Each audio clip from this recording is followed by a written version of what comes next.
Hello?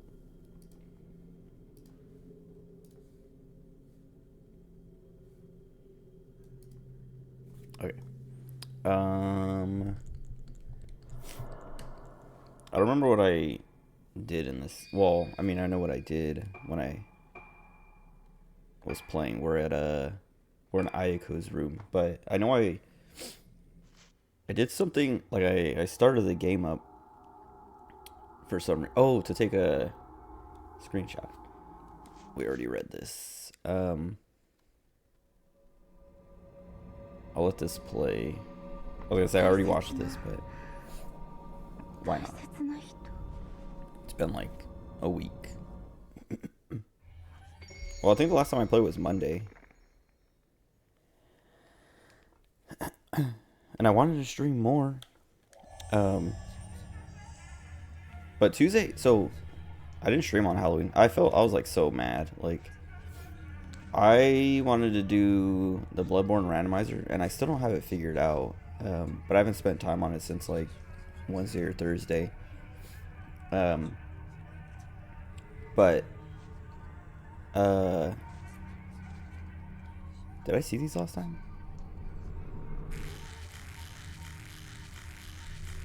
That kind of freaked me out. I don't remember if I read this. Aiko's note. That nurse came and shouted at me again, going on and on about something or other. When she turned away from me, I cut her a little, and she made the ugliest noise. That bitch is ugly on the inside, too. I hate her guts. Ugly things upset me. I like beautiful things. Squashed insects, cut hands, meat wet with red. The loud noise they make just before they stop moving. Beautiful things that last only a moment. Everyone collects things they like and takes care of them. The doctors say collecting things I like is good for my sickness. It'll make me better. So I collect beautiful things, more and more beautiful things. I have to keep collecting them or else my insides, the rest is incomprehensible. She has problems. Oh, wait. How much do I have?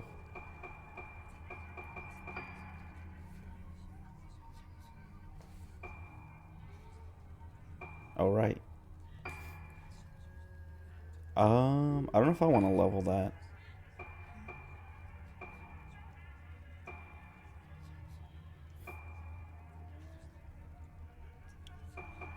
I think I'll get max power. Or range? Max power.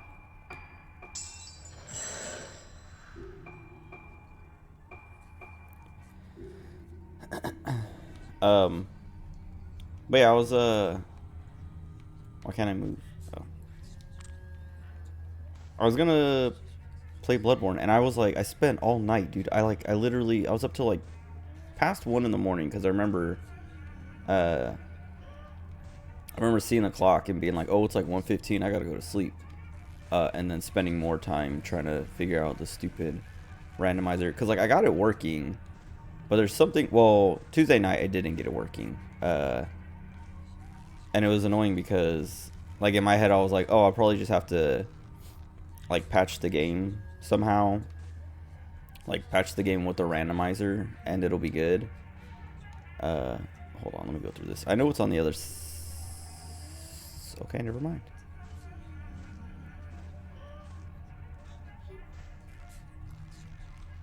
Oh wait, I know what. Hold on. Okay, I was like, I gotta remember the controls because I know I'm gonna try to leave and then I can't see.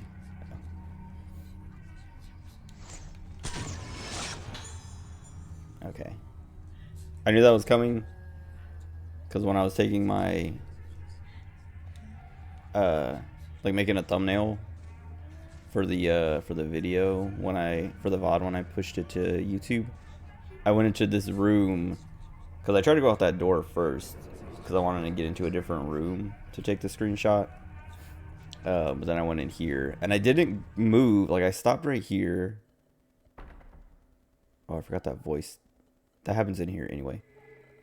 I know the curtains are open though because I stopped right here and I did the this mode, And I didn't do it to look over here, but I was like doing this to move characters around and stuff like that. And I saw that the curtains were open, and I was like, oh, there's something there now. But I didn't actually walk forward any, so I didn't activate anything. I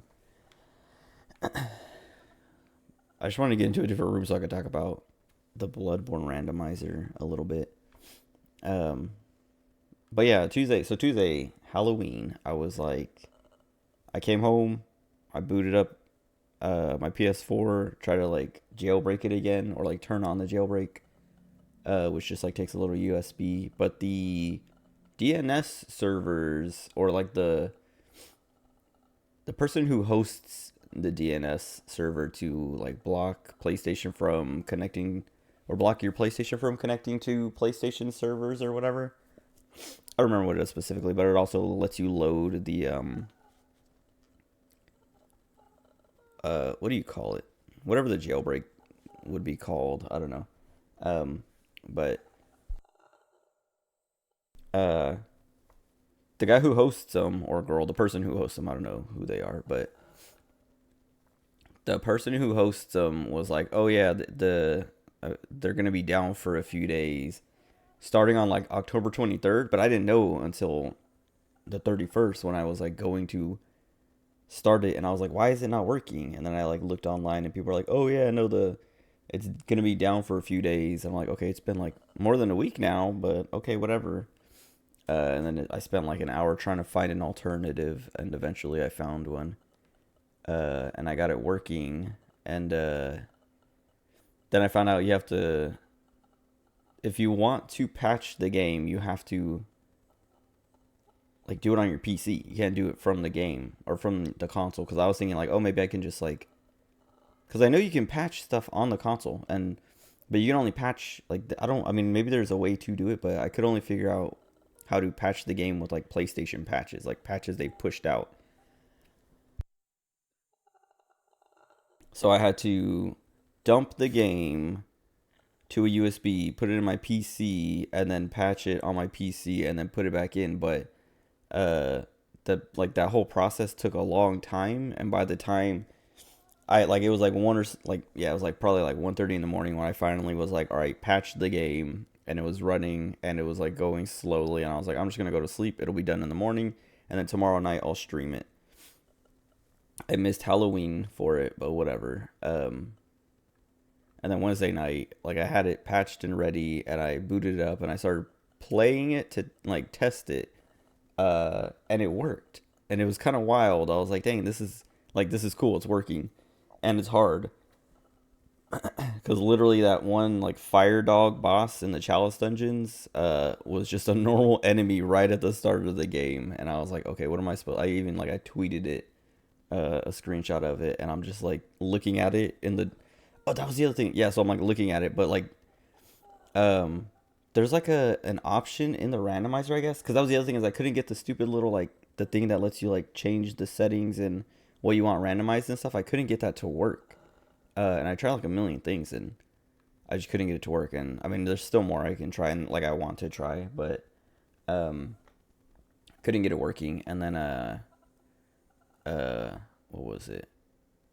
Oh, well, and so one of the settings, like I was just like, I can't get this working. Let me just try this and see if like see what happens.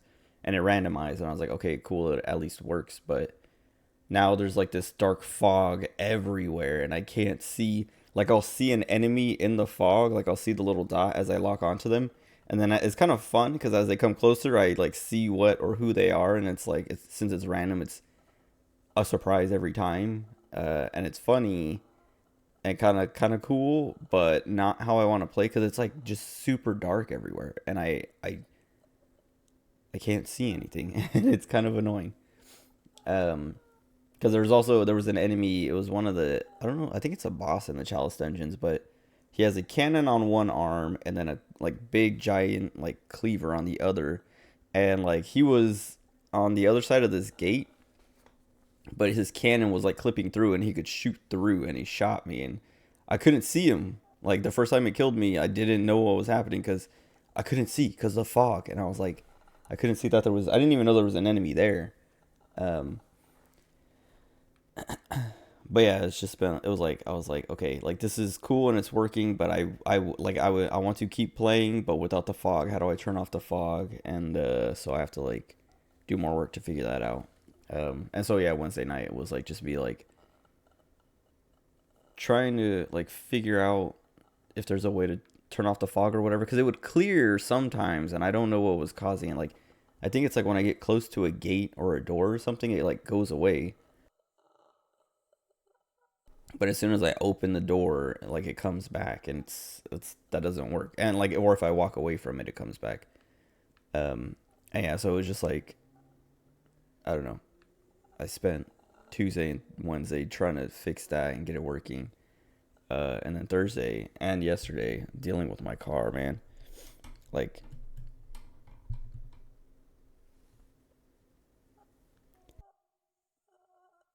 my BMW, it's all jacked up, and I'm very frustrated.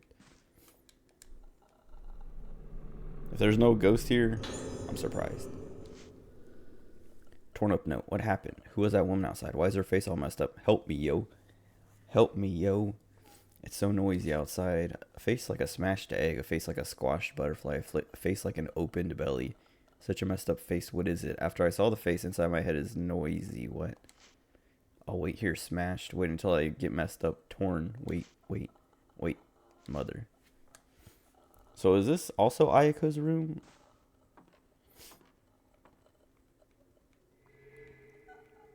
What was that? This? Also, was there a shadow? Oh no, that's like the bedpost. I'm gonna say a shadow of a person.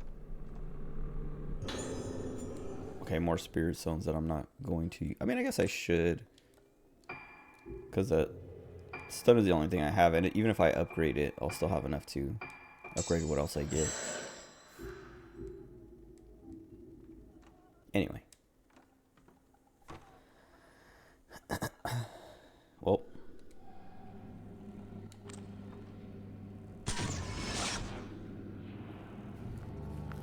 Nose.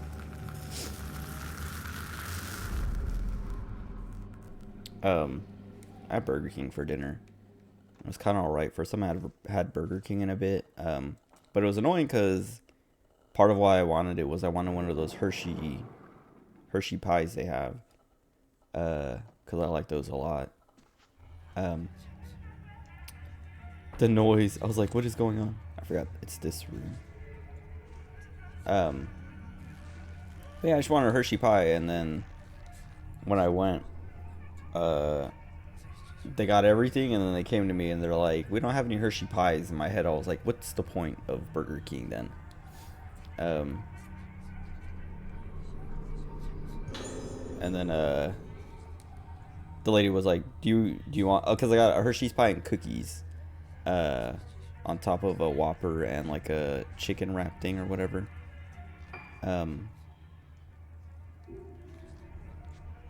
But she was like, do you want another batch of cookies? And I was like, or not a batch, another pack of cookies. And I was like, yeah, sure. And so I got extra cookies. She gave me like 4 extra cookies, which I was like, okay.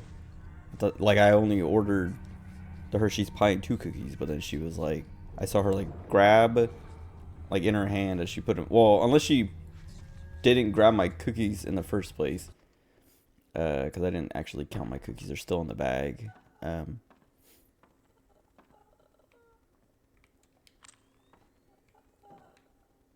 only ate the Whopper, and I had 2 fries. I had a small fry that came with.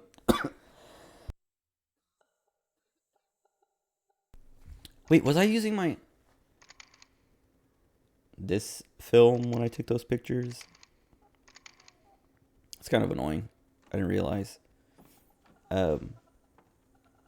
Anyway, yeah, I got this like.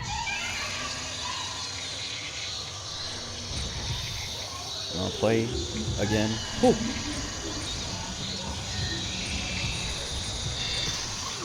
I didn't get the full charge. She's mad. Let's take another one.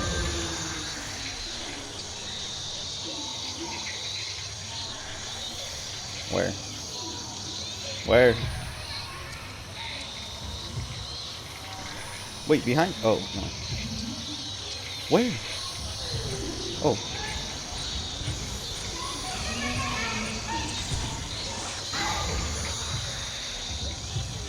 Oh, that's it? Oh, no, she's blooming.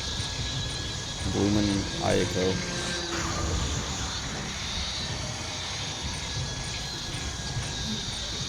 She's pretty good. I like, just kind of like, I don't really, I'm not too into the sadism, but her like attitude and her design. It's like when you take a picture of her, she like flinches, but then like smiles and keeps coming. Where? Do it. Okay. Oh. Oh. Is that too late? Yeah. What is the Rorschach shot? It keeps coming up.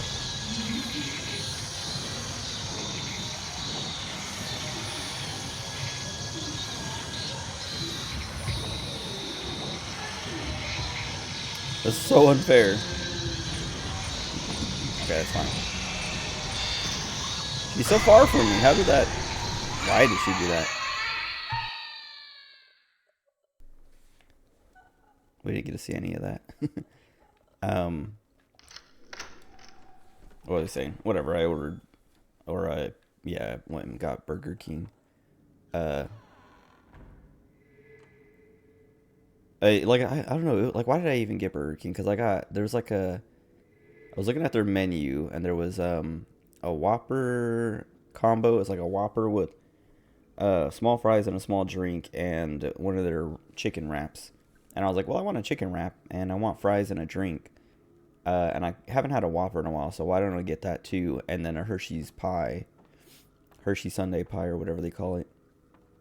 And then,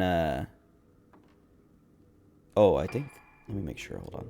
I messed with the volume settings because I was watching I turned these two down a bit because as I was going through the VOD, like, doing the stupid little timestamps and stuff, I realized that once like combat happens, the music gets like the stuff gets super loud and I get drowned out. But like this volume for everything else is like fine.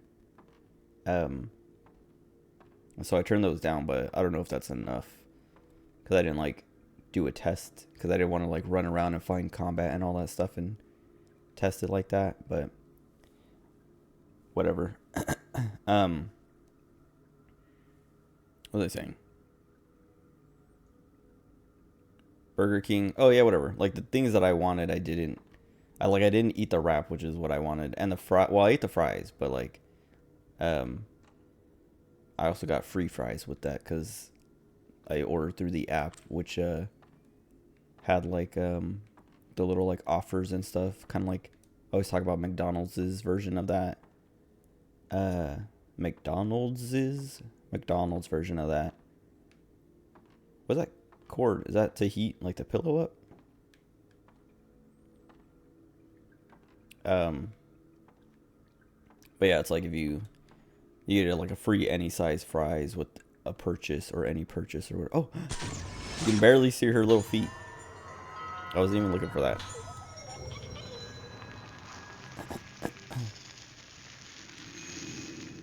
But yeah, free any size fries with any order, and so I was like, give me that. I should take this picture. It wasn't even her feet. It was like her sleeve. And I guess maybe one of her, like her right foot, kind of, because it was like at this angle. Oh, maybe it was her foot. What was I saying? Oh yeah, whatever. I ate my fries, and then I ate the fries first, and then I ate the Whopper because I was like, I don't want the chicken thing anymore. I mean, I do, but I don't want to. Wait, there's a ghost.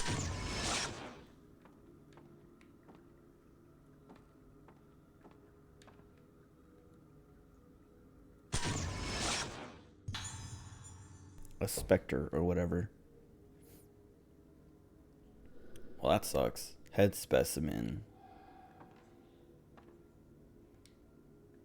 Um. What was I saying? Whatever. I didn't eat the chicken wrap, and then I didn't eat the cookies, which were the replacement for the Hershey pie that I actually wanted. Slowlands. I mean, I guess I can upgrade that too.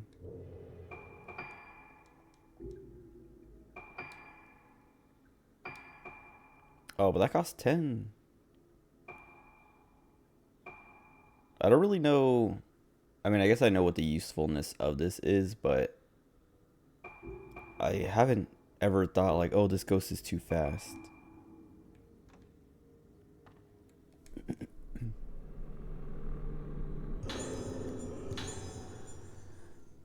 Photo of a crowd watching a film on the projector in the dining hall. Roget's Kagura film record. Put the footage of the Kagura together, making sure to cut out all the parts where I was in the frame. I don't think anyone would have noticed me unless they were looking very carefully, but it'd be a nuisance if he found out about me. I've kept the film for Ayako to enjoy, but if she gets bored of it, I'll just destroy it like I was supposed to.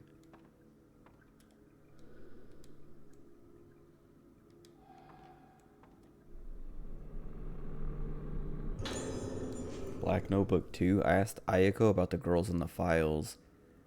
Of the ones she knows, she says her favorite is Madoka because she makes for a lovely toy, so beautiful on the inside.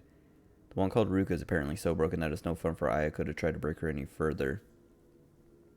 She's receptive to sound, so there might still be time to try a few things out on her. There is still the ancient moon sounds of this island. Wonder what would happen if she heard those. What's up, King Achilles? How have you been? How was your Halloween, if you celebrate Halloween? It's rather difficult to convert the old scores into modern form, but it might help us determine that one phrase. With the Misaki girl, it's not so much her sharp perception, but her totally unpredictable behavior that Ayako dislikes. But apparently Ayako doesn't like the girl in black who's always together with Misaki. Seems she got in the way of Ayako playing with her toys. In any case, Misaki has the same spiritual potential as my big sister. This girl, this body, will be useful. It was good. Sucks being alone on the holidays, you know? Yeah. I mean, I have like a bunch of family, but I didn't do anything for Halloween. Oh, actually, like I talked about it, I think Monday, but I was planning on playing Bloodborne on Halloween. And I was going to get like a randomizer going, but I couldn't get it going. I like ran into a bunch of issues, and then when I finally got it working on Wednesday, it wasn't working like I wanted it to. Like it randomized, but then there was like this dark fog everywhere, and I couldn't see or do, like I couldn't see anything, and I was like, I don't want to play through the whole game like this. So then I kind of just, I didn't give up on it, but I stopped, put it aside for a little bit. Did I just start playing? Like tonight? Yeah. Been playing for like 25 minutes, but I spent like the first 10 minutes just talking about whatever. The dining hall. On the first floor, right? Oh, I guess I can take the elevator. No, I should take the stairs. I feel like that'll take too long.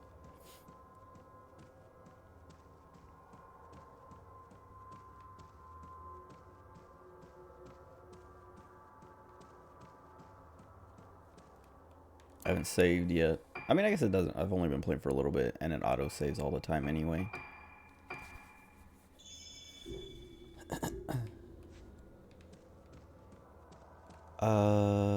Wait. Yeah, I was like, I'm pretty sure it's closer the other way.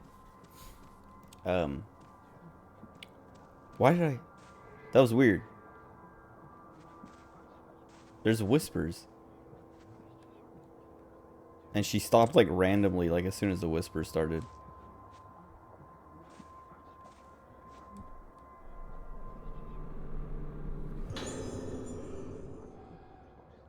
That's nice. Puts me at 10. What is that? Also, there's like backmasking. I don't like it. Why did that happen? This game will give you nightmares, dude. Backmasking will give me nightmares. I kind of want to do range, but okay.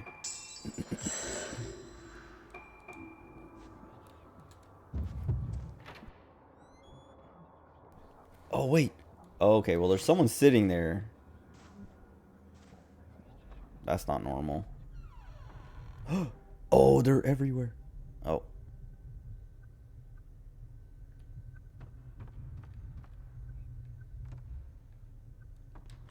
Where? Why? Oh, that's closed now. There's something blue over here. My thing was... Oh, maybe it's over there. Oh, it's open still. It's just in... I didn't go far enough over.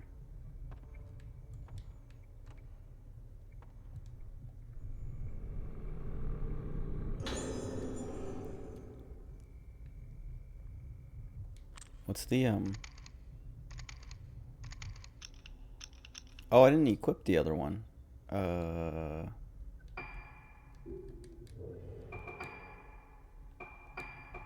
Whoops.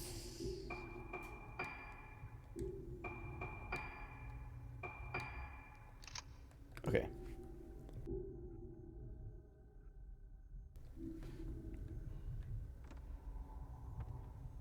Are they gonna stop me from using this, or are they gonna show up as I use it?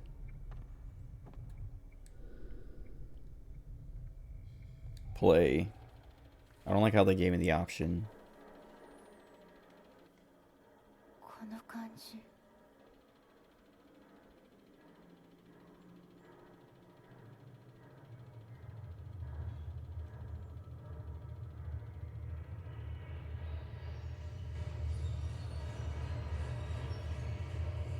Oh, she took off her mask. I don't know if she's supposed to.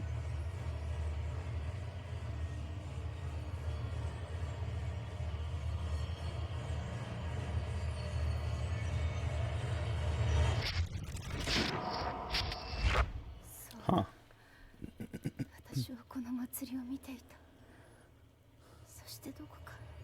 Oh, that's her. I thought it was gonna be like her sister or whoever.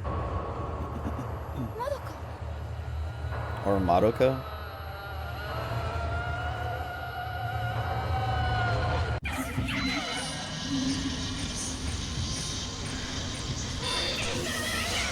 She almost got me. I was kind of late on that too.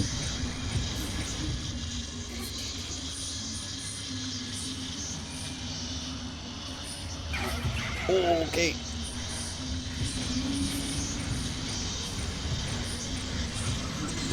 Oh, I forgot that. Oh, I got her. Nice.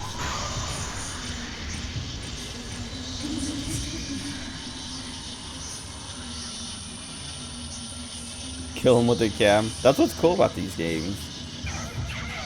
Oh. I don't know if the game is too loud right now, actually. I turned the volume down because during combat it gets super loud. Oh, wait, no, I didn't. I didn't Fatal Frame her last time, then. Or no, I did, because it let me... Maybe she just recovers really fast. But yeah, these games are cool because they do... It's basically a shooter. I'm too slow on that. I keep trying to like delay it though because I feel like I'm too early. If like when she reaches out, you can't do it right away.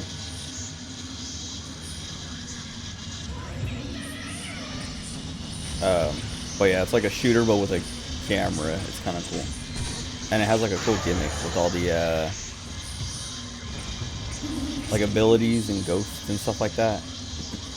Left 4 Dead or The Suffering. I've never played The Suffering, but I played both Left 4 Deads. I never finished either of them. And I haven't played them in a long time. I don't know what that is when she does that. I don't want to wait for it. I guess I should. I'll wait for it next time she does it. Maybe I slow her. Oh, that's sick.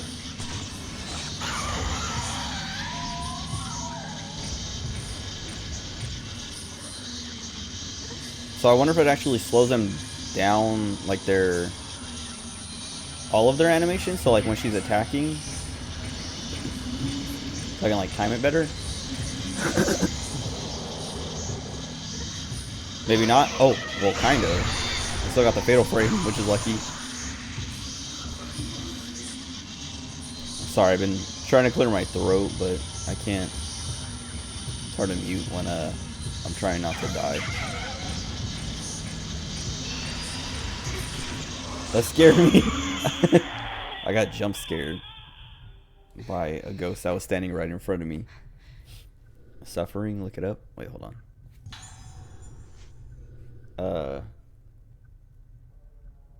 Let me actually look. I feel like I know I've heard the name, but I don't know if I've ever.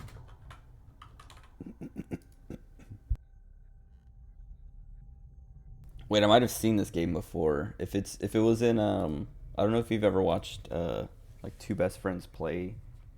They don't exist anymore. But I think they might have played this during one of the Halloween, like their shit storms. I know I've seen somebody play this. Oh, they did play it. Oh, during the first one, 11 years ago. So I've seen a little bit of it, but I've never played it myself. But maybe I'll check it out. Let me read this note. Note from Madoka. I wonder if Misaki was able to find her special friend, the one who she was always talking about when we were young. So that's, like I was saying, I was pretty sure Misaki had like a sister or something. There was like a cutscene they made a big deal about. I think I knew even then. I knew that I was just a plaything taking the place of her special friend. I knew when I went to live with Misaki and her family that I was nothing more than a replacement. Misaki was always so afraid of remembering her friend, so afraid. I found it hard that she didn't have time for me. I would have been so much happier if she could have just forgotten about her friend, left it in the past, and got on with the present. I'm going back to my room. Misaki, you go back to your room too. Go and be with your friend. You can remember now. Go on. It's okay. It's okay. The two of you can die together. Okay. She's jealous. I didn't even get to... Oh, I did watch the video. I didn't even get to watch the video. We got interrupted. Or, I mean, I guess it could have been over and then she attacked, but... I'm still kind of annoyed that I got jump scared. She was just standing there and then she reached out and it scared me. Maybe I'm supposed to go back to Madoka's room? Or Ayako's room? Big fan of Resident Evils? Yeah, kind of. I'm a big fan of, like... I like Resident Evil. But 1, 2, and 3, I don't have much familiarity with. It's 4 or 5. I barely played 6. 7 and 8 are the ones that I played a lot. And a little bit of 0. I never beat 0, but I love RE4. I like RE5 a lot, as at least as like a game to play with friends, like a co-op game. RE6 I barely played with my brother and I didn't like it. And then I loved RE7 and I loved Village. Like Village, I was like, man, Village is better than 4. And then they made the RE4 remake and I was like, okay, wait.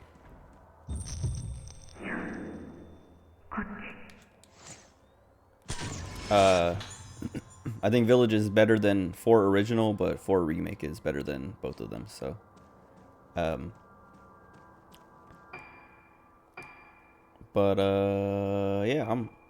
I would say I'm a fan of Resident Evil. Your cousin beat 6 the other day? Short. It sucked. The zombie shark was cool though. I played it with my brother, and I don't remember which like pair of characters we picked to start.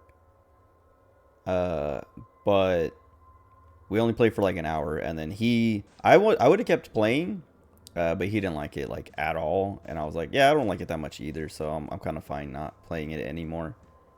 And it was like he had it on his Xbox One or something, and so when he went back to Maryland, he took it with him, and so I didn't have it to play anymore, and I didn't want to buy it myself. Gonna play 5 tomorrow, dude.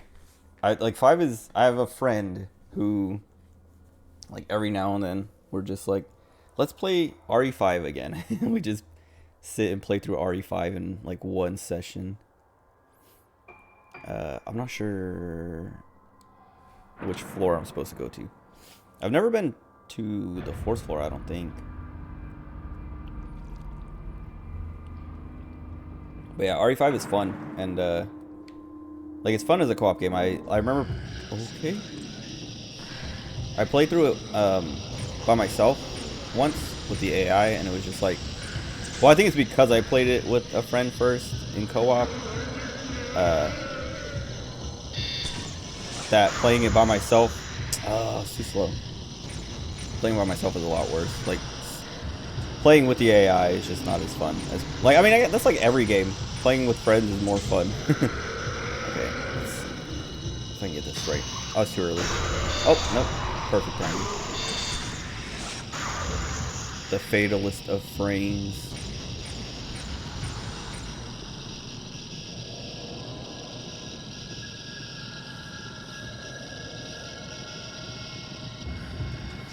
Sometimes they take too long. I'm like listening and I'm like, okay, wait, I don't hear him anywhere. But then I get paranoid, like, okay, wait, maybe he did. Alright. I think he was leaving. I didn't even get hurt, did I? No, I saw full health. Why is she doing that? Maybe she was just... I keep getting scared. My shadow down there, like the shadow is weird down there by the stairs, at the bottom of the stairs there. I keep jump scaring myself. Like that, like I see it running, I'm like I get startled. Where am I going? I should probably go back through here. But yeah, RE5. I know a lot of people think RE5 is when Resident Evil started to go downhill, because then 6 was next. There's buttons right there. Why can't I push those? I have to go all the way around. But yeah, RE5, like RE4 was kind of where that started, but RE4 was just so fun and good that nobody cared. But like Resident Evil going very action-y started in 4, and then 5 just like went a step further, and then 6 went another step further. But yeah, I know a lot of people didn't like 5 because of that. But I thought it was fun. It's like campy. That's how like Resident Evil has always been, campy. It's just, I don't know. I guess I don't know. People take, I mean, I take video games pretty seriously, but some people take them way too seriously. Did I like Raccoon City? Like as a location, or as like is there a Resident Evil Raccoon City game or show or something? I've only seen the first 3 Resident Evil movies, and one of the like animated ones. I don't remember which one. Wait, where is it?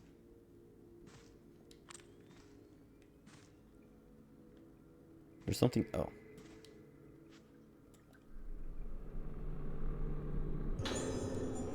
One. I never played Resident Evil Raccoon City.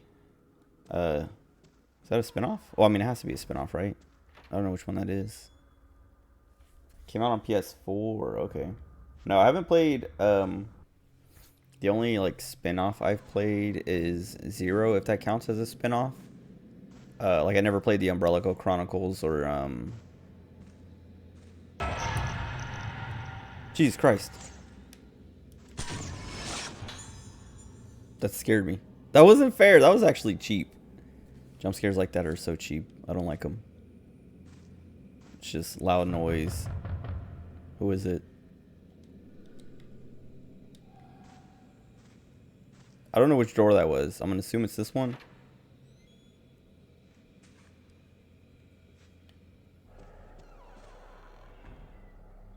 Oh, this is Madoka's room again, isn't it?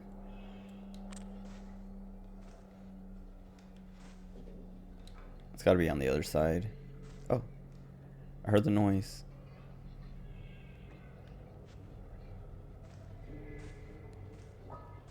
her ghost isn't here this time.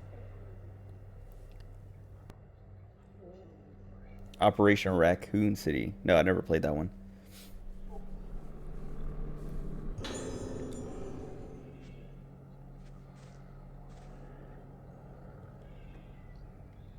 World of Horror reference? No.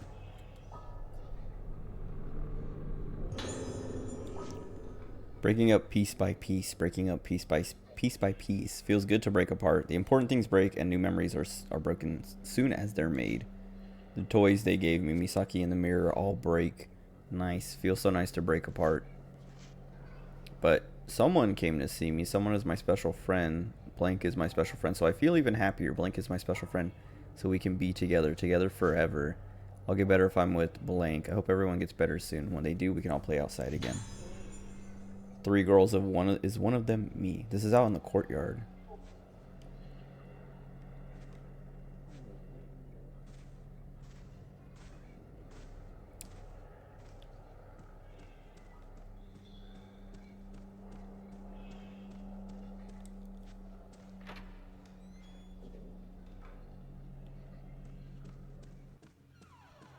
Oh wait, I didn't look for a doll in there. I don't know if there is a doll in there.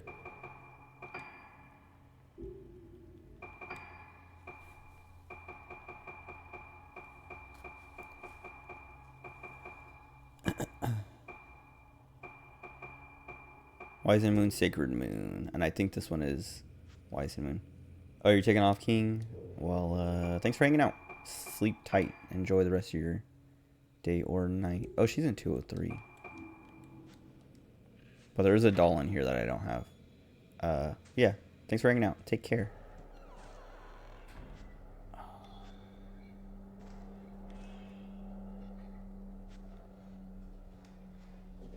Is it in the chair there? No, that's like something else. It's like a teddy bear with its head and arm ripped off. The noises in this room suck. It's like weird. Oh, she's in the clock. It's like weird groans and stuff, and then like a... Sounds kind of like a baby crying or something, but it's like... elongated.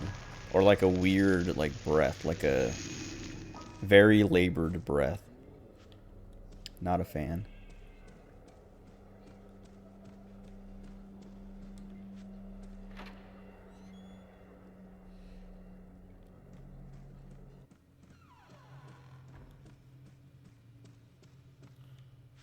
I just want to find the doll in this room since I'm over here.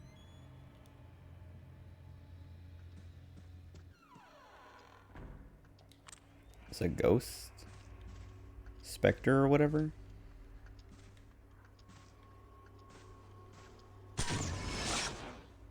Oh, you clicked the wrong button. Oh, are you redeeming a free emote or something? Or is that one of the free ones? I don't know if that's one of the free ones. I always forget which ones are free or not. Yeah, I put that like good night for a 1 point thing in there as like a what do you call it? Like it's only 1 point, but it has like a 23-hour cooldown or something, so people don't just spam it because it's only 1 point.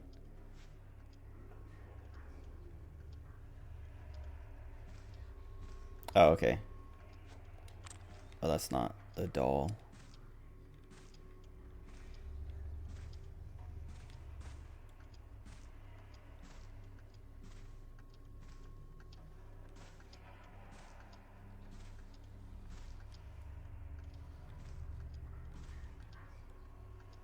There's a bunch of whispers. I don't know if they come through on the stream. Oh, there she is. They buried her.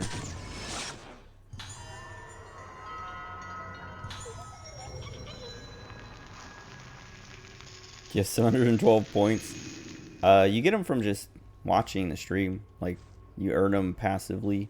I think if you have like better Twitch or Franker Face Z, like the add-ons, or whatever you would call them. Okay, that wasn't fair. I mean, he didn't hit me, but like that was cheating. He literally just like hopped out with an attack. Do something. that was too slow. This kid is fast. It's kind of annoying. Oh, so if I want to get a fatal frame, I have to like, I can't react.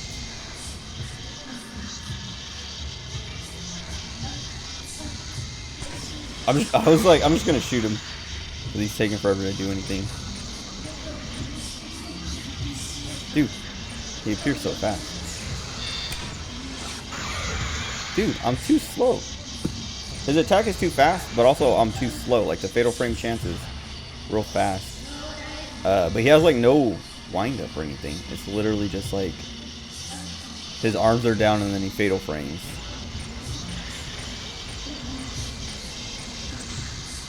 Like, this one is kind of slow.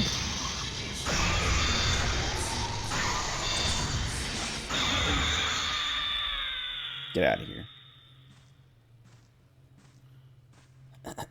Why am I going this way? This is back to Ayako's room.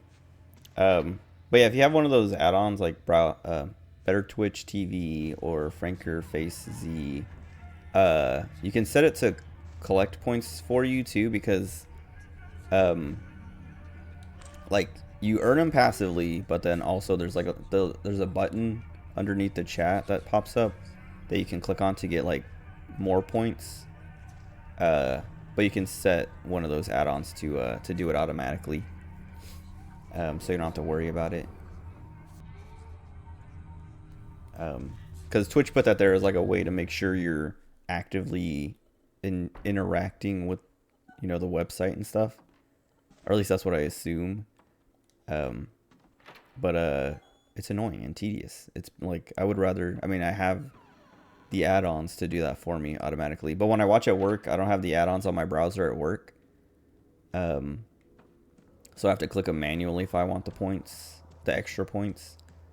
But I usually just don't even bother, because Twitch points, like those points, channel points, they're kind of useless. Like, you can use them, like, depending on what the streamer has set up, you can use them to like unlock emotes and things like that, modify emotes and stuff. But other than that, you can't really do anything with them. Like, some people have, you know, like, oh, once you get like 50,000 points and you redeem them, you can like make a request for something. Like, there's a VTuber I watch, and she has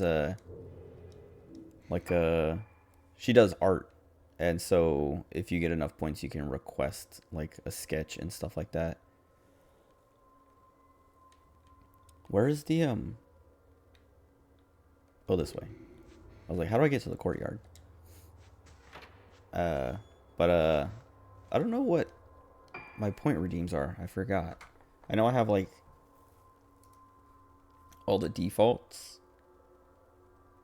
Oh, right. I have like the good job, bad job, derail, which is like just 10,000 points to make me talk about whatever you want. And I'll sit and talk for like however long. Oh, then 100,000 just to like dump your points if you want. Ready for jump scare? The S, yeah. I think I have another one that's like animated. I don't know if you can unlock animated emotes though with points. But it's like the Monka S kind of one. But it moves. Do I get paid for the points you earn? No. But I get paid if you subscribe and you earn points faster. I think, I'm pretty sure that's how that works. But no, like any points I get earned or spent, don't do anything for the streamer. It's just for fun. Like, it's just a little incentive to watch streams with like to lurk or to actively watch or whatever. Okay, I was like, I'm pretty sure that's a mirror stone and I already have one. I thought I heard something over there. I think this is where they took the picture. Sounds like I'm stepping on glass. I think I'm stepping on glass. Why is this like that?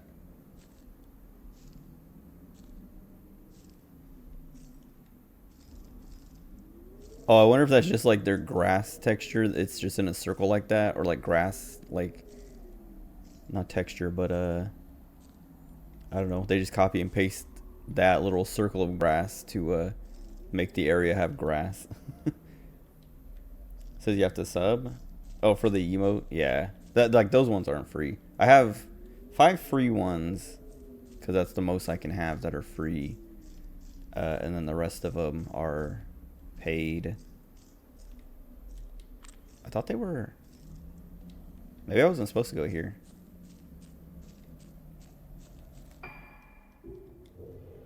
Find clues about that girl.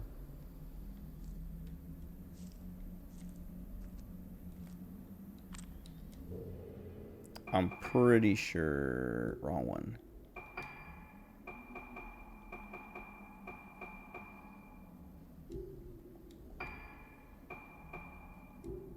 Why do I keep pressing that?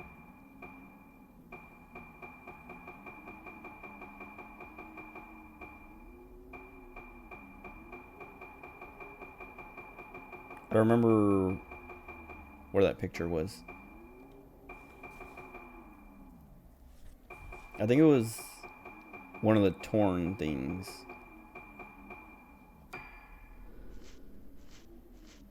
No.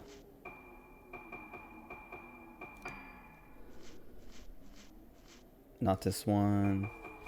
Madoka's Diary 6 then? Or note from Madoka?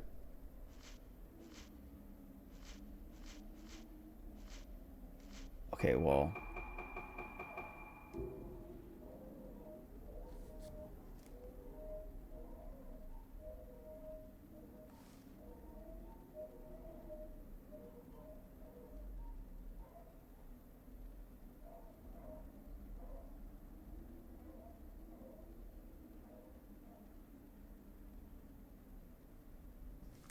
I don't know if that got picked up by the mic there, but there's like a dog barking outside.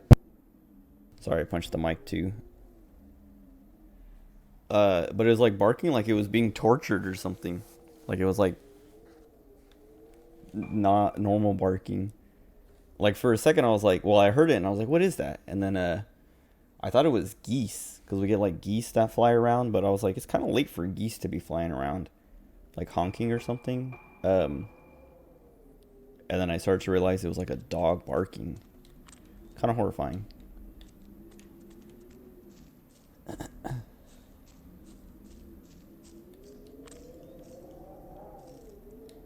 I guess I should go back inside.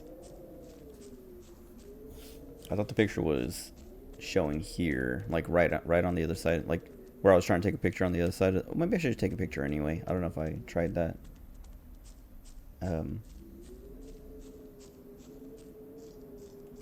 But I thought the picture was trying to say like, oh, here, go here, or maybe here. Nothing. Okay. Then I'll go back inside. Unless there's like another, I don't remember another place that looks like this. Let's say another place where I'm supposed to be that has like the fence like that.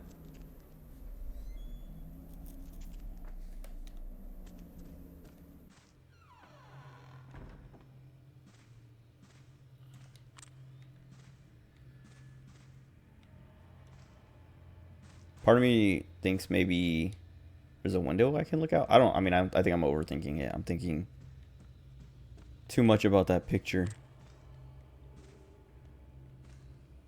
I saw the blue. The heart emote. I like all my emotes. They're very, they're cute, I think. I would get more, but, I don't have any more slots. Wait, there's something. I already have the picture of that doll, but I heard the noise. Oh. They're around the corner. You like the spooky one? I like that one too. Which one's my favorite? Hold on.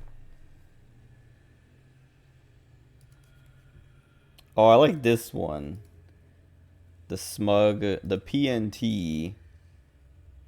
Like I like that one and the smug, but I like the rainbow one more because it's the smug one, but with the rainbow, the peace and tranquility.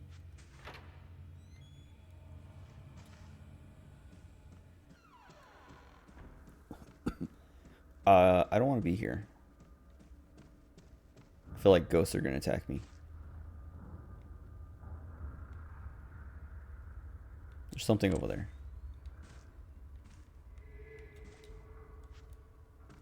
The one that shakes. Yeah. No, I'm playing on Steam, but with a PlayStation controller. And so it has all the Xbox prompts, which is... actually, I never looked to see if I could change that. It's not key configuration. I don't think I can change it. Maybe I can change it in Steam, but... I'm too used to it now. Kind of. I feel like I'm still going to mess it up every now and then. Like, every time it says to press X, I press X on the PlayStation controller. Which is the wrong button. Got him. That scared me. Dude, I wasn't getting jump scared that much, like, the first time I played. And now I'm getting jump scared every time. Wait, maybe I should go to that door.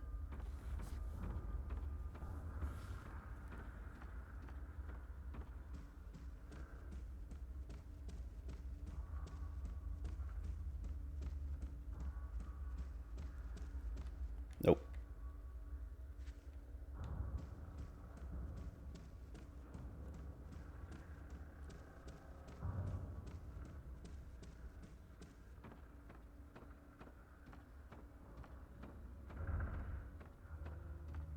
Okay. I think I've been through everything on this first floor or second floor.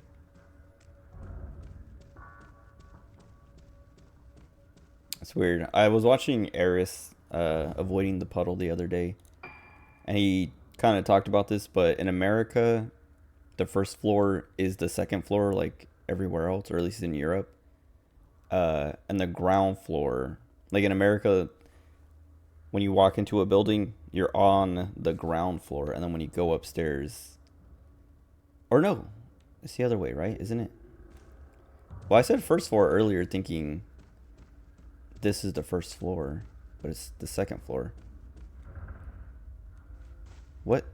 Maybe now I'm mixing myself up, but I know he was talking about how, like he asked, like I don't remember what he was playing, but he asked for like help on where to find something, and someone said the first floor, and he was like, okay, but is that American first floor or European first floor? But now I'm thinking about it, and I think in America the ground floor is the first floor, so in Europe the first floor is the second floor to Americans. I just like confused myself talking about it.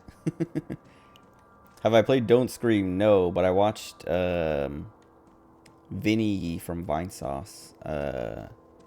Watched him play it, and it's like a cool concept, but like I'm not a big fan of jump scares. I think they're annoying. Like they can be executed well and like get me, and I'll, you know, be like, all right, that was a good one. But most of the time when they're just like loud noise and random thing jumps out at you, I get annoyed. And that game is kind of like just that. But it was fun to watch him play because he's a pretty funny dude. I don't like how the lights went out for a second there. Oh, that wheelchair. Oh!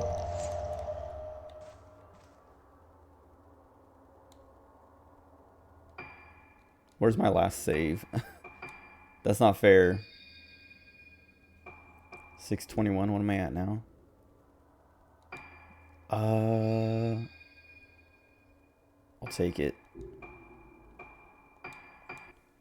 But yeah, it's a cool concept.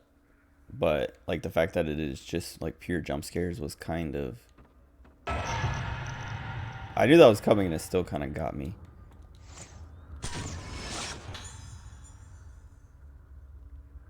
But yeah, the fact that it's like exclusively jump scares. Like the atmosphere is kind of cool, but if they did something more than jump scares, I would be more into it.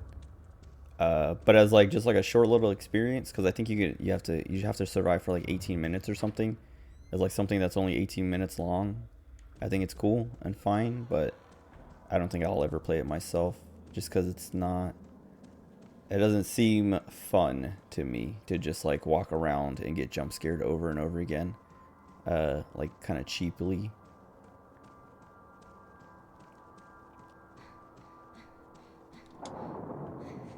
But if there was like that, like it's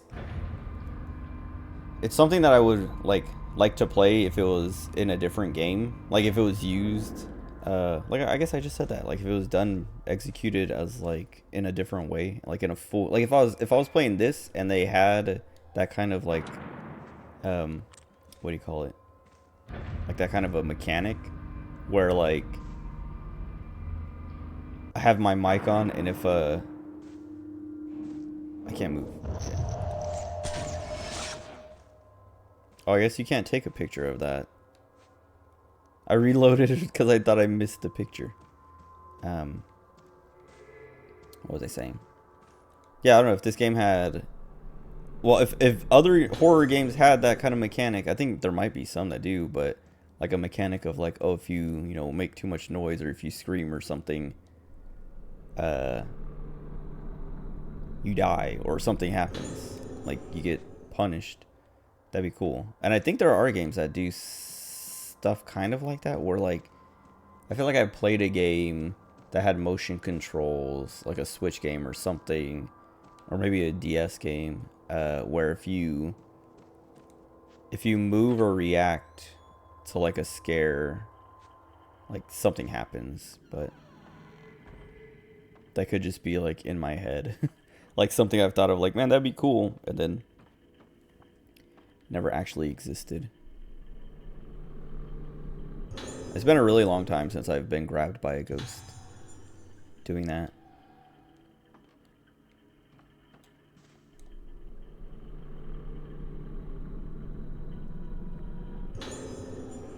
Oh wait, I got a bunch of blue stones earlier.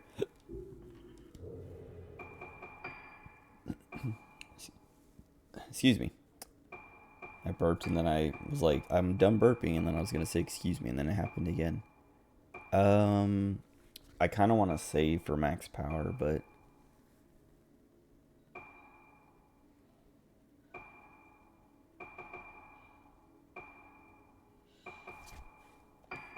faster charges.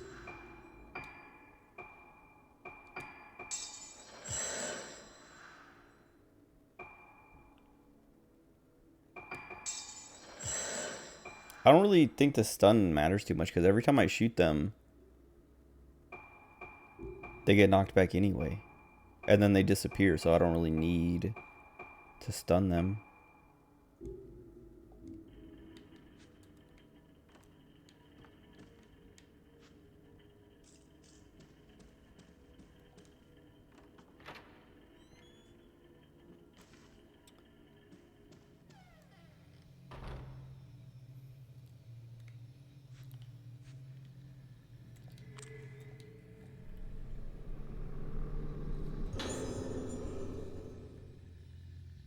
I should have saved. Because now I'm at... Well, I would have been at 44. So I would only need 6 more to get 50. Hold on. Where am I going? Kageri... Oh, right. I guess we should go here. I mean, she's still roaming around as a ghost.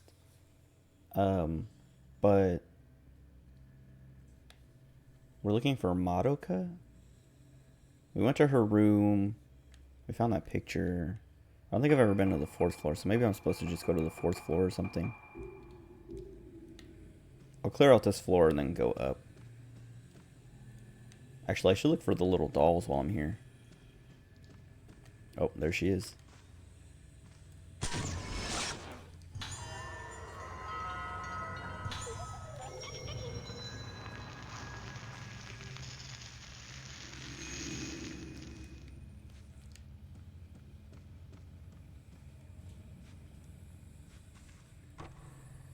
Okay, I was like, I don't remember what room this is. I don't think I've ever... I know I've been up here. I had to have been up here before, but... I don't think I ever actually did much up here.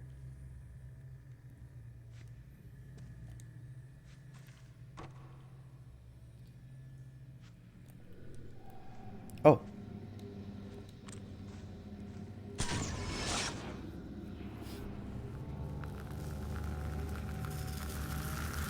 The wheelchair. Okay, so I was supposed to go up here. How was I supposed to know that, though? I mean, I guess just exploring, but... The clue they gave me didn't really give me a clue. Oh! No! Okay, got him. I was not expecting that. See, how was I supposed to know to go up here with that clue? I don't think anything said anything about the 3rd floor. Like, they showed me a picture of the girls outside.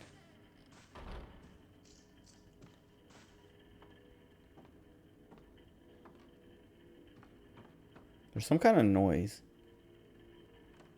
It's like over here. Oh, it's the fan.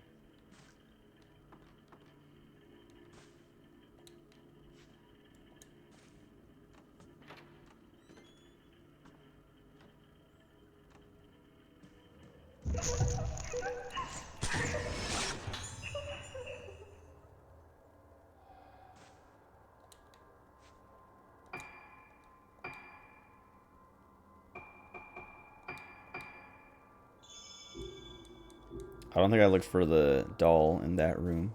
Also, how many do I have? I keep pressing start. I tried switching the buttons, but it doesn't let you.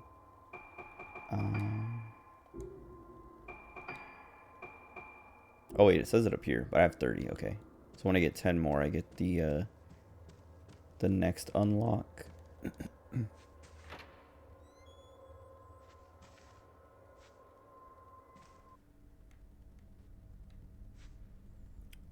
Okay, I'm supposed to go to the red wheelchair, but I guess I'm also supposed to follow these girls.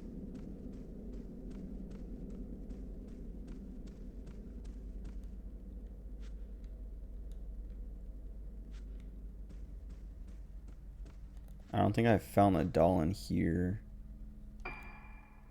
Special treatment room corridor.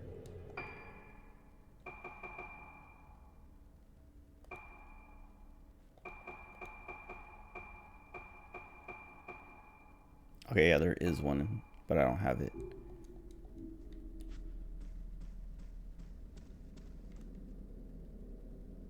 I like hunting for these dolls because some of them end up being pretty creatively placed, and they don't really do the same thing twice. So it's fun finding them every time.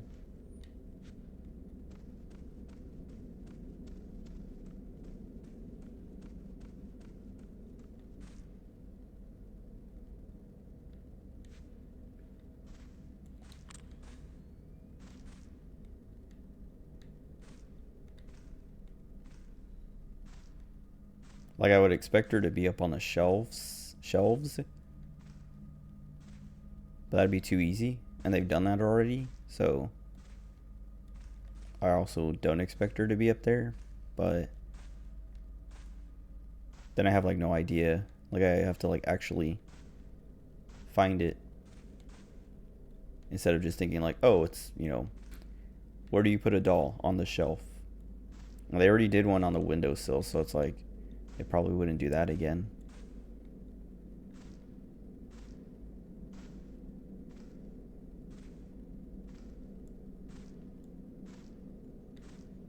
But they haven't put one up on the lamps up there, so, or the lights. So that could be a thing. But I don't see one on them. Oh, there she is.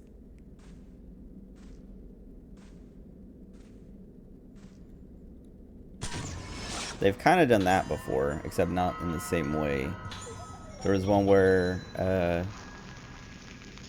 there's like a beam that goes across like the ceiling, like these beams kind of things, but it was like lower down. so that like, you know, it was like kind of like starting from there on the wall across, and they had her like leaning over on top of it like that.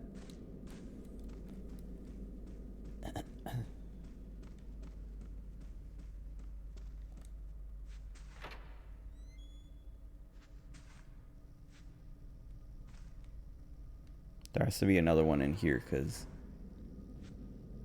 I hope the music doesn't start. Or there she is. Or there she is. I hope the... Oh. I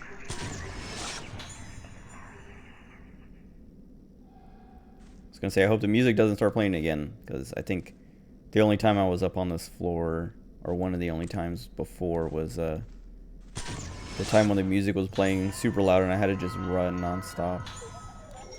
Because it was really annoying. It's really loud and really annoying. Like, it's meant to... Well, I don't know if it's meant to drive them crazy, but I know there's, like, notes in the game where the girls are like, I hate the music. It's so, like, awful, and they play it nonstop. And then there's a note from, like, someone, like, one of the nurses or something saying, we have to play it for 6 hours or something, which is, like, torture. That's, like, actual torture. Wait, how much... I should have bought more film, because I have so many points to spend.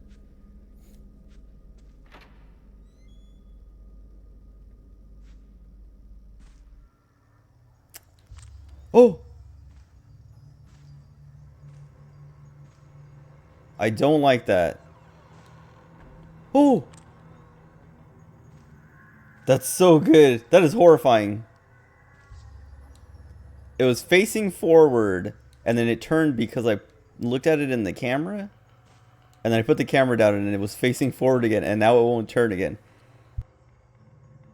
That's actually, like, a fantastic scare. Holy moly. I don't want to move yet.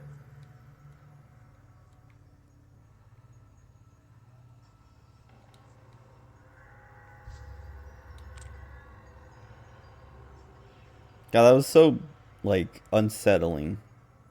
That's, what's her name? Kagari. Kagari. I don't know who that is.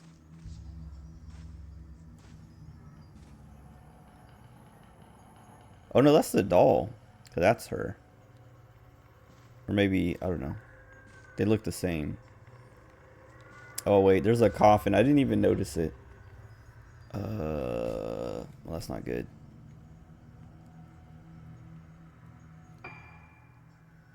Waxing moon. Okay. I mean, I guess I can walk around before I pick that up, so I don't start the boss fight yet.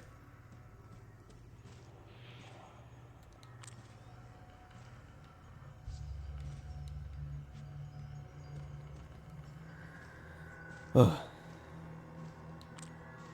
Scary. I guess that's her. I don't know. The doll has joints. Like, I pulled out the model to look at it, and it actually is a doll with joints. This one is so weird. Like, she kind of looks like the, the Bloodborne doll, but, horrifying.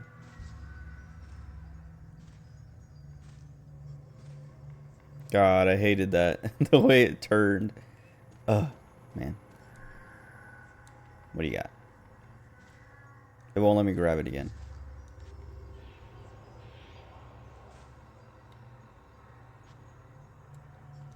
Why is it so finicky? Juked. Oh, that's nice. I'll save. That's annoying. I should have saved, because then I could have got the damage upgrade. A coffin.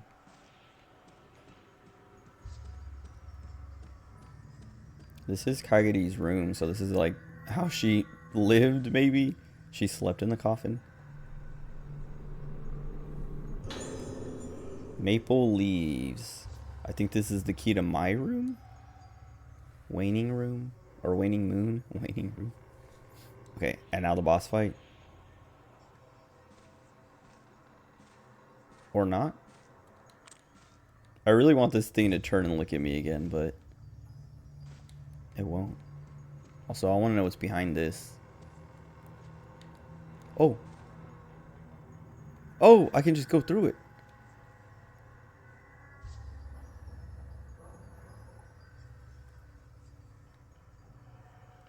Well. 1904 to 1959 or 39?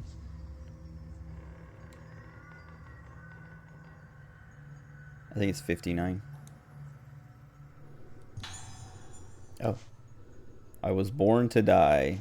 True. But you were different. We have the same blood in our veins, but you were alive. That was why you had to die while you were alive. If you can be alive while you're dead too, we can go back to our little room together.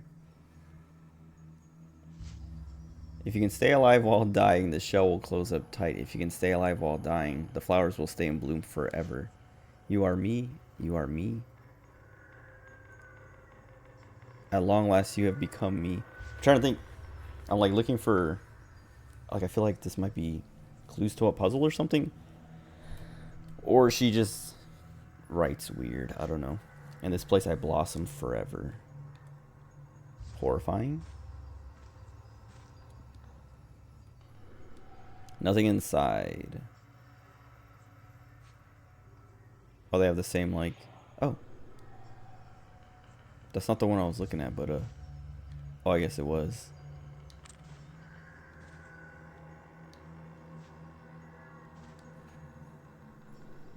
Why are there so many coffins? Why indeed? Dude.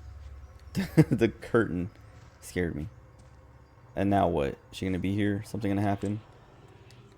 Dude, I can't see. At first I thought I was clipping the camera through a wall and I could see behind it or something. And then it started moving and I was like, oh wait, I can just walk through. I knew it. I was like, they're not gonna let me out.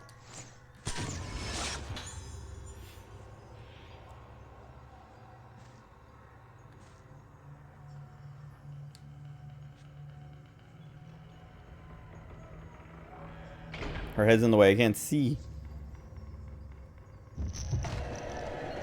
Okay, that crunch. Is there two of them again? Or is it just her?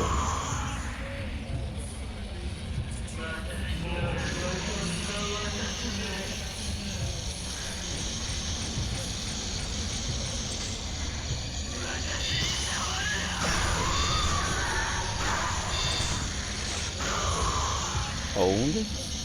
She looks like... I don't know, it's hard to tell which one's the doll because she's all jacked. Oh, this is the doll. Oh, it's too early. I still got the kill. But yeah, the doll is all, like, cracked.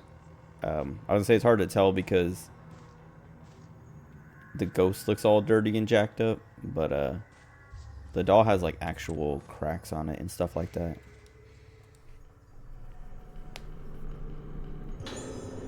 Suicide note. Oh, Kaoru.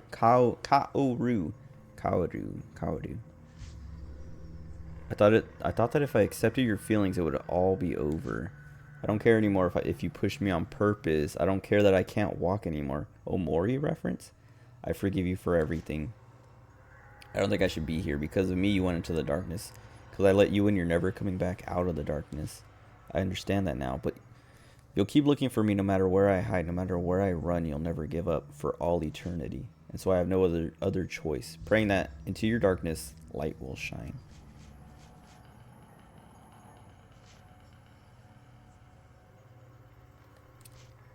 That's very sad. So Kageri pushed Kageri pushed Kaoru and paralyzed her.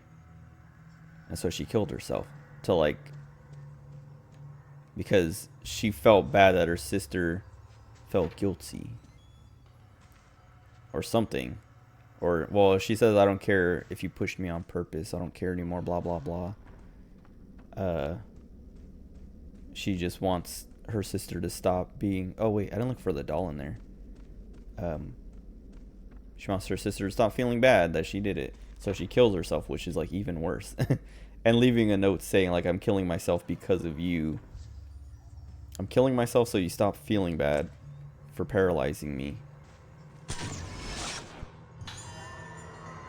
Is like, now she is gonna feel bad that you killed yourself because she paralyzed you.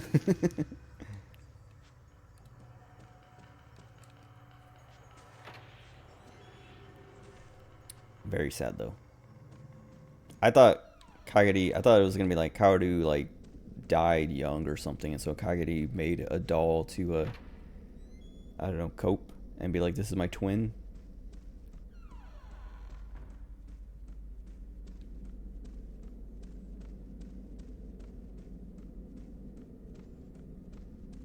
But then I guess Kaoru possessed a doll somehow.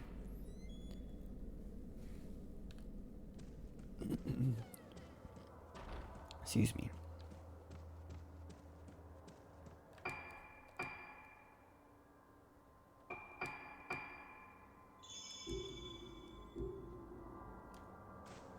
I want to go up to the fourth floor because I've never been there.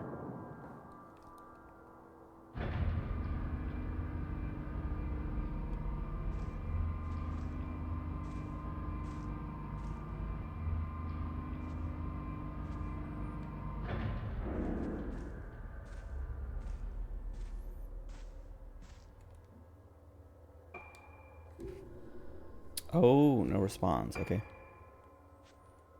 So I'm assuming the wheelchair is gone now.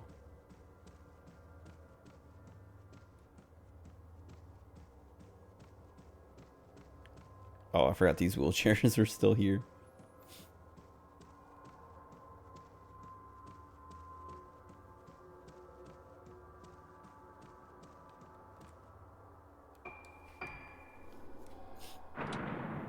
I was thinking about Xenoblade today. I mean, I think about Xenoblade every now and then. But it's been like 2 weeks since I played Xenoblade 3, which sucks because, like, I gotta finish that game.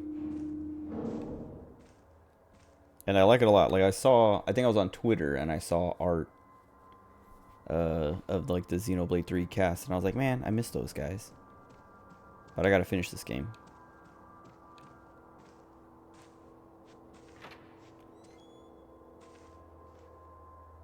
Oh. Okay. I saw blue. Where is it?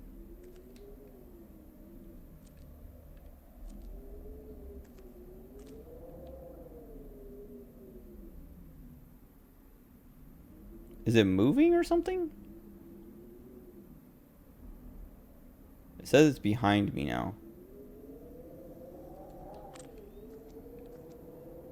Is it one of those weird ones where it's like not actually near me, but like way over there somewhere, but the thing trying to show me where it's at is like wonky because of that? Or do I need to move? Oh, here we go. It's gonna be like someone fell off or jumped off or something.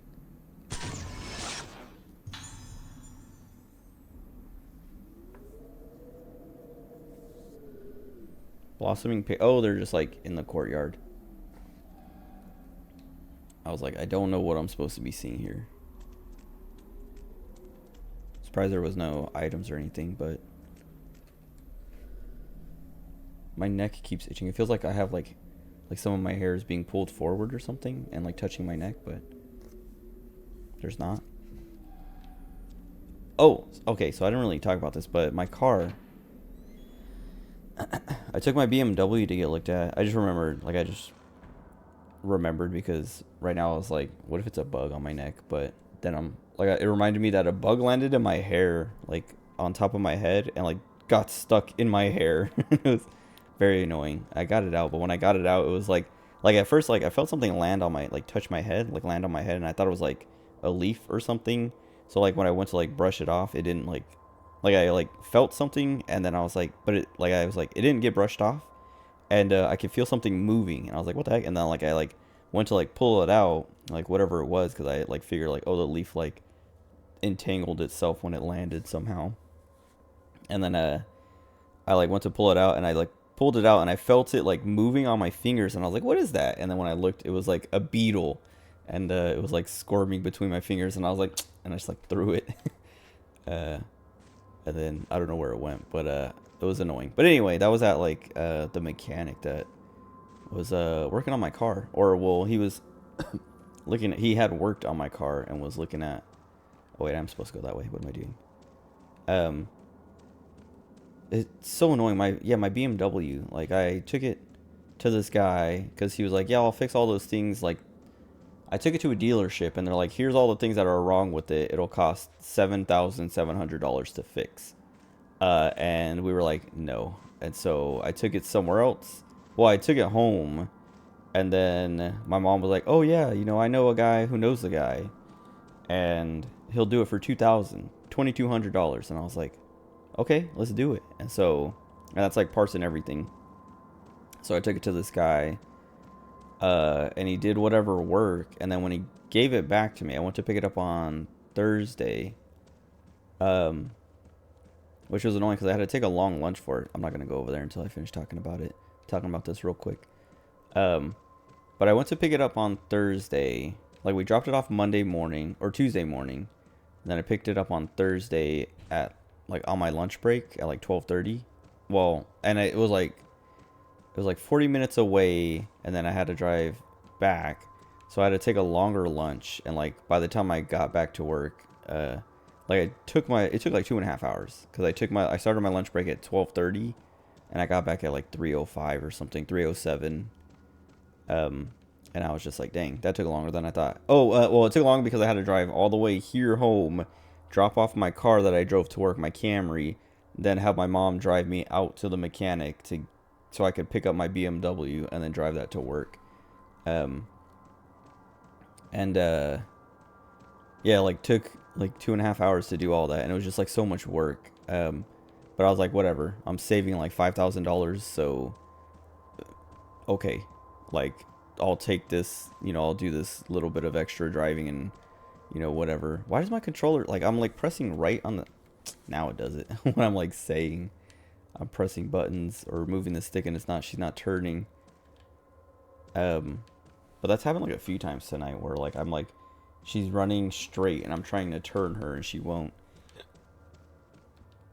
But it's different than like my joy, because it's wired right now, so it's not like interference, like wireless interference or whatever.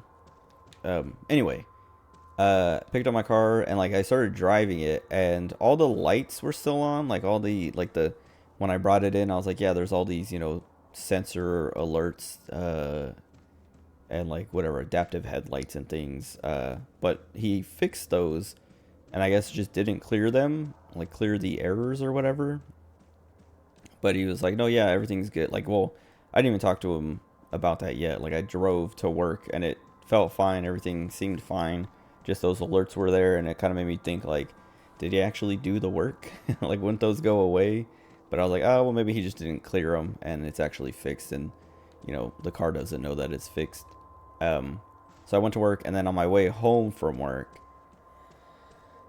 like halfway into the drive, it's like an hour to get home. Like it takes like 50 minutes to get to work, but then maybe like an hour or an hour and 10 minutes to get home. But halfway into the drive, this new alert came on, and it was like DSC malfunction, and I was like, I don't know what that is, so let me pull over. And I pulled over, and it was the dynamic stability control or something. And I was like, what does that mean? And then I called the mechanic and was like, hey, this thing is on, and it says like DSC malfunction. Like it says it could be, it says it could affect steering and something else.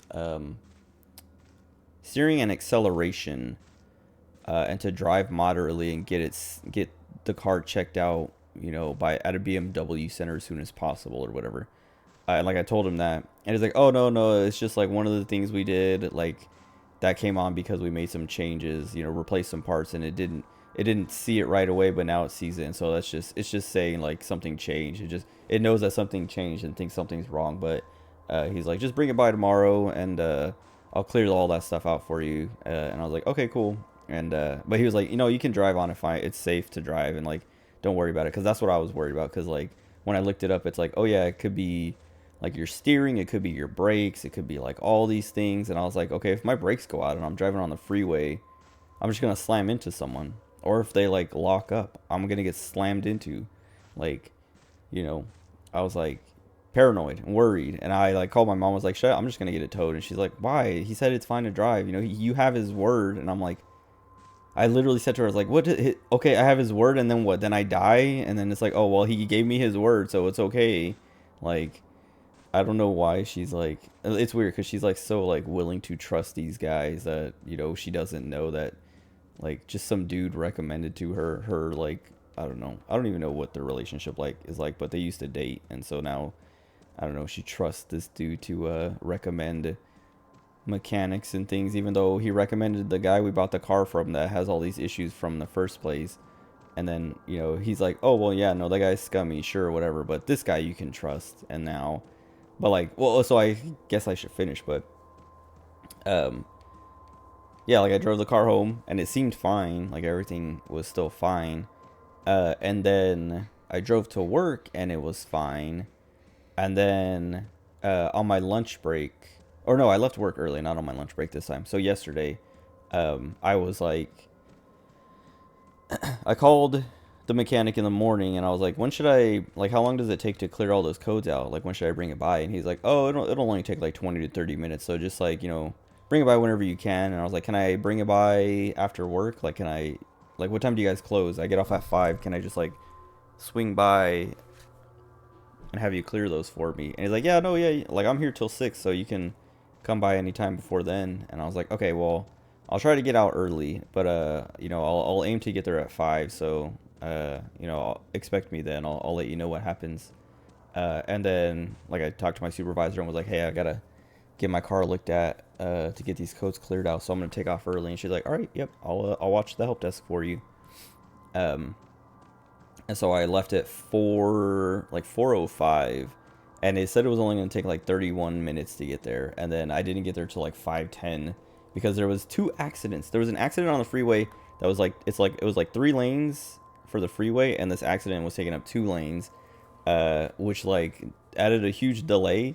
But like the traffic was backed up super far, and when it was backed up, like I was like I had been sitting in it for like 10 minutes, and I was like, man, this better be like an actual accident and not like something stupid.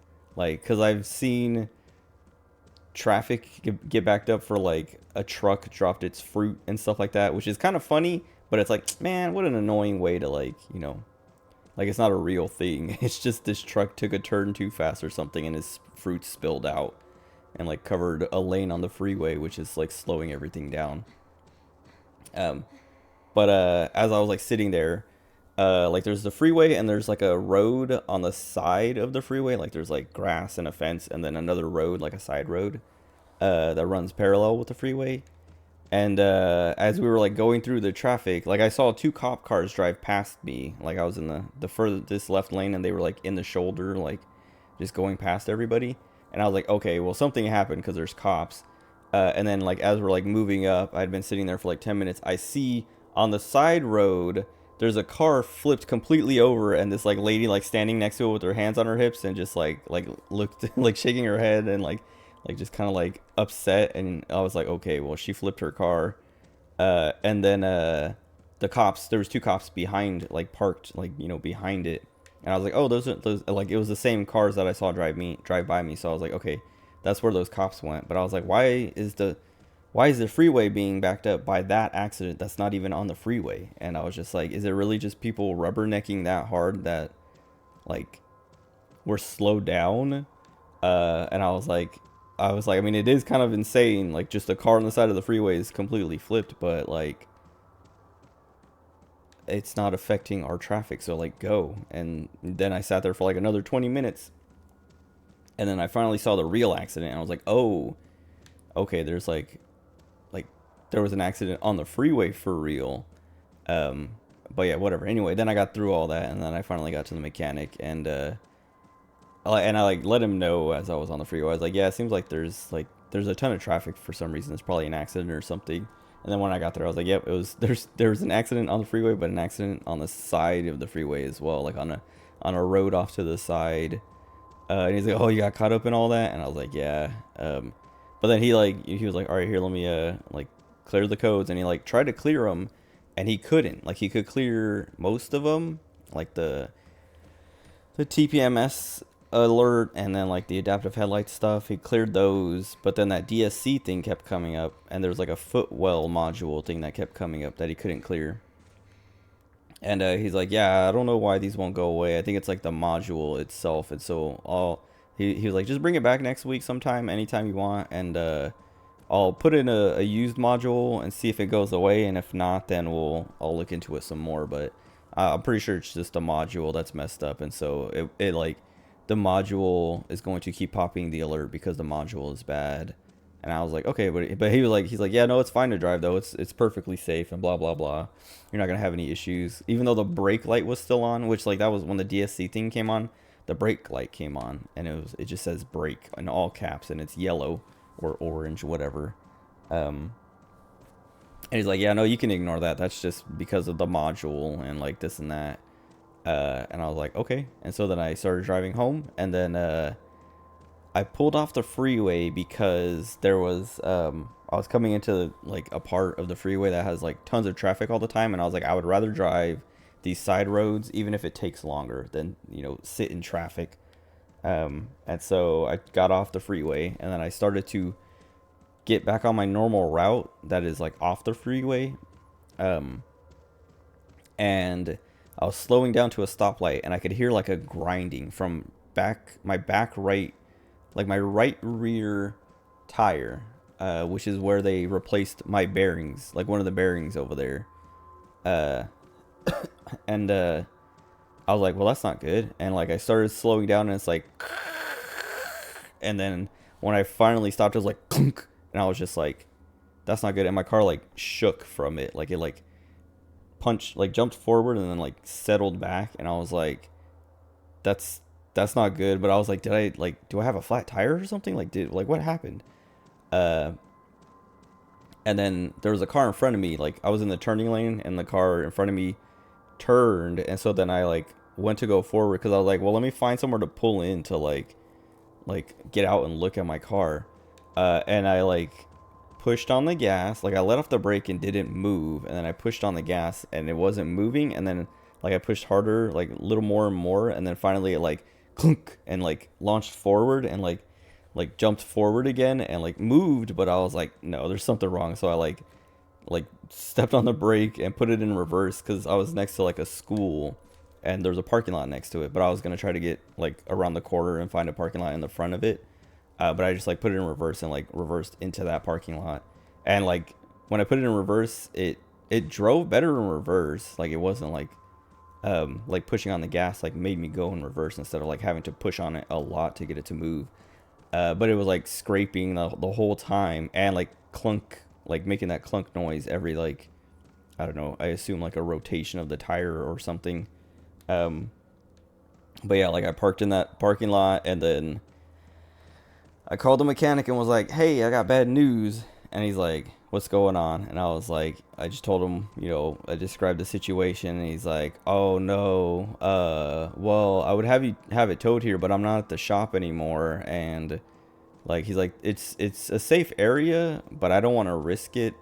Cause like it has a gate, but they closed and locked the gate, so I wouldn't get to put my car inside the gate. It would have to sit outside. And he's like, I don't want you to leave your car out there with the keys, and have something happen. And I was like, yeah, I guess I'll just get it towed home, and then I'll have it towed to the shop tomorrow, which was this morning.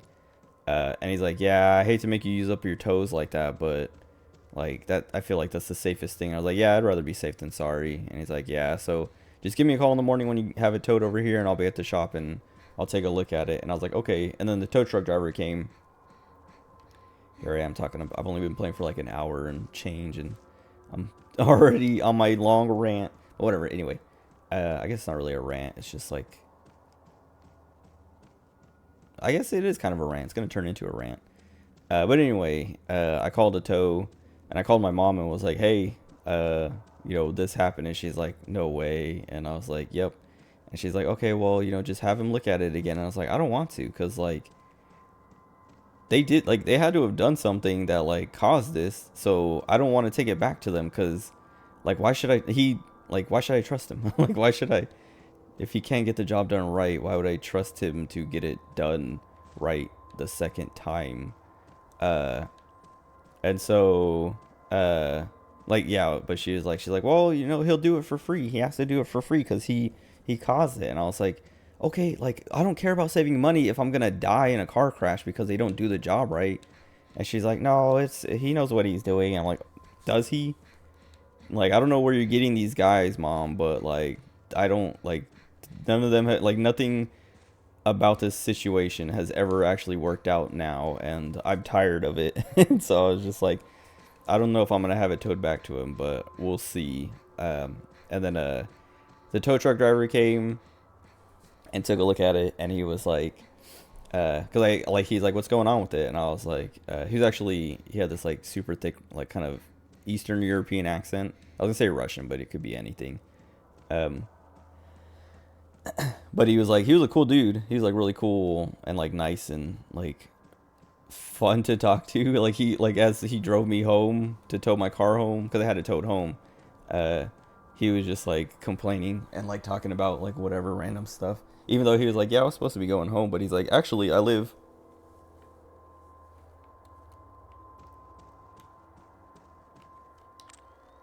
Where'd the audio go? Actually, I don't know if the audio is still being picked up or if that's my headset. Hold on.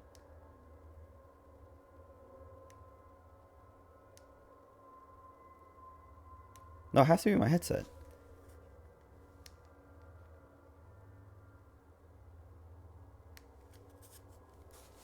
But it's not making the noises. Okay, well now it's fixed. That was weird. I can hear the game again.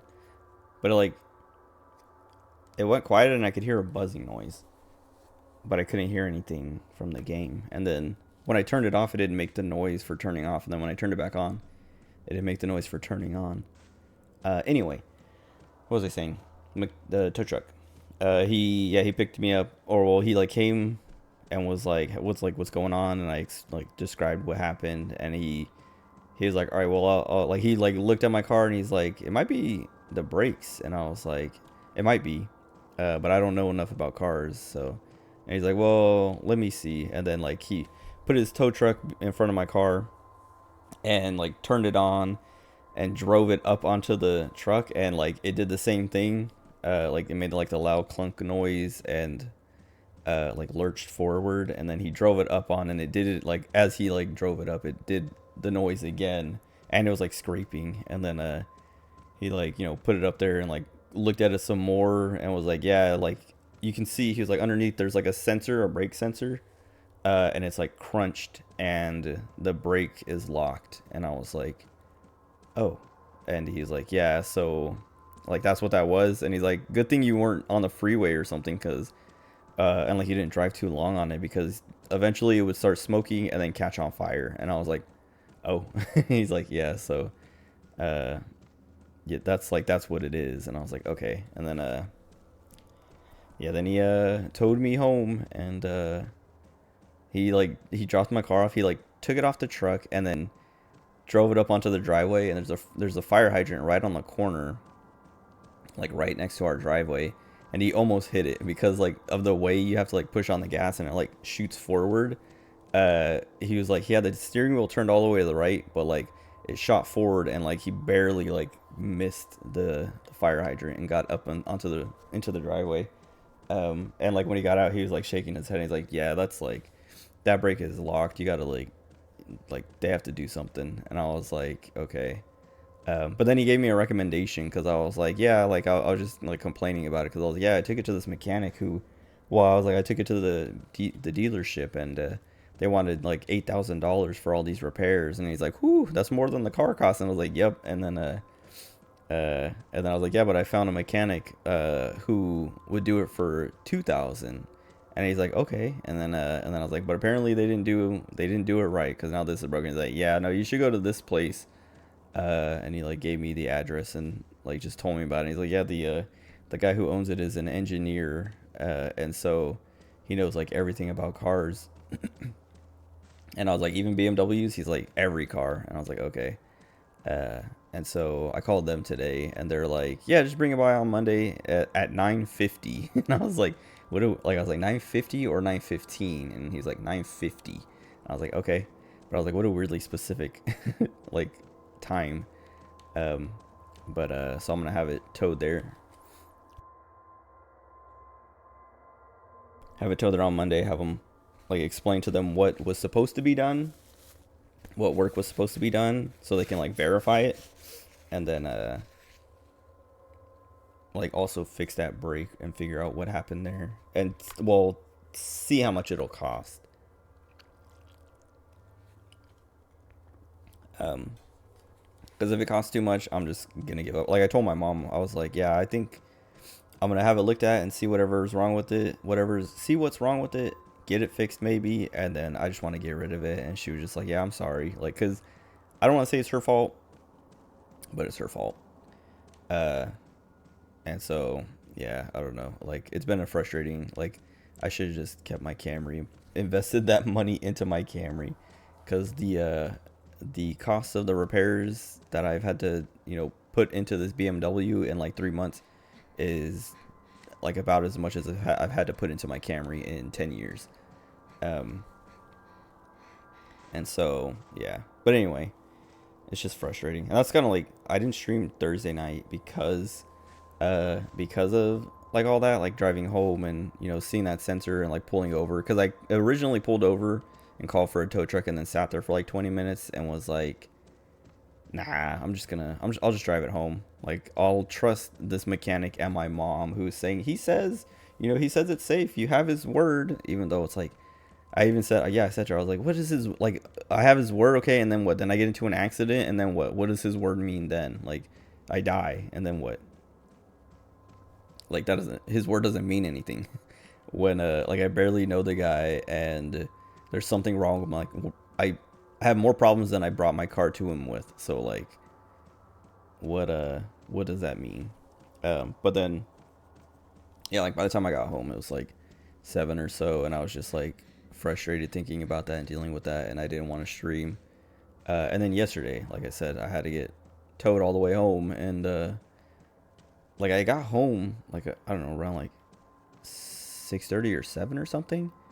No, it was like 7 or 7:30. But like I could have streamed, but like I said, I was just like, I'm not gonna stream. I'm so like upset, frustrated, mad.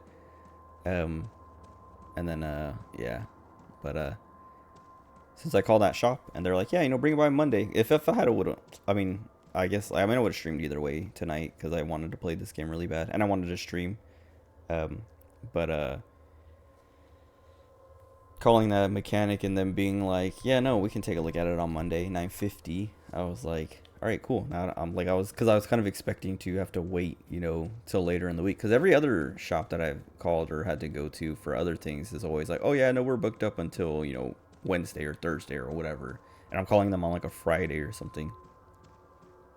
Um, but and like I thought about taking it to the place I've been taking my car to, but this tow truck driver really, like, he was like, no, this place is like good. I take my cars to these guys for everything. Like, he was like, I took my car there one time, and like kind of told him what was going on with it, and the guy was like, give me 5 minutes. And then he's like, he drove the car for like 5 minutes and came back and was like, it's this and this. And then like, it was super cheap, and he got it done in like a day. And then my car was driving perfectly after that, and I was like, all right, like, I mean, this tow truck driver could be selling me, but what other option do I have? like I said, I could go back to the place that I usually go to, but um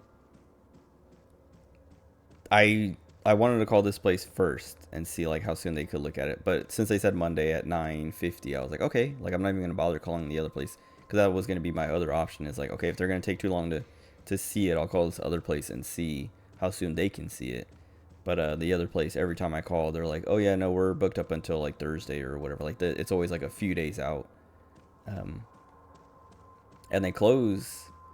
They open and close. Like they only work. They're only open Monday through Friday, and it's from like 9 to 5, which is hard to get my car there or picked up from without having to like do a bunch of coordination. But this other place is open Monday through Saturday. But their hours on Saturday are shorter. But it's like a thing of like, okay, I could probably, I'll have it like towed over on Monday, and then if they have it done by the weekend, see if I can pick it up before the weekend. But if not, I'll pick it up on Saturday, so I don't have to like take off work earlier or whatever, or go in late.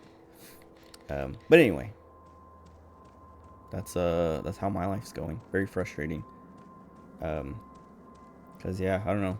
Like I said, we bought this car. My mom was like, "Oh yeah, my ex-boyfriend knows a guy who, he sells cars. He gets cars and sells them cheap and blah blah blah. And then he sells me a car with $8,000 worth of repairs on it. And they're all like major repairs. It's not like, oh, you can just ignore that and just like, oh yeah, no, it's just well, one of the tire pressure monitor sensor or whatever the TPMS thing. The mechanic was like, oh yeah, like you have like non-stock tires, so they don't have the sensors on them. So like you don't have sensors. That's why that's there. And I was like, oh okay. So apparently, and like I was like, oh yeah, I do remember that guy saying he like changed out all those parts for like BMW. Like he changed them out so that they had like BMW like branding on them or something. I don't know. Because he was all like bragging about that when I went to buy the car. And so I was like, oh, that must be that work. And so yeah, they didn't put sensors back on, or they couldn't put sensors back on or something. But anyway,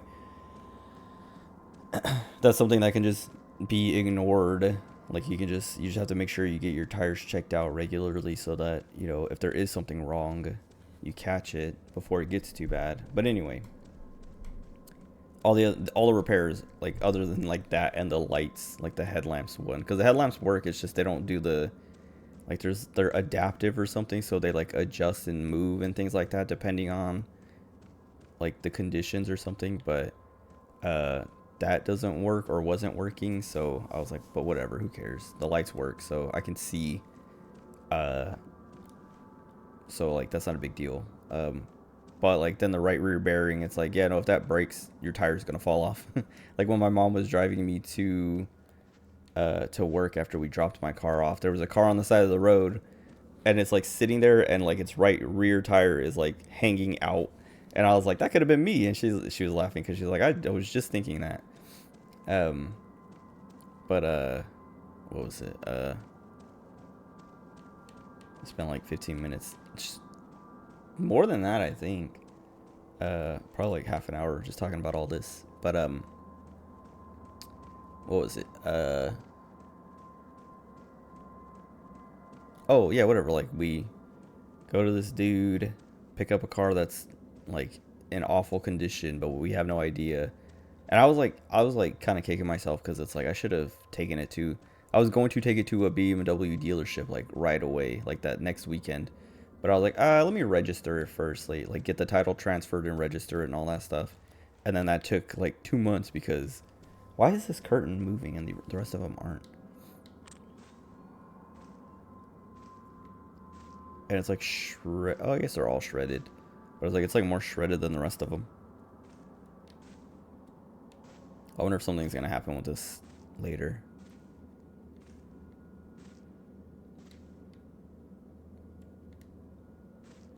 Yeah, because none of the rest of them are like that.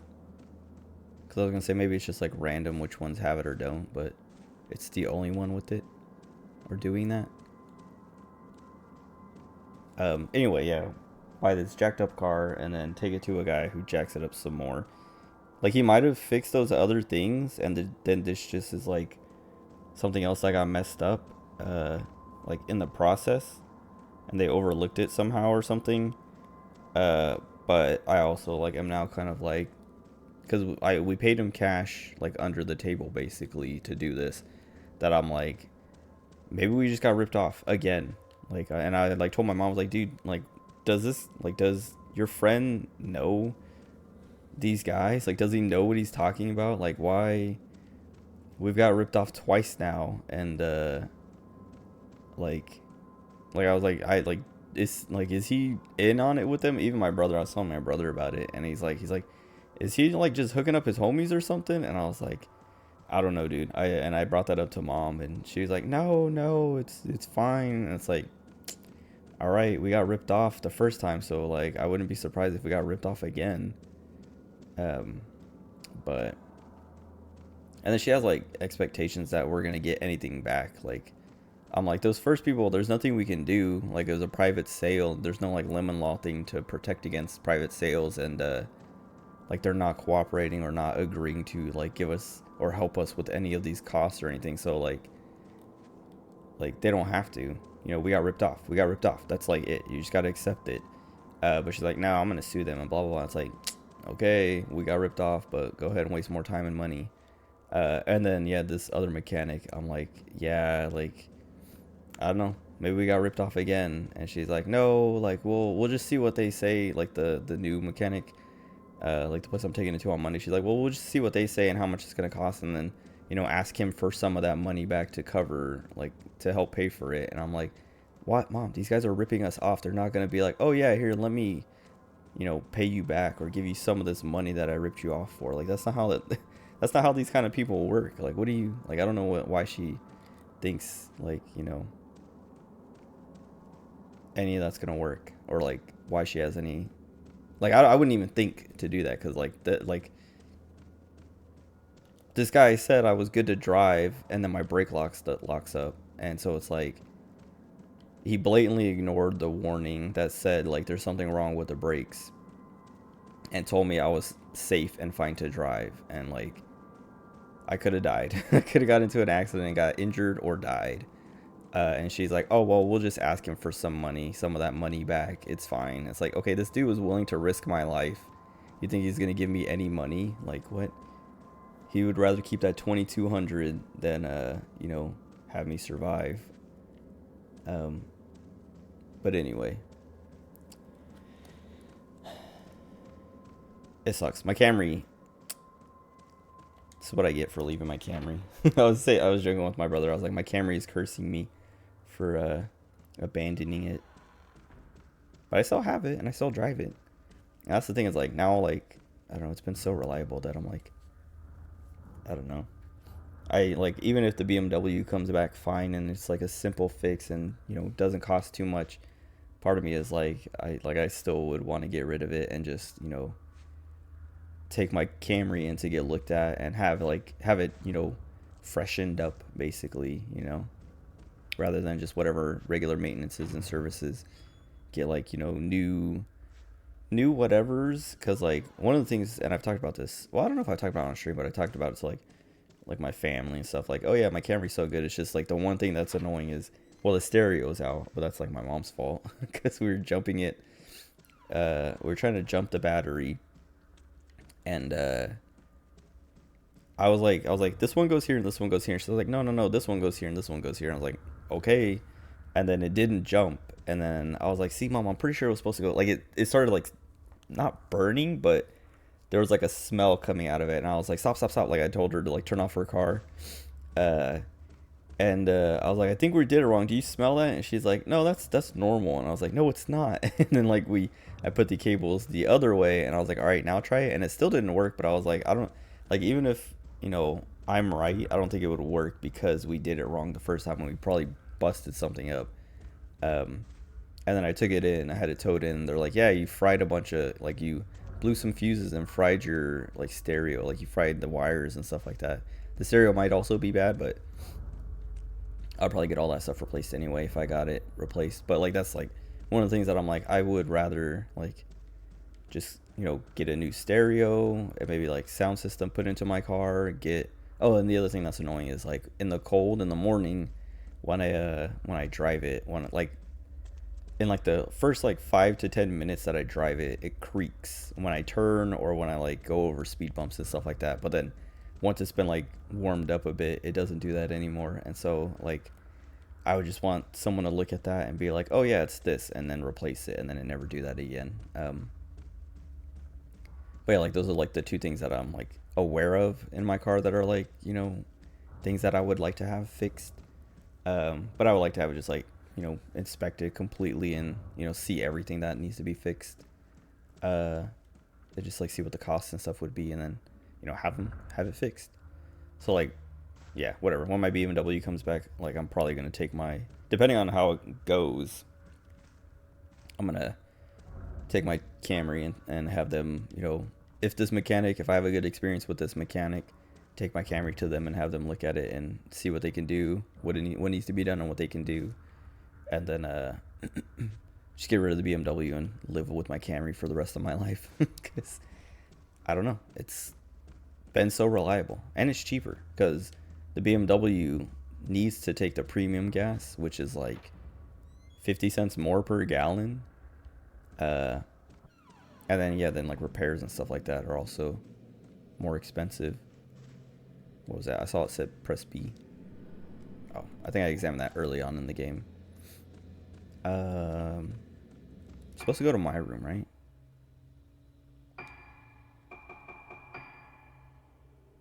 She's on the third floor. Was I on the third floor? I think I was. I'm dumb. I messed up.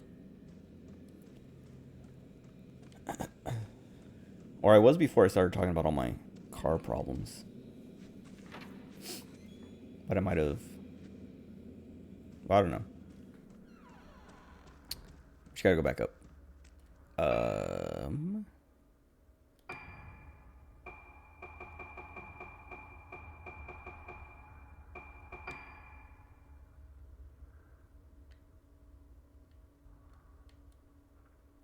I don't think the elevator... Oh, it is. Okay. Oh, but it's on the, like, all the way over there. So if I go down these stairs, I should just go here. Anyway. I want to get some more water because I'm about to run out and it's warm.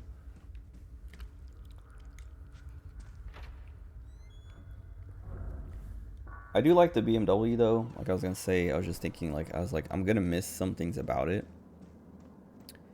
Because it's like it controls a little bit better than my Camry. Like my Camry drives very smooth, like more smoothly than the BMW, but it is like I can feel the weight in it, and like kind of like when I make turns and things, I can feel like not like delay, like the delay of all the stuff. I mean, I guess kind of is like that, like the responsiveness. Like the BMW is like just like more responsive. Or more sensitive. I don't know how to explain it, but like I feel like I have more control and like tighter control with the BMW than the Camry. Like my Camry or my BMW, I mean, I think it might be a size thing because like my BMW is smaller and lighter than the Camry, and like it feels like that. Like when I move, when I'm changing lanes and turning and doing stuff in the BMW, it feels like tighter and I'm sure that's because like, the quality, the BMW experience or whatever. But like when I do stuff in my Camry, I can feel like the heaviness of the car and everything. But anyway, like I'm gonna miss that kind of, but I don't know. I might keep it. I don't know. We'll see. I guess we'll just have to wait and see how things turn out.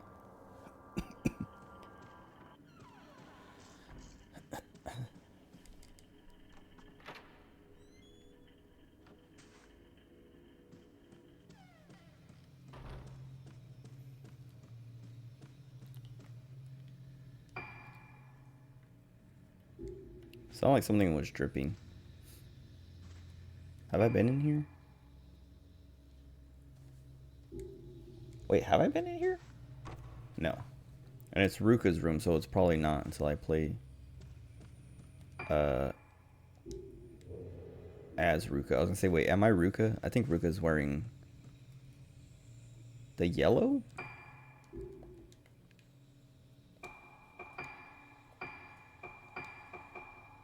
Yeah.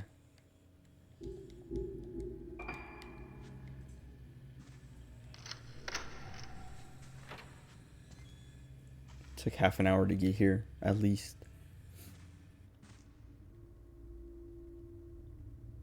She has like a little, what do they call those things? For the babies? Let's say crib, but it's not a crib.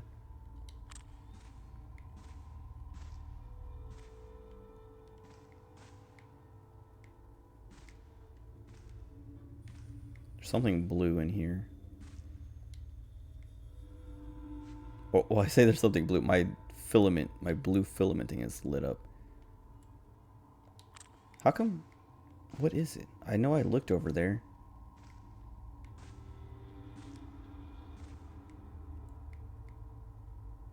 They have those speakers in the rooms too, so they can blast their annoying music. Oh, it must be on the other side. Is that the doll? No. I was gonna say they're like getting weird about it, and she's like in the painting now. You have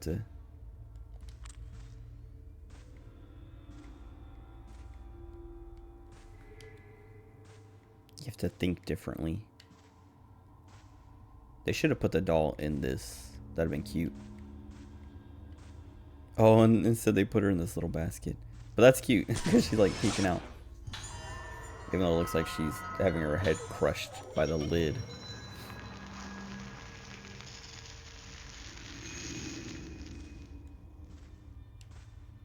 Okay, I'm gonna look up the Hozuki dolls because I want one. I don't want a haunted one, but I want like one from Fatal Frame.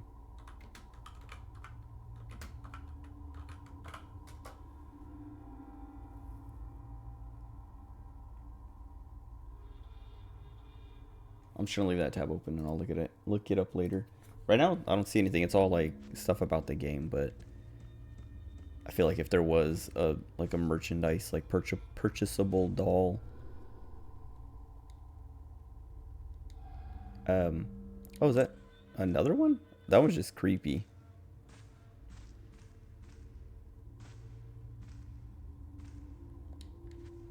Yeah, if there was like a doll you could buy that was like from the game, it'd be hard to find because all the results are gonna be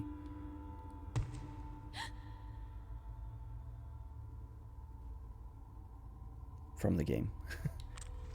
Are you okay? Looks like Ayako. Not really. Just kind of has the bangs. Grab lens. I keep pressing start. Automatically locks you onto the nearest ghost.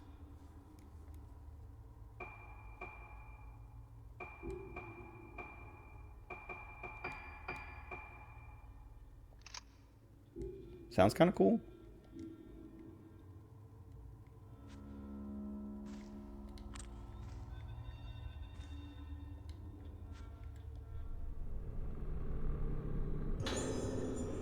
Old research records. Devices I have invented based on my personal theories have special blanks. Be handled with blanks and care, probably. Here I will record some useful blank handling, maybe, of blank. Spirit Stone flashlight with creators stored the memories. Something drone patience through. Something of the moonlight stored in it. Use of the moonlight stored in it. It should blank treating the symptoms and in extreme cases something blossoming. Spirit radio uses blank crystal to blank special waves and blank residual thought to hear the dead. Oh, I still have that tape I have to play. However, extremely powerful thoughts, regret, resentful voices cause the souls of those who hear them to be consumed. I don't know. Requires care. Camera obscure allows blank blank not visible to the naked eye. Those who use blank spiritual intuition, blank possessed, blank rest is badly rotten and completely illegible. I keep pressing start.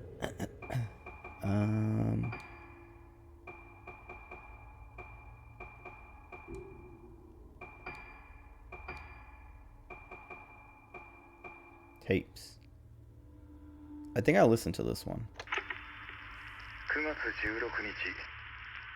Maybe not. 灰原が手配されてから2ヶ月が経った。依然行方は分かってない。明日行われる老月神楽はこの島出身の者にとって特別な意味を持つ祭りだという情報にかけてみる。灰原がこの島に渡ったという証言はまだ取れず、本部は動かない。東京での捜索を進めている。しかし灰原はこの島にいるような気がする。これは俺の勘だが、冷酷なやつほど窮地に立つと何かにすがりたがるものだ。Subtitles are kind of fast sometimes. It's annoying. Why is my... Oh, I was like, I can't move. テープ回りました。どうですか、気分の方は。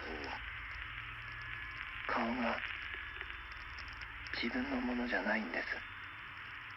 違うんです。これは。それはどういう？鏡を見ていると時々。いえ、わかりません。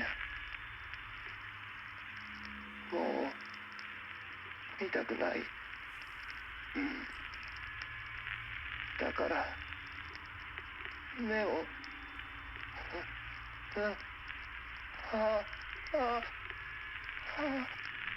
Trying to do my Blue Archive PvP, but this game takes so long to load anything. そう言ってました。違う。安心してください。必ず解放に向かいます。His little sister. I've seen his name.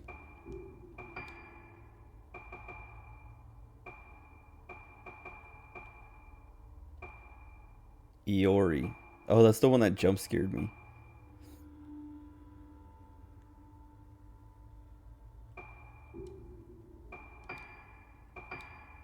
Okay, I'm gonna get some water before I play this one. I'll be right back.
Okay. It's hot, but it feels good. And I was thinking about this. It's like a weird, like I'm hot enough to be a little sweaty, like my legs are sweating a tiny bit. Um, and like just like 1 month ago, if I would have felt like this, I would have been like real annoyed and real mad. But right now, it's like it's a good thing. It's literally just because of the weather. It's literally just the context changing from being hot during the summer and being hot during the winter. I mean, I guess it's not winter yet, but it's getting cold.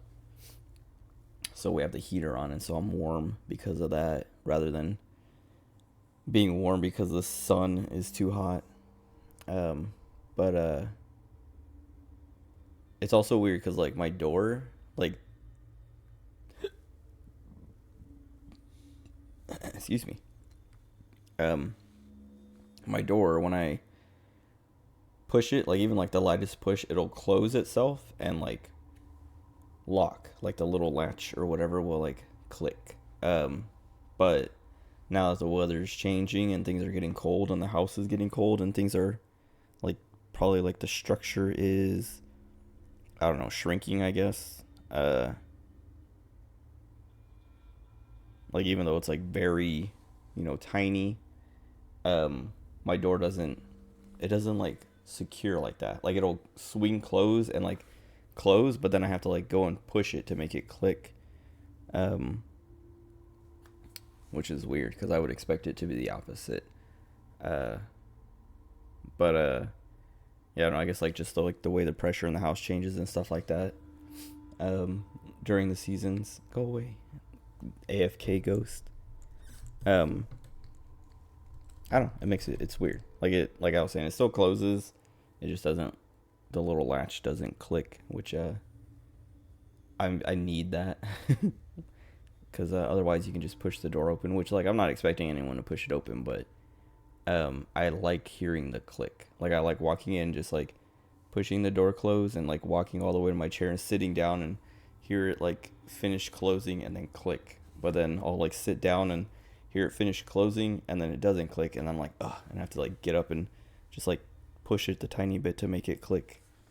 It's just compulsion. I can't ignore it. どんな気分かな私、お姉ちゃんと同じなの言ってたよ、Oh. 同じだって霊媒だってそうか Oh. そうだね大丈夫何も心配することはないよ一緒にいれば私みたいにならないって言ってたねえあれを試してみようかはい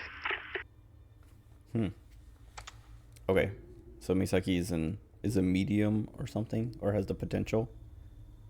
And that girl we must have seen that I was like assuming is her sister is not like an actual biological sister. But we'll probably run into her ghost or something and probably find out more. Also, I just remembered. Blue Archive has the hold on. Now I'm like, wait. Oh, I still have time. The banners right now or whatever are the bunny girl Toki and the maid Eris. And I got Toki and I want Eris as well, but I don't have enough pyros. Like I'm doing a 10 roll right now for what I have, and this will be 100. But I don't know if I can make it to 200 to spark her if I don't roll her before she goes away. But there's still like a week left, I think. Yeah, it lasts till the 13th, so I still have time to earn as much as I can. And if I get close enough without getting her, I'll just, finally buy some pyroxene. Because I haven't put a single dollar into Blue Archive for all the time that I've played it, but I've put like so much more money into Fate Grand Order. Even in Genshin, I played Genshin and I bought like the the first battle pass and then the like monthly what do they call them in, is it just gems? No, is it just gems? I don't remember what they call the currency in blue Genshin. uh but I've played Blue Archive for so much long. Like I played Genshin for a little over a year. Like I remember playing through the first anniversary, and then like a little bit after that.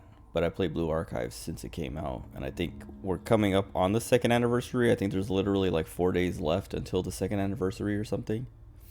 And I haven't spent $1 on it. But I haven't felt I've gotten everyone I've wanted, and so I haven't felt, the need to. And I don't know. I don't feel like it needs the money. Like they don't. They don't need my money. They make enough off of the game already. Limbus Company though, that's another one I've played for like a lot less, and I've put more money into that than I put into Blue Archive. But it's literally just been buying the battle pass and then like the monthly, like the daily currency thing where you buy 30 days of getting some daily currency. But I've only bought that a couple times, like maybe 3 times or something. Like I haven't had it running the whole time. And then the same thing with Pokemon Sleep. I bought like this stupid like 6-month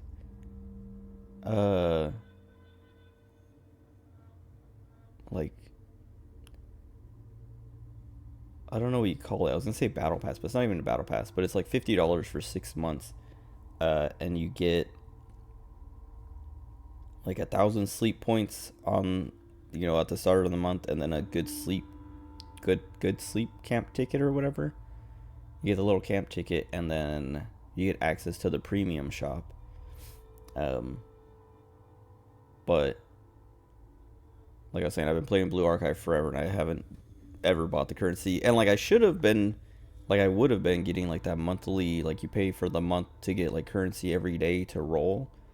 Cause that's like whenever I play a gacha game, that's like the thing that I buy, so I can like, cause they're always like $5, and then you get like like $20 worth of currency or something by the end of the month or whatever.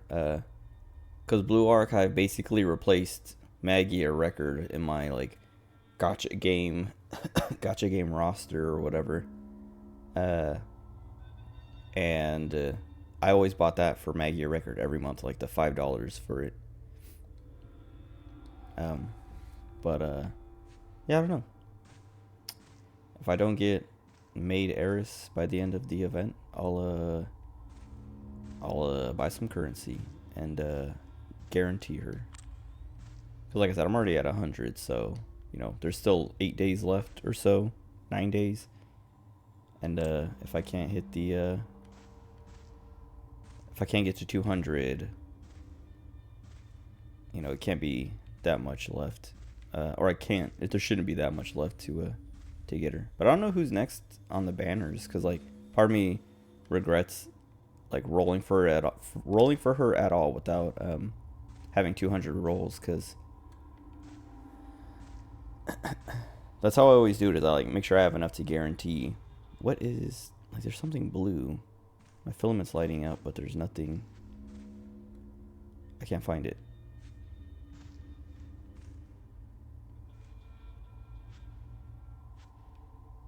Is it above me? It can't be. But yeah, I usually like make sure I have enough to guarantee before I roll.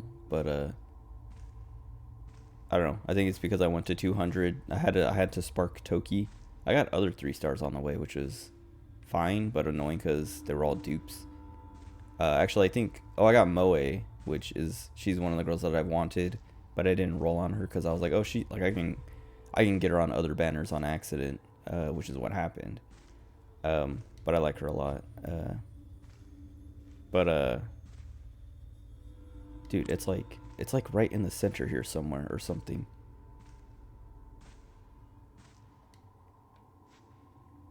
I can't leave without getting it. But the thing that's annoying is it's like so. Oh, it's already. Oh, it's not lit up. It's just a.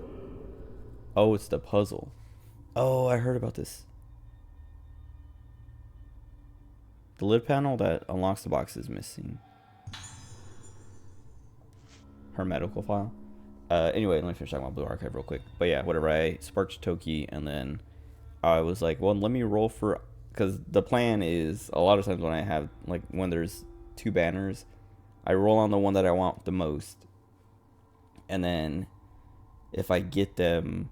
And, like, I always make sure I have enough to guarantee. So I roll on the one that I want the most. And if I get them before 200, then I spend the rest on the other one if I want that character. And then if I don't get them, I guarantee them. But if I don't get the character that I roll on first and I have to spark them, then I just don't get the other character. Excuse me. That hiccup hurt, and it was like a tiny little burp. What was I saying? Yeah, whatever. Anyway, I rolled, had a spark Toki, but I really want both of them. So I was like, well, let me just roll on Eris and hope I get her. And I haven't gotten her, so. At least Yuzu is free, because I like Yuzu more than Eris, but I still want both of them.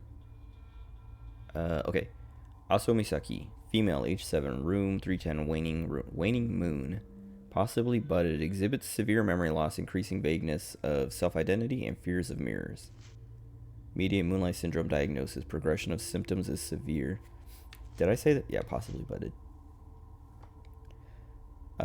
Progression of symptoms is severe. As seen with patient in room 412, frozen moon, advancement of moonlight syndrome is clearly connected with the patient's own spiritual potential. Oh, is that the girl? I mean, it has to be. As seen with patient in room 412, frozen moon, advancement of moonlight syndrome is clearly connected with the patient's own spiritual potential. Because that's what that girl... That's what Misaki said the girl was saying. Like, she was like, you're like me, a medium. So frozen moon is going to be a big deal. Complete recovery for female patients presenting the syndrome before the age of 12 is very difficult. They will often seem to have recovered, but are vulnerable to relapses caused by living environment and emotional trauma. Care must be taken to make thoroughly detailed records of her condition. Scheduled for experimental application of the procedure to be carried out on the patient in 412. This may provide clues on how to treat the patient. Addendum. Regarding her refusal to be parted from her special friend, since this allows her to remain stable, do not try to force them apart. Wait.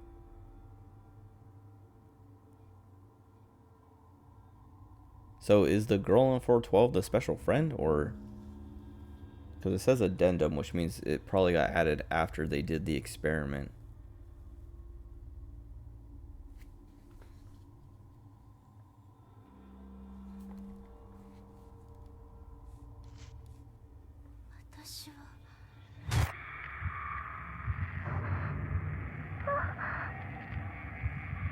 Oh, but they did the experiment on Misaki first. They experimented on her to try and get it right for... Oh, this thing.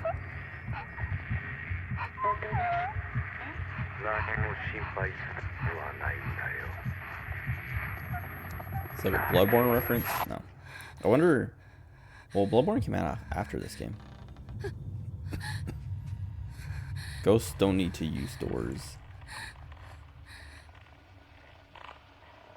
A nurse? Those eyes. Okay. Nice. Was he the fatal frame?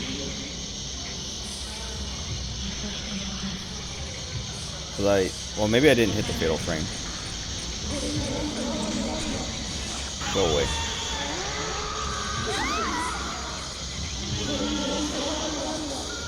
Okay. Okay. What? Oh, I thought he, like, changed directions or something. Like, I thought he jumped and then jumped again. That would have been annoying. Do I not have any healing? Well then. Can I equip my... Oh, I can't. Nice. I don't know which one I have equipped right now. Slow. I guess I'll keep slow.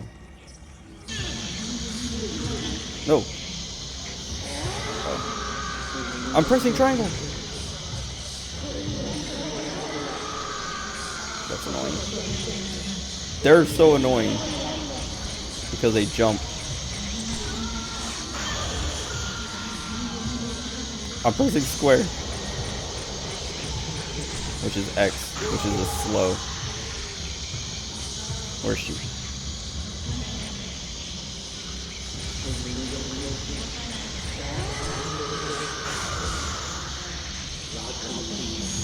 I can't do anything.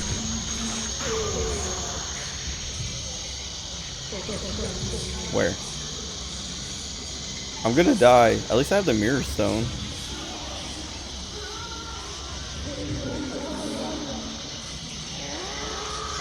That's so frustrating. Because I literally can't see them.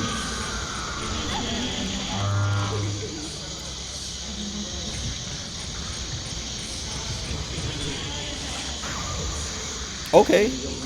Okay. Okay. I was too slow. Get off me. I'm gonna die. This fight sucks. This fight is awful. I don't know. Like, this is the only one that I've had so far that I'm, like, not having a good time at all. And it's because they move so fast. And, like, I know part of it's because I'm, like I'm making it harder for myself by waiting too long to attack. By, like, trying to get full charges and stuff. But, like, I'm not gonna waste my film. I don't know. I got one of them. Maybe both of them. Oh, I think it did say double kill. That was so frustrating. I still have some of my good film left, but man, like, at the beginning, they were just, like, jumping instantly and, like, hiding in the walls. Oh, what's up, Honda? You got the Picora one. Oh, dude, it is 2 years. Well, thank you. And it's... You have a perfect 24-month streak. I was watching a dude earlier. Stupid. Beautiful, sexy, little baby boo streamer twink. Stupid. Doesn't feel like that long. It doesn't. And, like, part of it, like, this last, like, 5-ish months has felt like it's gone by real quick, and I've barely streamed at all. I've streamed like once or twice a week, and it sucks because I don't know, even when I stream like more than twice a week, like, I'm like, dude, I want to stream every day, but then I get home and I'm just like, I just want to sleep, or, you know, I want to do something else tonight. And because I do the other thing, I don't have time to stream. I'm a salary man now. Yeah, I haven't talked about work tonight yet, but I'm still getting frustrated by my manager. Just like, she's the CFO, but she's also my manager. And she's just like constantly, she has like all these, like, everyone's getting frustrated with it, but she has all these ideas and plans that she wants to put in motion that are like she wants them done like now. And it's like, lady, like, we can't, like, and my mom hates her. My mom like complains about her all the time, but she's like, she talks about like how, because like me and Chase have talked about like, oh yeah, like in the military, you know, sometimes you have leaders who are like this, where they come in new to your unit and they just make all these changes because they want to like make their mark and make it their own right away without like understanding why things are done the way they are done. And that's how how my manager is. She's like this newish CFO. She's only been there for like 8 months, and is like, change this, change that. We're doing this way. We're doing this that way. And like, there's all these things that are like kind of connected and fragile that are just like, we can't just do that, lady. We have to like migrate from this to that, or make these things happen first, and blah blah blah. And so she has like, yeah, she keeps giving me all these like she loves projects. She loves the word project, and she's like, yeah, once we're done with this project, we want to move on to the next project, and blah blah blah, projects. And it's like, just let me do my job. Just let me be the IT guy. Like, let me be my job. But she's like, no, I want you constantly working on some kind of project. You want to pass all your help desk stuff to the to like the IT support team that we hired, and blah blah blah. And it's like, I don't want to though. I want to be the help desk. I want to do that stuff. And so I'm not going to pass. Like the only things that I've passed to those guys is like, hey, I don't. It's the stuff that I don't want to do. Like, hey, our hosts need to be updated. Can you guys update them? And they're like, yeah, sure. What's a good maintenance window? It's like, here you go. Just because like it's tedious work that I don't want to do. But if someone is like, hey, my thing's not working, I'm like, I'm taking care of that. But then yeah, then she has all these projects and things. Classic. Just changed commanders, but you know the new commander, and he was already in your. Oh yeah, well yeah, but that's like different than what I was kind of talking about. But yeah, projects that can, and that's kind of like the thing is like I know she wants all these things done so that she can then go to the COO and CEO and be like, look at all this stuff that I'm getting done. When it's like, no, you're just being annoying and making everyone else like do more. Like she's the CFO. So she runs the accounting department too, and like a lot of the accounting people are just like constantly being like stressed and frustrated with her because they're like, we need, like they'll call me like, hey, I need this, like I can't do this thing that I need to do because this thing's not working right, and I'm like, oh sorry, here, let me fix that. And they're like, they're not pressuring me or like, you know, being impatient with me, but they start venting like, yeah, you know, the CFO, she's like this, she wants this done like now and this and that, and like, so it's kind of, it sucks that it's not working. And I'm like, yeah, sorry, but like, this thing isn't, it's not that simple to fix and whatever. And they're like, no, yeah, I get it, but you know, I just want to let you know that it's kind of like, if you can make this a priority, I'd appreciate it. And it's like, yeah, sure. And so like, I feel bad because they're being stressed by some of the stuff that like I can't really do right away, because like the things just take time. Like one of them was like I had to build a whole new server for this guy and move the software he used to it and then upgrade the software, which like takes time. Like literally just like you click the button and then you have to wait. And he's like, you know, constantly checking on it, and I'm like, hey man, I'm sorry, like I'll let you know when it's good. And then it was good, and then it broke, and so we put him back on the old stuff for a little bit, and then the old one broke, and I was like, man, see, this is why I like when the new one broke, I just wanted to fix the new one, because like now I spent time setting up the old one again, and now the old one's broken, and like that's time I could have been spending fixing the new one, because then I did fix the new one. And like even the CFO, I can say my manager, but the CFO, I mean whatever, my manager, the CFO was like, she was like, I'm proud. I'm like so like happy that you got that fixed, and like I'm proud of you, like good job, this and that. And, like she literally like was like, good job. And I was like, that's so lame, but okay. She's like, thank you so much for getting that working, because we needed that so bad, and blah blah blah. But that was one of those projects that she was like, now we can put you on the next project. And I'm like, okay, what now? And the next project is build a SharePoint site for the accounting department, and like structure it how they want it structured, and then help them move their files over, which is like, sure, it's a project, but like that's so easy, like they can do it themselves. Like, and that's what I'm gonna tell her and like show her is like, give me one person there to teach, like who should I teach how to do it, and then they can do it themselves. Nice and conspicuous.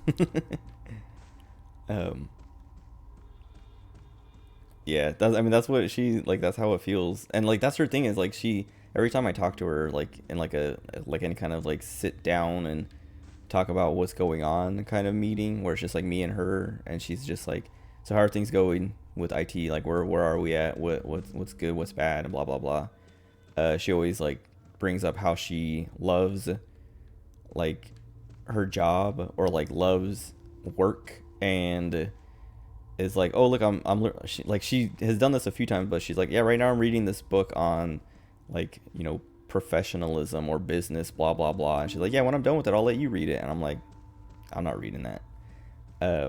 But like one of the first times I met her and like sat down with her, she was like, yeah, I'm reading this book on like building IT departments and blah blah blah. And so she's like, it's really good, and when I finish it, I'll let you read it. You should take a look at it, because it's got some good stuff in there on like how to, you know, be the best IT person you can be, and blah blah blah. And I'm like, dude, I don't care that much. Like, I like the job and I want to do the job, but I'm not gonna like invest that much in it, because like it's just a job. Like I don't want my job to be my life like you do.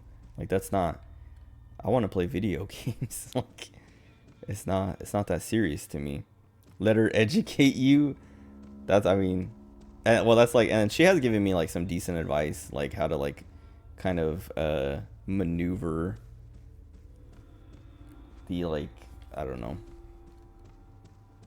professional landscape. I don't know how to describe it, but like just like how to handle my relationships in the office and stuff like that. She's like, yeah, you know, like the family that works here, like the family name,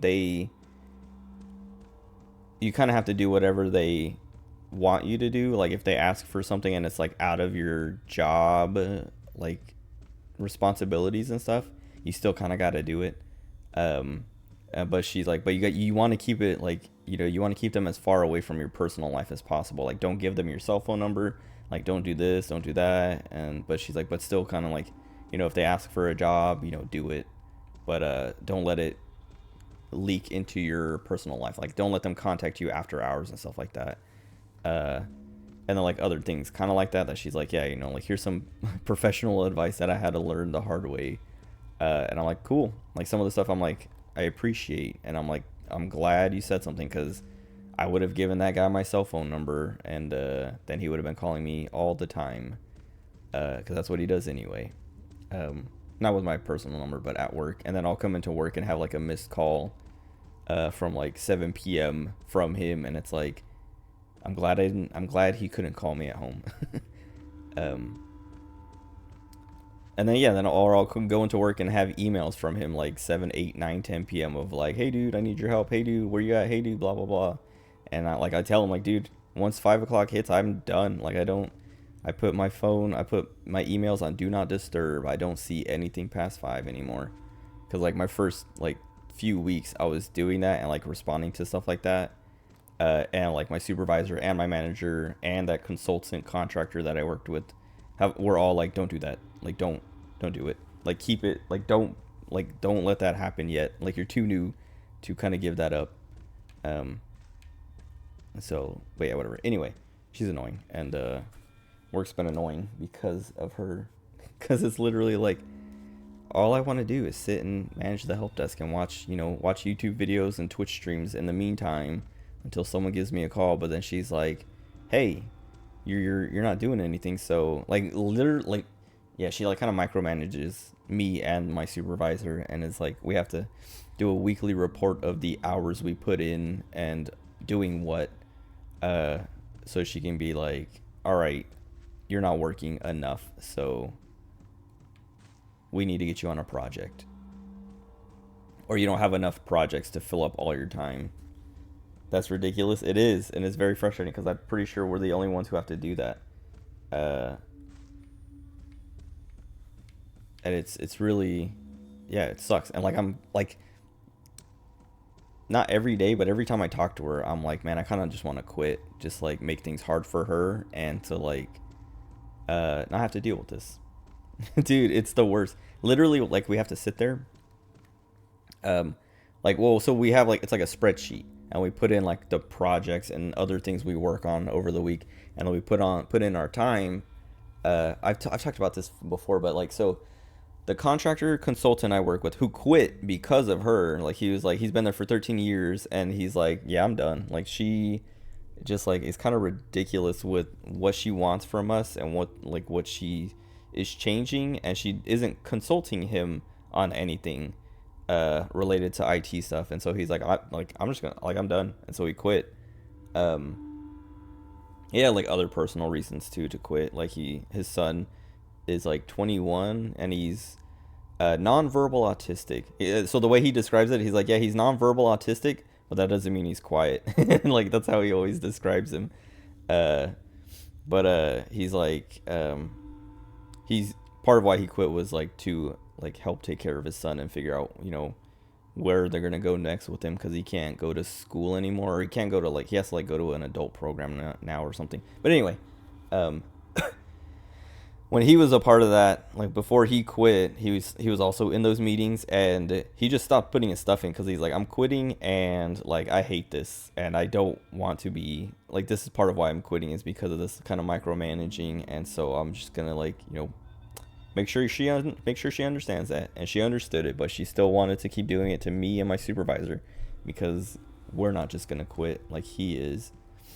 Um, but it's, yeah, it's like this Excel spreadsheet, and we just put in our like projects and other things that we work on or worked on, and then the hours it took, and we have like projected or like scheduled hours basically, and like I have 32 hours a week, even though I work 40 hours, but it's supposed to be 32 to give me like 8 hours of wiggle room for like personal stuff, or just like, downtime and things like that, because like the people who created this spreadsheet for us were like, yeah, we don't really want to like work your 40 hours, like that's just kind of like like bad for your employees, to, and also to like make them look at it and see like, oh, I have to maximize like all 40 hours, like, it's just like not good for, your like your psychological health and stuff like that. And so like the guy who, created it and explained it, he was like, yeah, so we if you work 40 hours, we try to like, do like 32 hours is your actual projected time to work. And then my supervisor, she has a projected time of 24 hours because she doesn't work every day. And then and that contractor also had he had like 24 or 20 hours or something, because he also had like a different kind of schedule. No reason for everyone to work every hour of the week, exactly. But and so like, and she like understood that. She's like, yeah, no, I get it. Like, yep, cool, whatever. But then as soon as those guys like handed it over to us to like let us run ourselves, she immediately changed my number to 40. And like the very first week she ran it herself, she like, I was overbooked on my, like, we have the estimates, like the projected like 32 hours, but then we put in our times, and sometimes you go over and it'll show you like, oh yeah, you're like 3 hours over or 5 hours over or 2 hours under or whatever. And I was like 7 hours over, so I was at like 39 hours. And she's like, why are you over? It says you're 7 hours over. And I was like, well, yeah, because I have all these things going on that I'm trying to get done this week. And she's like, oh, well, let's bump you up to 40 so that you're not over now. And it's like, I'm still over. Like, that doesn't make me not over anymore. And she like bumped it up to 40 because she's like, you work 40 hours a week anyway, so it should be 40 anyway.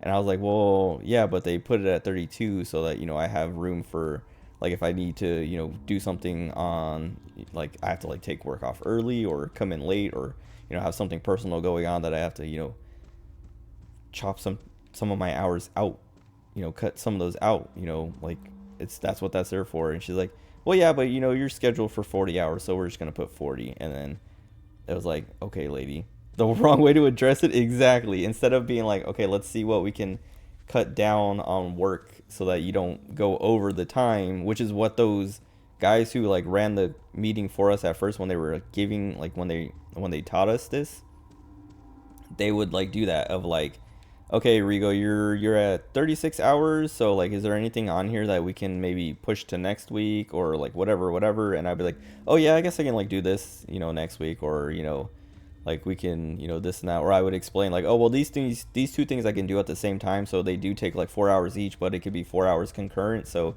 maybe we can like combine them somehow. And they would be like, okay, yeah, let's just adjust that or whatever. But instead she was like, well, what why are you 7 hours over? And then she's like, oh, actually, let me bump this number up, instead of look at what you got and cut down on that.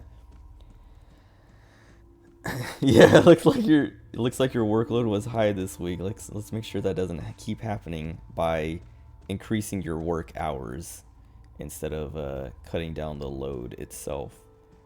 We want to make this number look right instead of the actual, we want to cut down the ratio instead of adjust the numbers, like adjust what you have. But yeah, like yeah, but it's like a micromanaging thing that's like so frustrating, because like she still will be like, well, why did you work 70 hours this week? And I'll be like, I didn't. I worked 40, but some of these things run concurrently. Like I tried to explain to her, like, this process sucks because it doesn't account for things that can run concurrently. Like, I can set the servers to update and monitor them while still working the help desk and filling out tickets and things like that, like doing tickets. And you know, it might be like an 8 hour day, and the whole everything, like they both took 8 hours, but 8 hours at the same time, the same 8 hours, so it turns into 16 on the document. And she'll be like, oh, okay, well that makes sense. But then she doesn't like change anything or want to adjust anything, or you know, like whatever. And it's just like, it doesn't work, it's stupid. And then it's also like, it takes like an hour of our time, so we have to spend an hour on this meeting, that we actually account for in the meeting note, like in the Excel document. We put in 1 hour for this meeting. But it's like, it's so, and then yeah, then like when things don't get done in 1 week, she'll ask like, okay, so why is this going into next week? And it's like, well, because it's, you know, I got this part done, like, cause that, and that's the thing that those guys who taught us the meeting, like, I don't know, she just like ignored everything they taught us. Cause like when they taught us, like even me and that contractor were like, yeah, it's kind of like annoying to have to like track all this stuff, but it's like, it's good because it like makes you kind of like, it makes you accountable. So you don't just like, you know, say you're gonna do something and then don't do it. Like you, like it has literally made me like, before she took over, it had made me care about like, you know, like, okay, I put in that I was gonna get this done. Did I get it done? No. All right. Well then, like, I messed up, or like I see it and I'm like, oh, I gotta still do that, and like it reminds me like, okay, let me do that and like get that thing done. But then the way she's been running it, like I put my stuff on there and I'm just like, all right, I'm gonna put in 6 hours on this thing to get to this point, and then I get to that point, but then like there's another part that needs to happen, so I put it in on the next week with like a different goal. And then she's like, why is this still here? I thought you did it, you know, this week. I'm like, well, no, I did this part of it. Like I built the HVAC server, but I still need to install the software and like, you know, talk to the HVAC guys and have them transfer the license and do all that. And then she's like, okay, well, you know, it'll get done this week. I'm like, well, yeah, that part of it. And then, you know, she's like, okay, well then whatever. And then like the next week I like complete that, and then I put in the next part, and she's like, didn't we have this done like 2 weeks ago? And I'm like, yeah, but that was that one part, and then I got this other part done this week, and so now this next part is happening. And she's like, well, why is this taking so long? I'm like, because it's a lot of coordination with other people, and like the process, it's work that needs to get, like, it takes time to do. And then I have to do help desk stuff at the same time. And she like, every time I like get frustrated and say it like that, and she's just like, okay, well, like, you know, maybe we need to start thinking about how you know, pass your tickets on, or like, you know, put your tickets, like adjust the time spent in tickets. But that's like, that's my job. Help desk is my job. That's like what I got hired for. And now she wants me to, like, because the contractor consultant quit, she wants me to be him, even though in my first month I was like, I'm afraid that I'm being trained to be him and replace him. And everyone was like, no, no, no, don't worry about that. Even she was like, no, we don't need you to be him. We don't want you to be him, like whatever. But then he quit, and so now they do want that, but they won't adjust my pay, which is what I was saying. Like when I got the $2.50 increase, I was like, it's not enough. And you were like, what, that's so much. And like, well, I'm like, yeah, but it's like, they paid this guy like $70 an hour, and they're giving me $2.50 of that to do his same job. Like he quit, so now they get to save $70 an hour, and are like, well, here, you can have $2.02 for it. But wait, T, can we make work better by making your emails more efficient? They don't care about my emails, at least. Like I have like pretty good emails, I think. But my manager has done that to my supervisor, at least, of like, you need to, like, no more, you can't send out mass emails. You have to send them to Rigo, or send them to, like, tell Rigo what to send, or go through HR and have them send it, because my supervisor sucks at writing emails. But yeah, like, she's making my supervisor worry about that stuff. My supervisor actually started using ChatGPT to write her emails because of that. And to like save time, so she's like being more efficient by not writing her own emails anymore, so she can get, you know, all this other stuff done that my supervisor wants. But take away ownership of your own job. Consulting so lucrative? Yeah, that's what, like I'm like, it would be funny if I could just quit and then immediately come back and say like, all right, do you guys want, I have started Rigo Enterprises, do you want to hire me to do this job I was doing like 10 minutes ago? Because I'll do it for $50 an hour. But yeah, I don't know. like it sucks because like I like the job and like I'm like fine doing the work that she wants me to do. It's just like I was saying, the micromanaging is frustrating. And then like I don't it like because it, like part of it feels like she doesn't trust me to get the job done, but I've gotten everything done. Like everyone has had nothing but nice things and good things to say about me. Even the COO literally asked me to text him the other day. Which my like well the COO and the CEO asked for my help directly. Like he sent the like office secretary lady to come ask for me to go to his office to help him with something.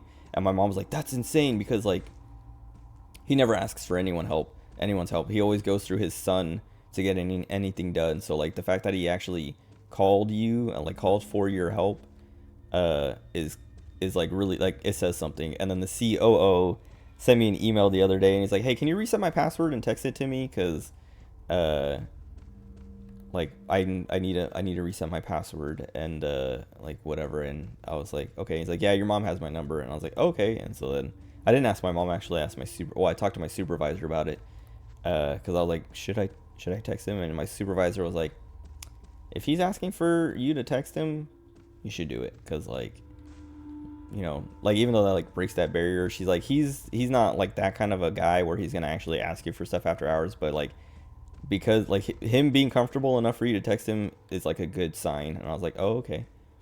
um but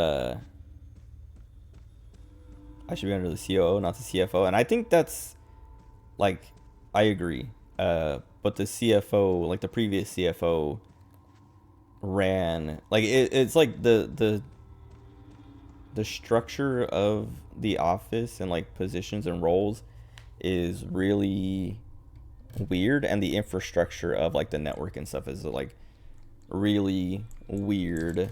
And it's just because of like people doing multiple things. Like my supervisor used to run the IT department like 20 years ago.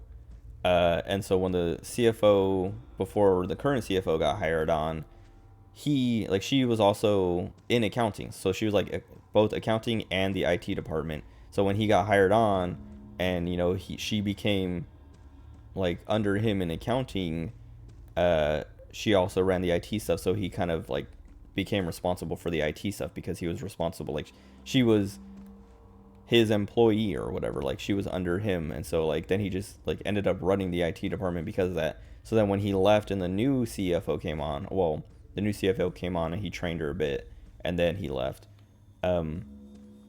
she took on the same responsibilities basically. Because the COO is really good with IT stuff. Like literally he hardly ever needs help, and if he does, I can just tell him like, do this and that and it should be good, and then he'll do what I say and then call me back and be like, yeah, it's good. And I'm like, cool, it worked. Like I don't have to actually go do it. He's smart enough to like just follow instructions basically. And that's how he wants it too. Like he doesn't like it when people touch his computer or like get in his business. He wants to be told how to do it and just do it himself. But because that's like the thing is like my supervisor worked with the COO and he was the IT department and kind of like gave it to her, and then the CFO came on, and because she was also doing accounting stuff, she went to him and he became kind of responsible for that. And then we got a new CFO, so she just took on those same responsibilities. But she's apparently bad at her job, because like my mom complains about it all the time. She asks my mom for help on a lot of things that aren't my mom's job, but my mom knows how to do because she worked with the last CFO pretty closely and like knew how to do this stuff or knew how to fix things because working with him she learned it. And so like she'll ask my mom like what is this, or what do I do about that, or how do I do this, or can you look at this, or blah blah blah. And like just my mom's like always like complaining like, dude, like how does she not know what a lien is, or how does she not know about our loans, or like blah blah blah, and just like all these things. She's like, it's because when the last CFO, when he was training her, he even told me like he came into the office this week apparently, and was like, it was funny because he my mom told me this afterwards, but he was in the office, in my mom's office, talking to her, just like catching up. And I called my mom for something. I don't even remember. Oh, I was calling her about my car, and just like, I can't remember if I was giving her an update or asking her something about it.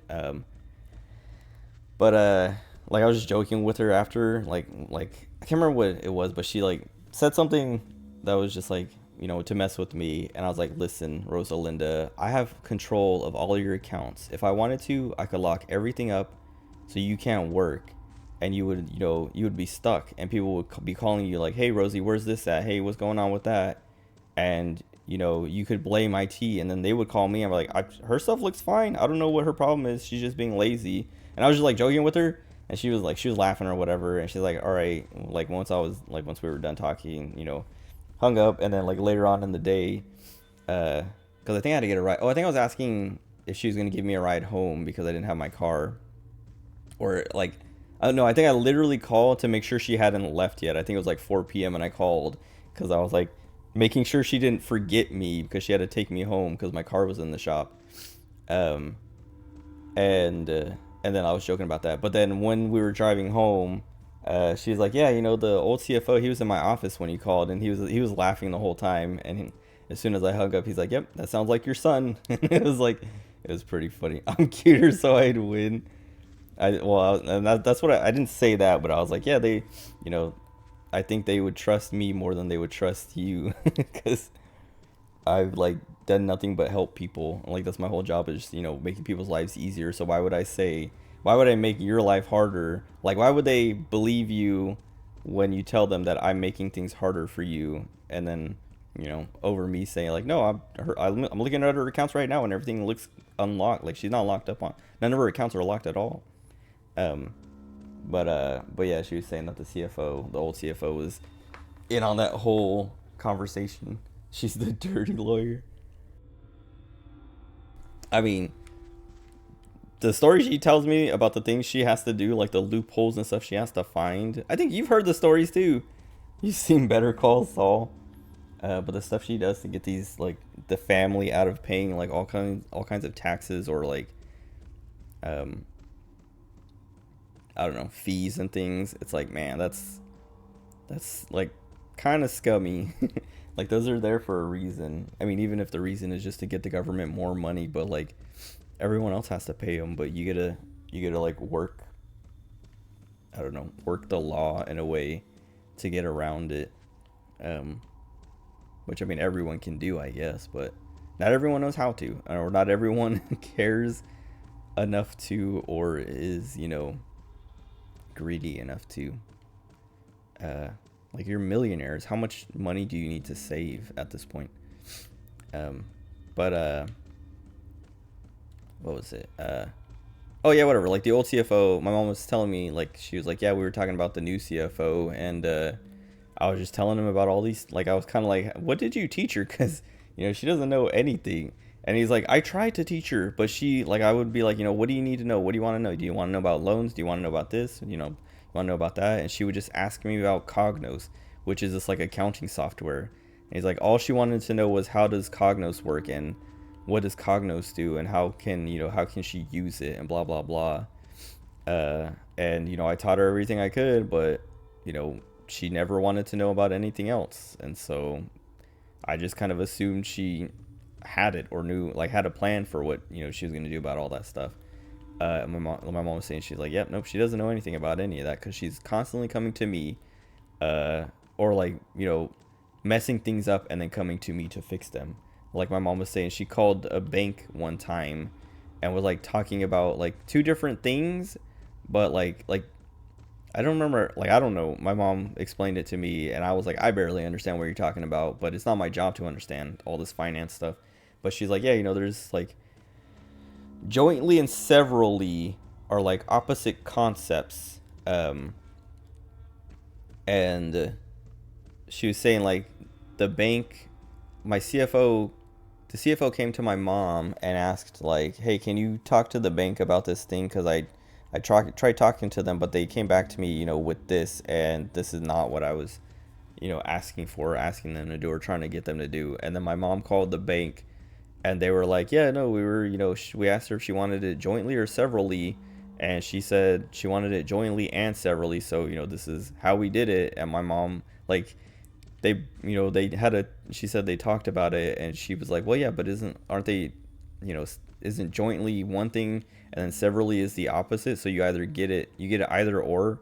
And they're like, yeah, but we didn't really know what she meant, and so we just went with what's best for us, basically. And so my mom had to be like, all right, well, we want it severally, and this and that, and blah blah blah blah blah, and had to explain that to the CFO, and like be like, these things are, like, how do you not know this? You're the CFO, and you don't know what jointly and severally mean, like how they're, you get one or the other or whatever, like blah blah blah. And she's like, that could have cost us a lot of money, or would have cost us a lot of money, but my mom saved it. And like other things like that, like she's yeah, she was saying, she was talking to the CFO, and was just like, how did she not know this stuff? Like, what did you teach her? What did you do? And he's like, dude, I did everything I could. She didn't want anything more than Cognos, which is like this. Cognos is this, I don't even really know what it does, but it's like some kind of accounting, like, report software or whatever, that like is very old. Like, we're literally moving away from it. That's like one of the things that my supervisor, one of her projects has been, is like learning Power BI, which is this Microsoft like product software thing that does everything Cognos does and more.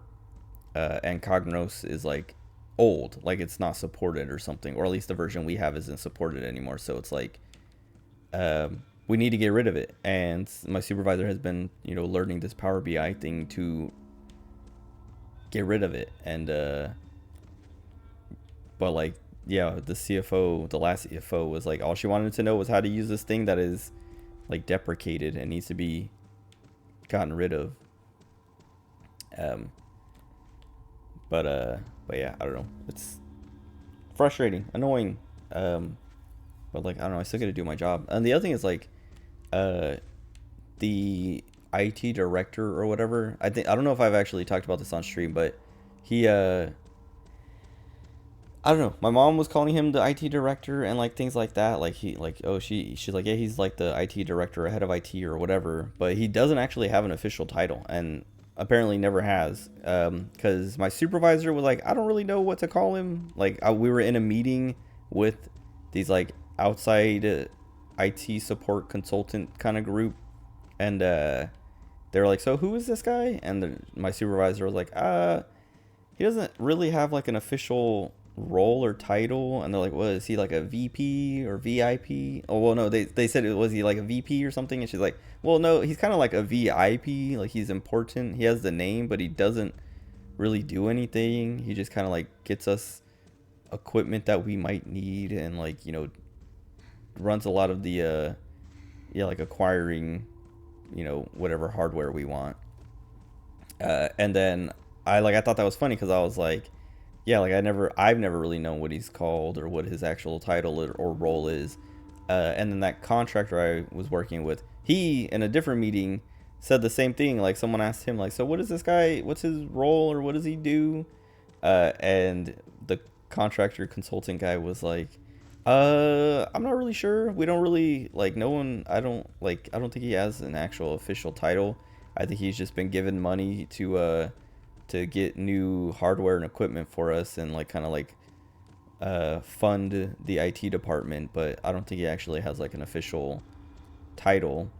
And then the CFO in a different meeting did the same thing, where someone was like, so this guy, like, what's he, is he the like the I can't remember, like IT, like, I don't know, like they might have said like IT director or like manager or something like that. And the CFO was like, no, he's not really, he doesn't really have an official title. He's just kind of like, he has a connection to the family, so he kind of has like he has a budget they've given him that he uses on us, that we can that we've been taking advantage of to get our users better equipment and stuff like that, updated hardware and blah blah blah.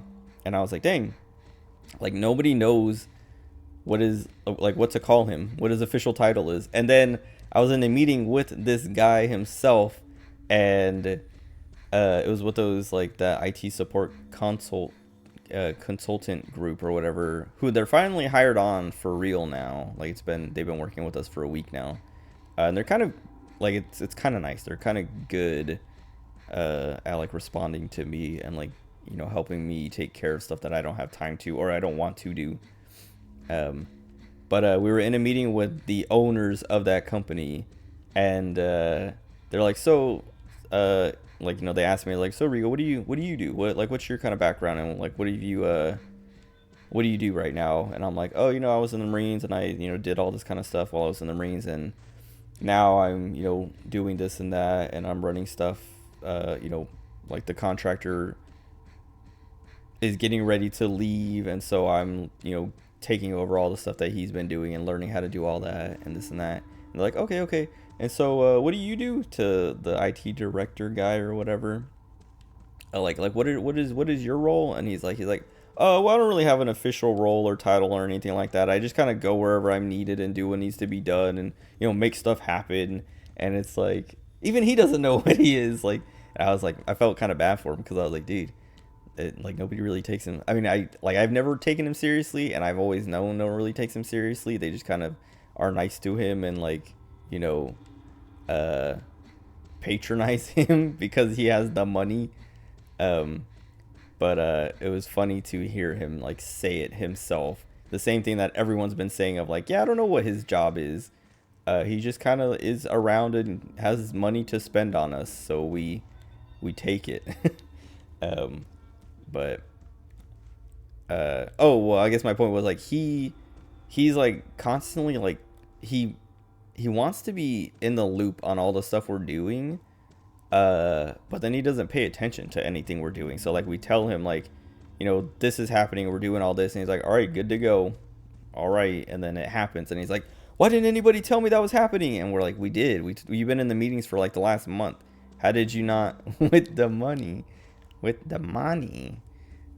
haven't watched a Donkey video in a bit, actually. That reminds me. I haven't looked at Donkey in a long time, actually, like a few weeks. Like I think I saw he put a video out on the new Spider-Man game, but I didn't watch it. But what was it? Oh yeah, no, like he's annoying because he's like constantly like, hey, did you make that happen? And I'm like, like he tells me to do something, but then doesn't. Like he'll be like, oh yeah, get this guy, a new laptop, and I'm like, okay, well I don't have any. I don't have any left, so you gotta, order a new one or something. And he's like, all right, I'll get on that. And then like 3 days later, he'll call and he's like, hey, does blah blah blah have his laptop yet? And I'm like, no, I don't have a laptop to give to him. And he's like, what do you mean? And I'm like, you haven't given me a new laptop to give out to him yet. And he's like, oh, okay, well I'll get on that right now, like whatever. But like he always like comes at me like I'm not doing my job.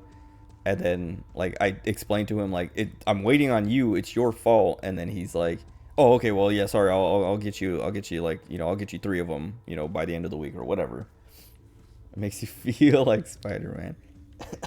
Like one of the things he did to me was we have I've been trying to enable multi-factor authentication for our users, which should have been done a long time ago, and they want to do it this really funky way that's like not normal, but whatever. And like I was doing it for like a week, and I had like 15 people taken care of, like just like trial, like testing on these 15 people, and it was going fine and everyone was good, and then the IT director, I'm just gonna call him the IT director, I'm gonna say this guy came to me and was like, hey, I heard you've been doing all this MFA stuff. And I was like, yeah. And he's like, I didn't give my, I didn't pass on that yet, or whatever. I didn't give the clear for that. So I want you to stop right now. And I was like, okay, well, my manager told me, the CFO told me to go ahead with it. And he's like, yeah, I know, but I'm going to talk with her because I still wanted to be part of the trial group. And I wanted to make sure I had a pass on everything before we went live with it or whatever. And I was like, okay, well, that's fine then. I'll stop. And then I called my supervisor and the contractor I was working with, and I was like, hey, I got told to stop doing this, so I'm gonna talk to my manager and tell her. And they're like, yeah, you should call your manager, the CFO, and be like, hey, this guy told me to stop. And I did. And she's like I was like, I told her, I was like, yeah, first my supervisor and that contractor were like, what do you mean he didn't know about it? And I was like, I don't know. And then I called my manager and was like, such vanity in these managers, dude, for real. Um, but I called my manager, the CFO, because this guy isn't really like in my chain. He's just, like I said, he has the family name, and so he gets to go and do whatever he wants and tell whoever to do whatever because he has the name. Um, but I called the CFO and was like, hey, this guy told me to stop the MFA stuff because he didn't give his approval yet, and he didn't know we were going forward with it. And she's like, what do you mean he didn't know? And I was like, I don't, that's what he told me. And she's like, he's been in every meeting like for the last month about all this. And I was like, I know, but I don't, he, I guess, wasn't aware that we were starting. And she was like, okay, well, I'll talk to him. And I was like, yeah, he said he was gonna call you. And she's like, okay, I'll try to call him right now so I can talk to him about that. And then she called me back and was like, yeah, so get him squared away with that, like get him started on that, and just hold off until he's done, and then get rolling on it again after he gives his approval or whatever. And then he called me, or I called him, I don't remember, but I was like, all right, I'm gonna send you, like, I gave him the same instructions that I given everyone else. Like, I was like, I'm gonna send you an email. It's gonna have 4 documents. You pick out the one you want, for whatever device you're using, whatever authenticator you want to use, or however you want to authenticate. And then follow the steps. If you run into any issues, give me a call. If you forget your password, give me a call, and I'll take care of you. And he's like, all right, good to go. And then he called me back and was like, oh, well, no, then I didn't hear from him. And I was like, okay, like, it takes like 5 minutes to do, but I had other stuff, so I just was like, whatever, he'll call me when he's done. And then the next day I called him and I was like, hey, did you do the MFA thing? He's like, no, sorry, I ran out of time yesterday. I didn't have time to do it. I'll do it today. And I was like, okay. And then, oh, no. Oh, wait, so no. So that whole day went by. He didn't do it. I didn't hear from him. Then like another day went by. I didn't hear from him. So I did that on like Tuesday or Wednesday. And then on Friday morning, he called me and I was like, good morning, this is Rigo at the help desk. And he's like, hey, it's me. I was like, oh, hey, how's it going? And he's like, oh, it's going good. How are you? I'm like, I'm doing all right. What's up? And he's like, I don't know. What's up with that MFA stuff? And I was like, did you run into issues or something? And he's like, no, I'm still waiting on you to send me the email. And I was like, I'm pretty sure I sent it to you. He's like, no, you didn't. And I was like, dude, I sent it to you as we were on the phone. And he's like, I didn't get anything. And I was like, hold on. And I like looked at my email and went to my sent folder. And I was like, yeah, I sent it on Wednesday at 10:06 a.m. And he's like, well, I didn't get anything. And I was like, I mean, it says right here I sent it. So hold on. And I was like, let me look and see if it got like blocked by our email security for some reason or something. And he's like, well, hold on, let me check. And then he like looked through his email and he's like, oh, yep, I did get it. And I was like, okay. And he's like, all right, well, I'll get that done right now, and then I'll give you a call if I run into any issues. And I was like, oh no. He was like, he's like, okay, I have it right here. He's like, actually, here, I'll start. I'll look at it right now. And he's like reading through the document. He's like, okay, blah blah blah. He's like mumbling as he's reading through it. And he's like, okay, yeah. So, I'll get this done, and then I'll give you a call when I'm done. And I was like, okay. And then like Monday or Tuesday of the next week, he called me and he's like, hey, your MFA thing? And I was like, yeah. And he's like, I can't get it to open. And I was like, what do you mean? Like the email or the documents? And he's like, the documents. I have the email, but I can't open any of these documents. And I was like, well, it should be fine. They're just Word documents. Like there's nothing special about them. There's nothing in them that's crazy. And he's like, well, I can't open them. And he's like, do you have a PDF version or something? And I was like, no, but I can make one. He's like, yeah, make PDF versions and send them to me, because these docs, these Microsoft docs, these Word docs aren't working. And I was like, well, are you sure? He's like, yeah, no, I'm like, I keep trying to open them and they won't open. I was like, are you on good internet, or like, are you on Wi-Fi or something? Like, are you on Wi-Fi instead of like your cell service or whatever? He's like, yeah, it's not working. And I'm like, okay, well, you're the only, like, I was like, I mean, I've sent this to like at least 10 other people and no one's had this issue, and like at least half of those were on iPhones like you are. And he's like, well, just make it a PDF and send me the PDF. And I was like, okay. And then I sent him the PDF, and then he was like, yep, it opens. And he was like, you should just change all of these and just send out the PDFs from now on. And I was like, okay. But in my head I'm like, I'm not doing that. Like, no one, this guy's a moron. I don't know why he thinks he's like, the other frustrating thing is he's like, he comes into my office and like talks to me and like talks like he is IT or has known IT, because that was one of the things is when in that one meeting where he was like, yeah, I don't really have an official title or anything, uh like he's like, yeah, they're like, oh, well, what's your background, like what like what's your experience with IT? And he's like, oh, well, I've always been my dad's kind of like IT guy. Every time he has issues he comes to me, and I take care of him, and I really know how to, I really have a passion for IT and blah blah blah. But he has like no actual experience or knowledge or anything. He literally, and that's what the contractor I work with told me, or worked with. He was always like, he's like, yeah, no, he used to be his daddy's Mac guy and now thinks he's an actual IT tech. Um, but uh, him admitting it, basically, like saying exactly that in that meeting, I was like, dude, this guy sucks. This guy's, why is he here? Why does he, like, one, it's because, he's his dad's son. But, like, man, this guy knows nothing. But, like, he comes to me and he'll be like, yeah, us IT guys, we know these things and we gotta do this. I'm like, you don't know anything, dude. Like, what are you talking about? Um, but, uh, but yeah, whatever. I got him this PDF, and then he, went through the PDF. Like, he finally did the MFA thing and called, and he's like, hey, yeah, good job on that MFA thing. I got it installed and it's working and it's fine. Just one suggestion is in your email, you should change this and change that and blah, blah, blah. And I was like, okay, yeah, sure. And I didn't do any of that because I'm like, I'm not, this guy's, why? No. He doesn't know what he's talking about. Well, it sound like family business problems? Yeah. Daddy, I want to be a successful business guy. Well, that's one of the things is like, so there's the dad who is the CEO, and then he has, like 3 sons who are in the company who are like in different, like one's in Florida doing one thing, one is in construction in our office, and then this IT one is in our office, but he's going to Florida soon, very soon.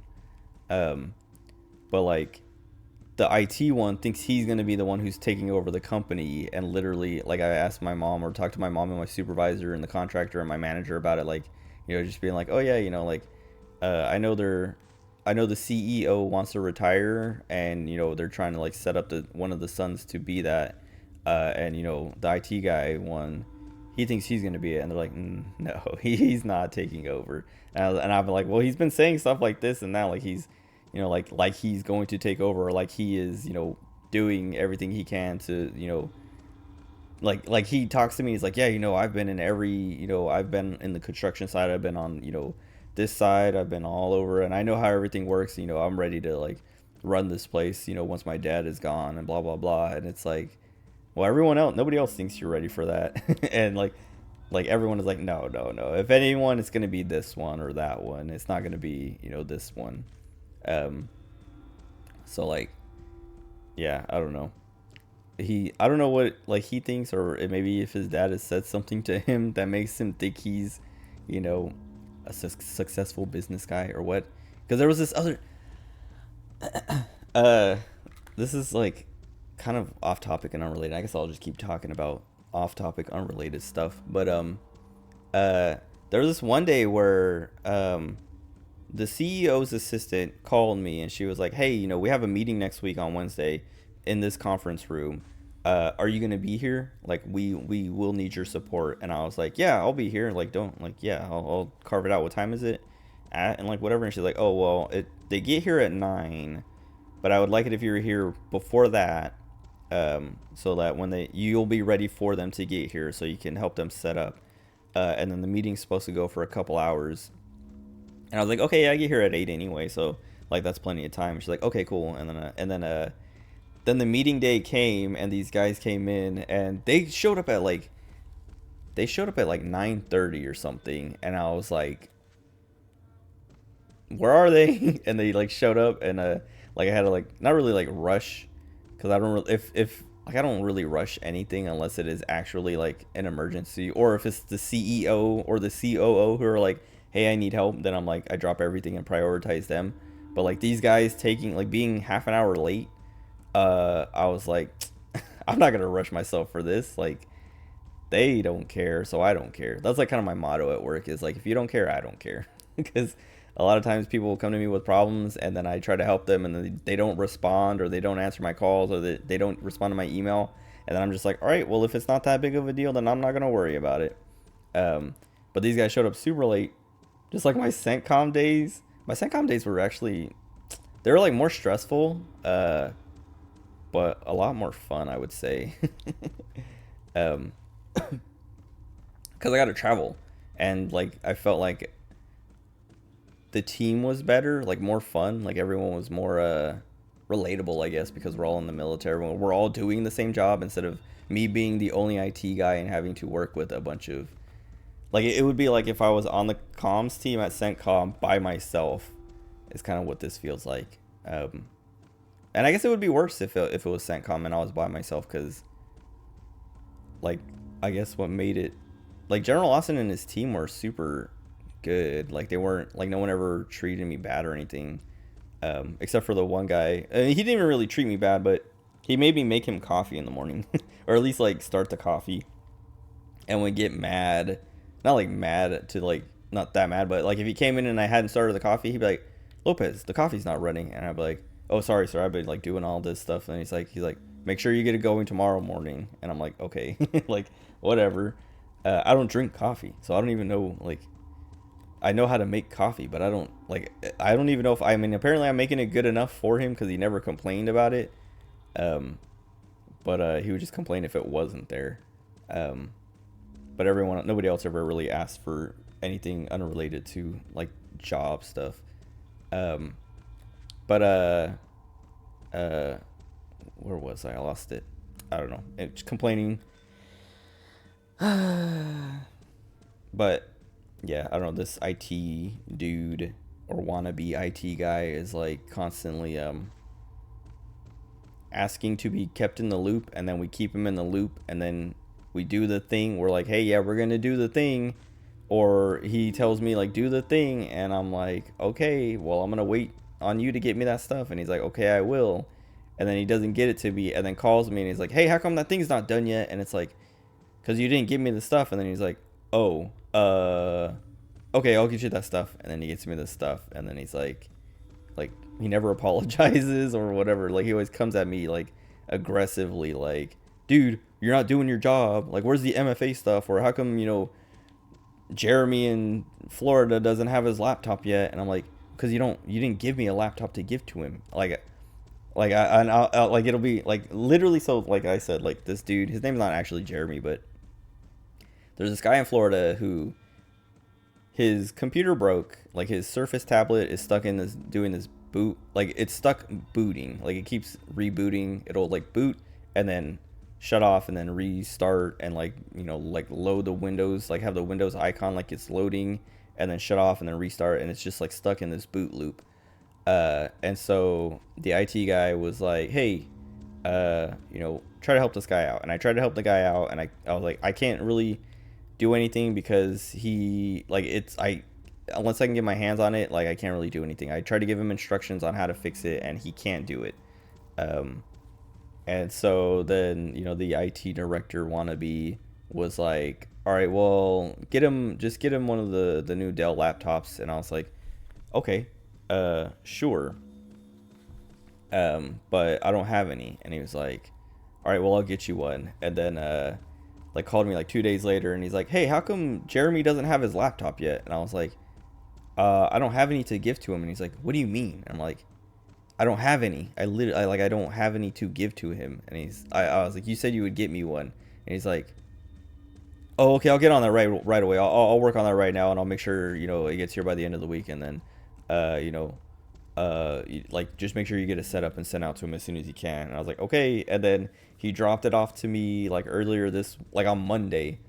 And then he was like, this needs to get to him like, oh no, he dropped it off on Monday and was like, hey, this is for Jeremy in Florida. So like, you know, get it, you know, imaged and set up for him and then ship it out to him. And I was like, okay. And then, on Wednesday, he called me and was like, hey, did you get that laptop to Jeremy yet? And I was like, no, I have it imaged, but I got to finish like, you know, installing some things and updating some things. And then I got to call him and get his credentials so I can get him logged into things. And he's like, well, that, like, I just talked to his like boss, and he needs it like right now. So you have to like get that shipped out to him like by the end of the day tomorrow. And I was like, okay. Like, and then I didn't get it shipped out until yesterday morning, because I don't care. Like this guy, like, he keeps calling me, or like, yeah, like just telling me like everything is an emergency or everything needs to happen right away, but then doesn't do his part. And then like I tell him like, you got to do your part, and then he does his part, and then, you know, comes back to me and is like, dude, we're so far behind because I took too long, make up for it. And I'm just like, no. I'm still gonna do it at my pace. Like, you know, I'm still doing it as fast as I treat everything, you know, the same way. I'm gonna do it as fast as I can and as fast as it should be done. But like, you're not gonna make me work faster. Like, that's, and you actually like saying stuff like that makes me want to work slower. I want to be belligerent. Anyway, it's fun. I enjoy the job, but oh, this is that panel I needed. It's just dealing with my manager and then the director who wants to be my manager, and then that's kind of it. It's just like my manager, the CFO, and then this wannabe IT guy. That's like, those are the worst parts about the job. Because other than that, it's pretty, even though I'm like underpaid, even though I get paid like well, I'm still underpaid for the work I'm doing. I still enjoy it, and I still like, I don't know. I don't wake up like, oh, I got work, you know, or I gotta go to work. It's like I wake up, I'm like, it's too early, and then I get up and go to work, and I'm like fine and happy.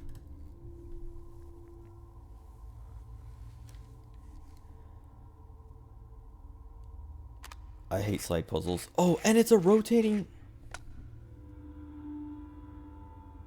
Why would they do that?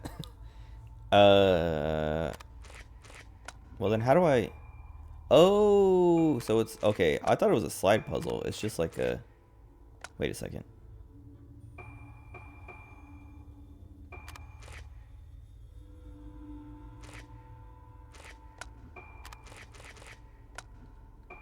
Well, it's not a slide puzzle, so that's nice.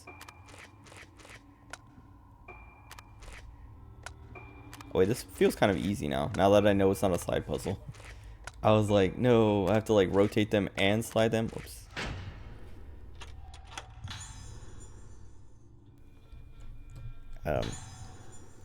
Woman with no face. Is this me? Oh, that's her friend. That's the end of the chapter.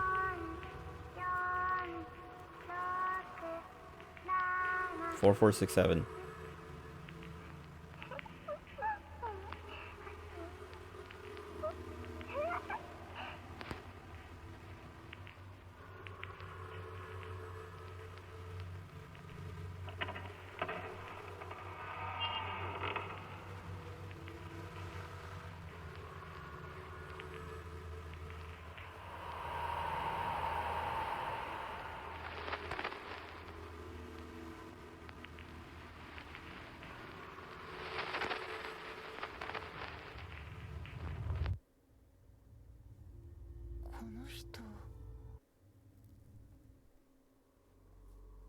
Who is this? And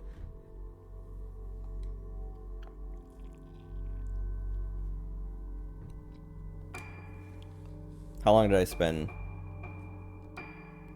ranting about work again? There's no way. Okay, wait. I should look at the... Oh, it doesn't show the autosave. I'm not going to be able to see.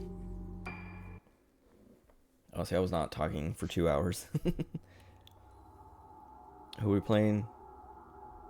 Ruka? Warped face in the mirror, the panic-inducing music that... the music that echoes through Rogetsu Hall. So what kind of treatments were being carried out here? Why do the former patients still haunt the corridors? With doubts and questions racing through her mind, Ruka reaches a familiar room. This was her room all those years ago. Oh, that means we're gonna get... Who was the ghost for Ruka?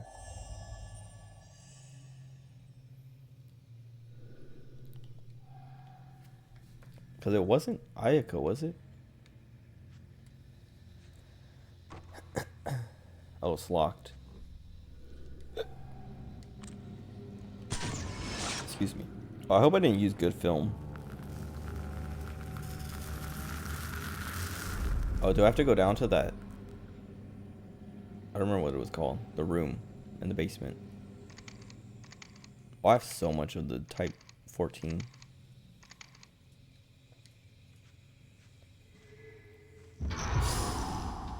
Stop. Oh, that's not fair.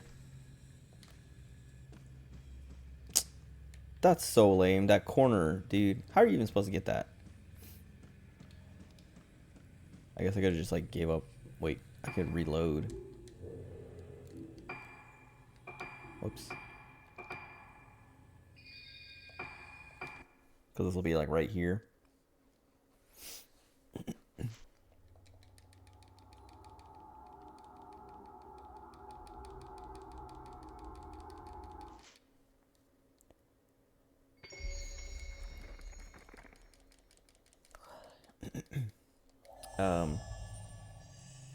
I'm trying to think of more things to complain about work. I don't know. I guess like one of the frustrating things is just everyone thinking what they need is the most important. Like everyone is like, I'm, the highest priority. And I'm just like, okay. Like having to deal with everyone trying to like, I was gonna say pressure me. It's not really pressure me, but like kind of, be like, my thing is the most important. So take care of me. Oh, it's so annoying. I was trying to like walk backwards so I could see the stupid ghost. Got it.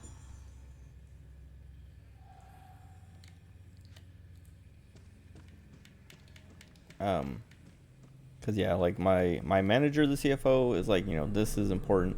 My supervisor is like, this is important. That IT guy, the wannabe IT guy, is like, this is important.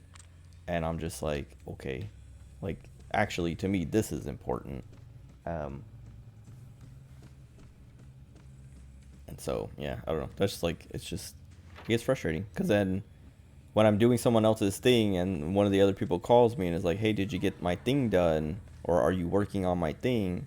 I'm like, no, I'm working on this person's thing because it's kind of more pressing or whatever. And then they're like, well, I need this done like now, or I need this done today, or blah, blah, blah. And it's like, yeah, okay, it'll get done. I just, this other person needs this thing more. But nobody wants to hear that. Nobody wants to hear you say your thing is not as important as this person. You're not the most important thing. Also, I guess I don't like that. Something fell out from behind the picture. The stupid blinds. Did they do that on purpose? I was like, something's happening. Something's behind me. Silent moon.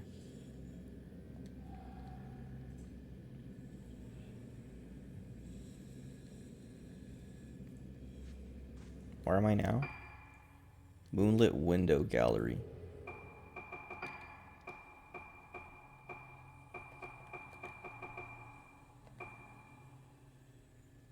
Control room deep autumn. Oh, there's one in here. Where is she? Dude, the sound design in these games is so good. I hate it. There's like, I don't know if they're audible through the stream, but there's like little tiny like squeaks and moans and things that are just like, I hate them. I hate them. I don't want to hear them. They're creepy.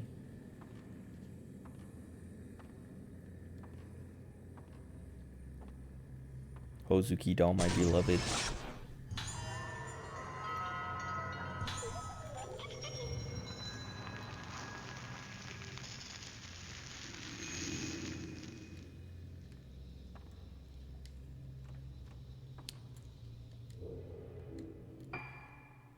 Why did they put the menu on square and the map on start? Like, that just doesn't, I don't understand. It's the opposite from like every other game. I think that's even different from all the other Silent or Fatal Frame games.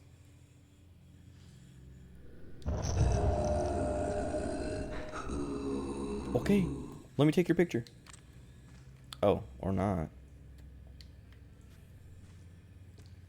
I just checked this door.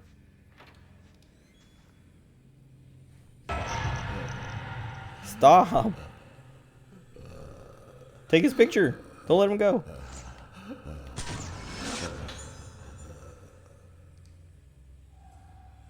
I should have waited till he did that. Oh, he lasted for quite a bit. I don't want to step on his painting. What am I trying to examine?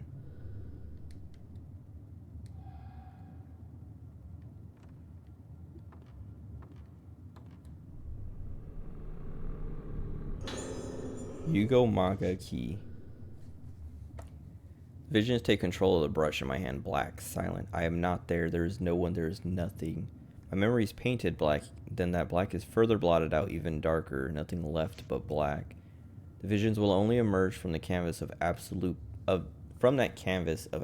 blackness.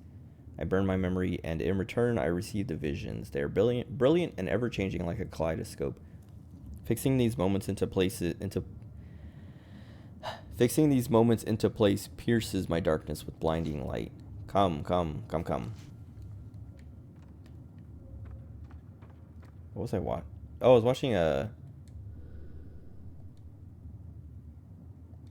was watching Vinny's stream of the new WarioWare game, and just that guy, the cum in that a bunch of times just made me think of, I don't know, genitals, I guess, penises specifically.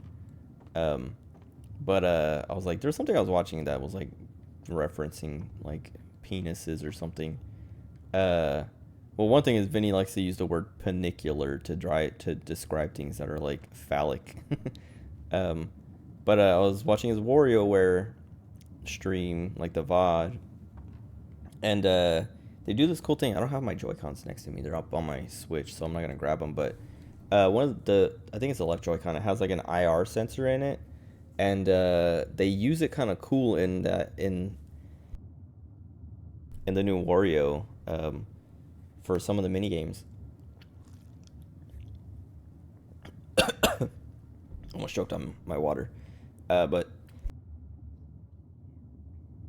excuse me. What it does, man.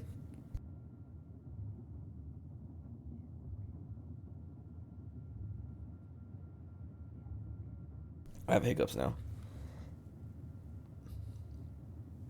Anyway, what it does is you hold the controller sideways so that the sensor is facing to the right, and then you use this hand in front of the sensor to like make shapes and things. And when he started, like when they showed him that in the game and he like saw it in action, he's like, whoa, I wonder what else you could put in there. It was like just like very obvious, like he meant a penis, and it was just like, I don't know, one of the funniest things I had heard all day. Jesus Christ.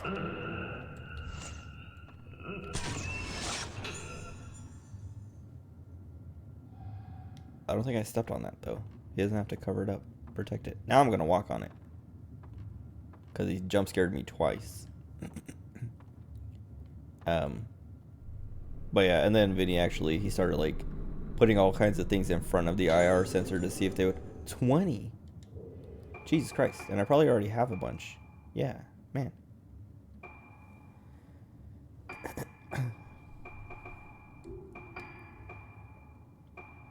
I'm gonna do max power.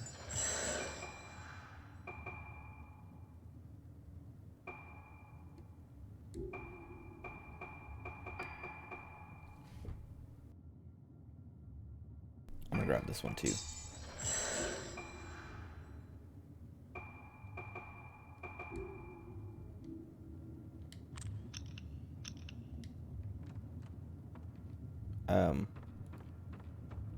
But yeah, he started putting like all kinds of things that were just like around him into the IR sensor, and you could like see the shapes. It was pretty cool, and I was like, man, like that kind of makes me want to get the game. Just so, but there's not that many mini games that use that, so it's like, I want to get the game. I wish the game was just using the IR sensor. Depicts a female mannequin. Oh, this one. What if I...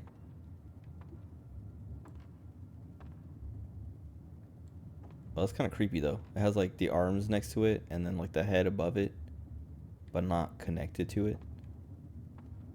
I was kind of hoping something creepy would happen if I did this. Like how that other mannequin turned and looked at me. That's like probably like my favorite scare in this game so far. Oh, there she is.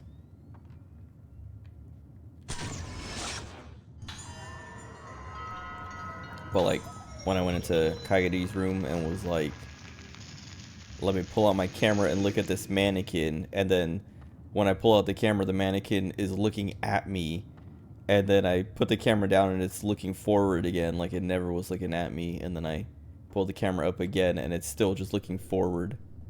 So it was just like a scare. It was really good. Because it wasn't even like a jump scare. It was just like, I was like, there's a man. Oh, here, hold on. I'm looking at the mannequin from the side. I pull out the camera, and then the mannequin is turned to look at me. And I was like, oh, that's real creepy. And I'm just like looking at it, and then I put the camera down, and it's still facing forward. It's just like a fantastic, fantastic scare. Because a lot of the other scares in this game are just like jump scares. Like just like suddenly the camera is stolen from me and points to something, and a loud noise plays. And that one was like, I don't know if I would call it subtle, but it was just like, I don't know. it was I would say it was subtle because I had to activate, like I had to make the scare happen. And it's just kind of like waiting there for me to engage it instead of like waiting for me to activate, you know, to trigger a loud noise. Okay, where is it? Oh.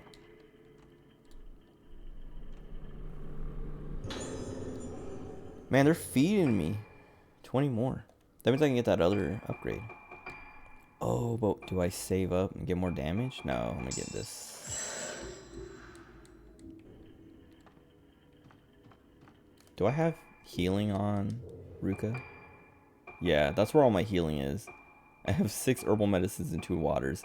So when I play as Misaki again, I need to buy a bunch at a save point or something. Okay, 4 more dolls and I have the next upgrade. Or the next unlockable.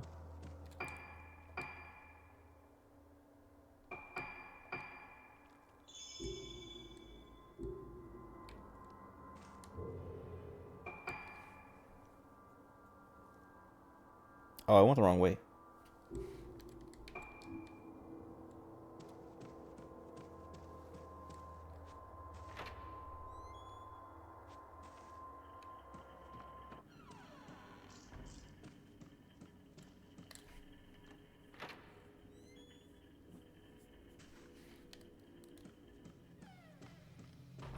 Oh wait, did I? Well, yeah, because I have to go into my room.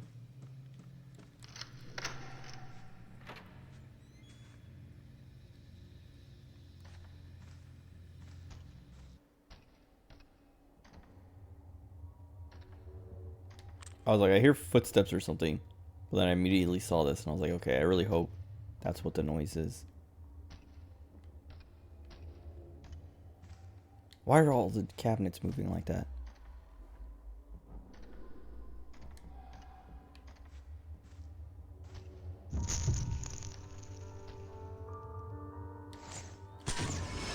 I know that's this game is jump scares, but like I feel like the other Fatal Frames were a bit better about being scary without relying on jump scares. Like this game is still scary, but I feel like there's more jump scares than the other ones, and it's kind of bringing it down. Well, I don't know. I keep thinking of 3, because 3 is like just so scary and good without, like, it has jump scares, sure, but it's like, I don't know. The scares in the house, I don't think there's any jump scares. And like every time I got scared, and I was just like, wow, that was scary.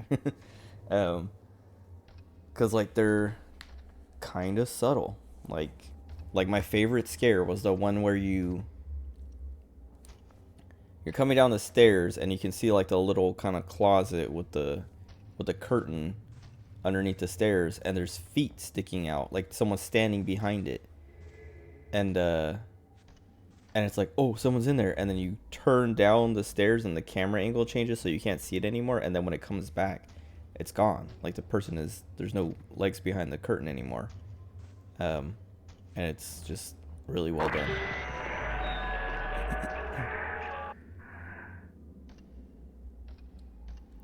The stupid music is gonna play. I'm not looking forward to it.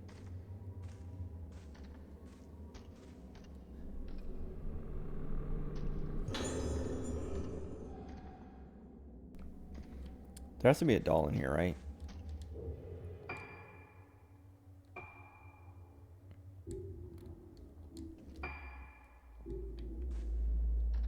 I want to find the doll before I do whatever I'm supposed to do in here.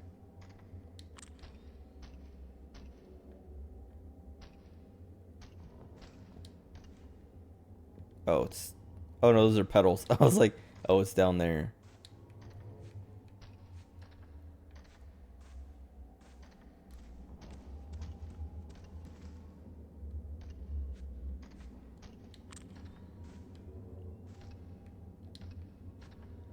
There's something activating the filament, but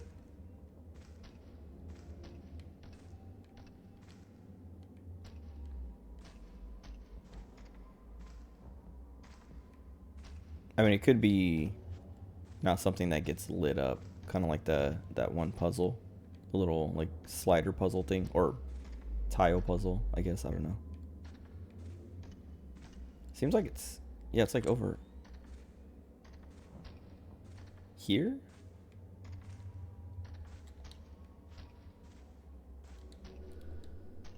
I mean, I grabbed something out of there already.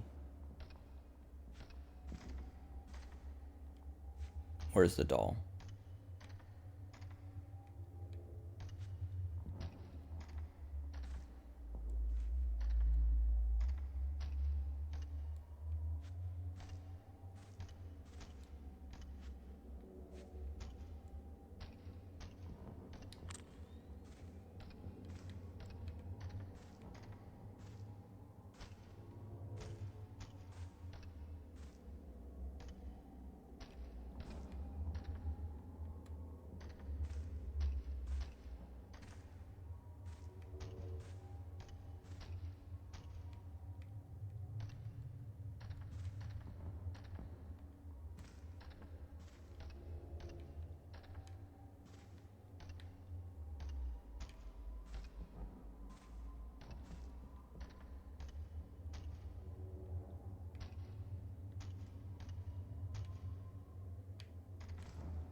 Oh. Oh wait, never mind. I was gonna say maybe behind the piano. I didn't think I could look behind it. And I can't.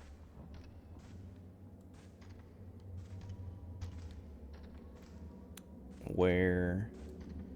There.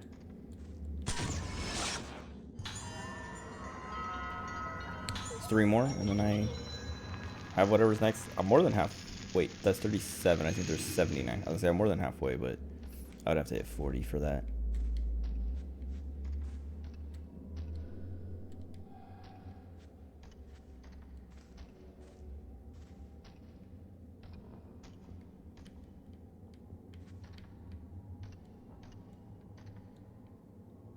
It's like right here somewhere.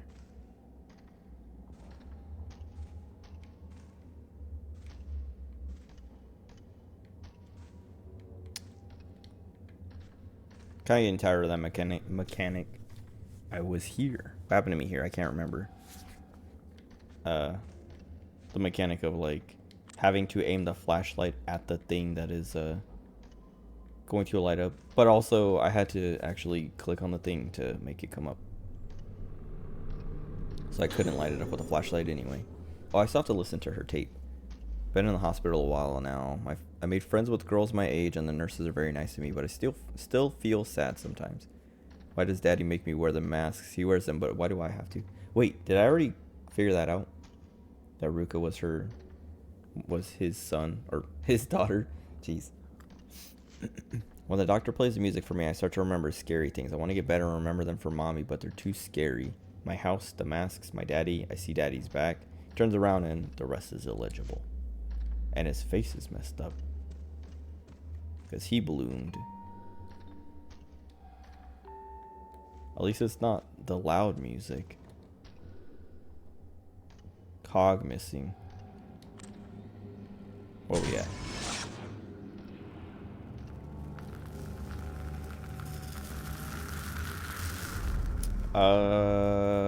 That's Misaki's room, isn't it?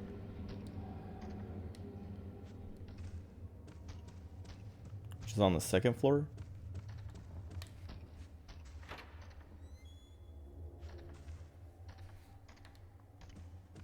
Or how do I get to the elevator?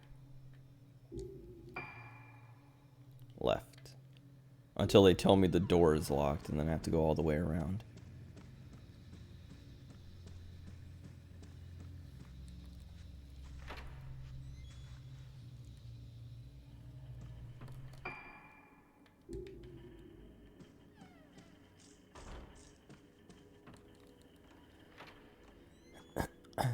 Can she use the lift? I don't know if I've ever used the lift as Ruka.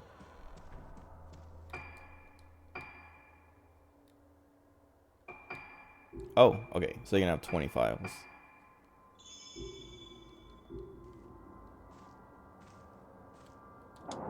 Nice.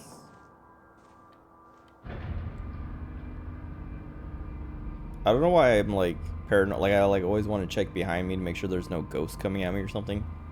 But when the ghosts are around and combat activates, it's like, you know, there's no like running into a ghost accidentally or it's sneaking up on you kind of thing.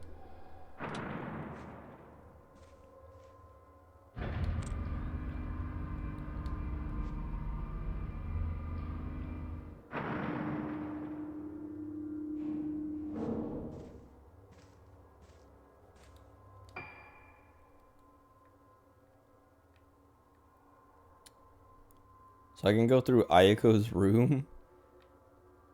Oh, wait.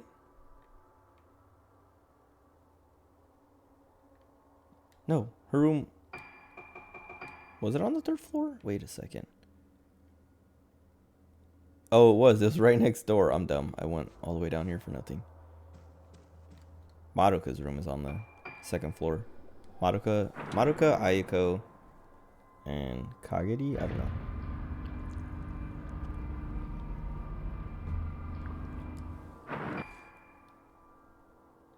No, her room's still on the 3rd floor. So then...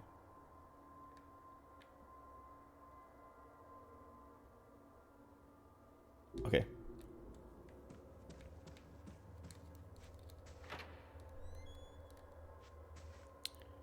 I knew which room it was.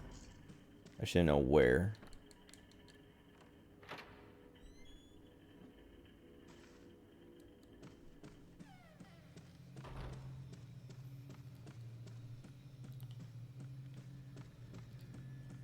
Some of these noises, they're too good. The crunching, the dripping. Oh.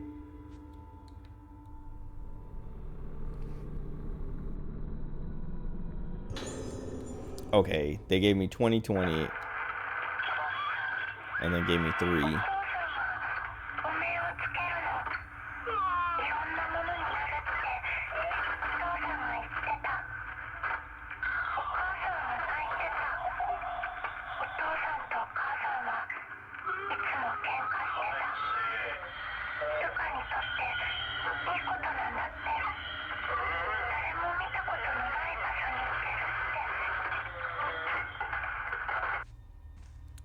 Whose mom was in the hospital at the beginning of the game? I can't remember.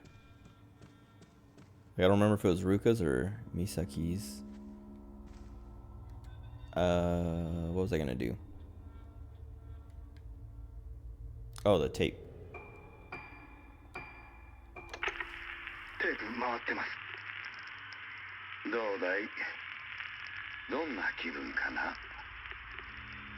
お面をかぶると違う人が入ってくるの。わからなくなって眠ってるみたいで、だんだん声がして。それはいつからかな？昨日かな？わからない。お面？いろんなものになるってお父さんが言ってた。でもお父さんも違う人になったの。わかるもん。そうか。お家に。 Wait, so her dad isn't Haibara, もうすぐだよ。 unless she's talking to his assistant or something? すぐに良くなる。お母さんにもすぐ会える。お父さんにも。 Excuse me. Man, a lot of burps. I thought her dad was Haibara. But, well, I've been keeping track of whose voice that is. That might be Haibara, might be his assistant or something. Hold on. I'm just doing collecting the stupid things in Fate Grand Order, the event. The harvest, because it's like set on a timer. And mine actually reset quite a bit ago, but I forgot about it until now. Oh, nice. The box is solved. So, well, we haven't been in here before, I don't think. So I don't know if, like, I'm trying to think, like, are they happening at the same time? So, like, Misaki came in here and solved this as we were, like, over there or whatever, like, doing our other things. Like I think it might be a thing of they're happening at the same time, but they're, like, I don't know, they can't see each other. Like Misaki might be in this room right now doing something, and we're walking around, but we can't see her because we're like ghosts to each other, basically. But it could also be a thing of, like, the timeline is Misaki's whole stuff took place before Ruka's, and so she solved this puzzle and we came in way after, you know? Because I don't think I've ever been in here as Ruka. So I don't know if this box was open before or not.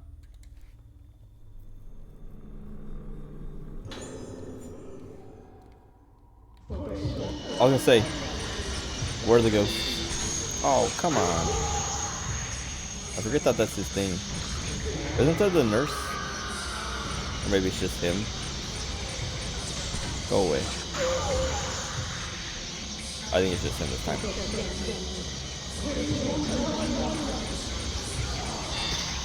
Die.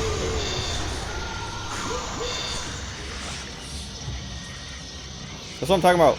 It's frustrating. He's like, his head was sticking out of the wall, but because I guess enough of his body was in it, his hitbox was hidden by the wall. Kind of stupid.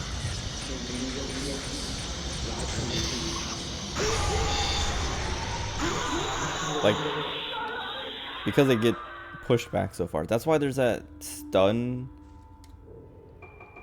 lens or whatever. She doesn't have it, but Misaki has a stun lens that knocks the ghost back. But I'm like, why would I ever want to use that? Because that just pushes them into the walls and things, and so I won't be able to shoot them again. Oh. I was about to, like, go all around and pull out my map to be like, where am I supposed to go? Literally just back into our room.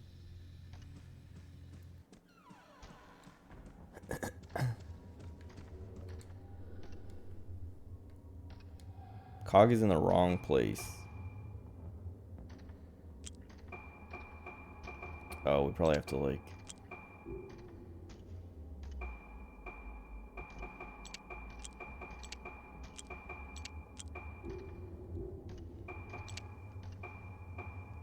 Why does it fit there but not here? I guess it is a little bit closer.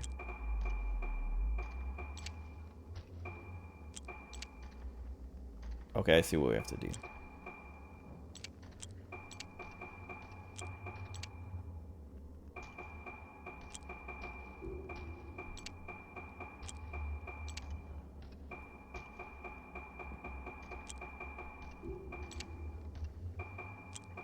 Oh, but we have to get...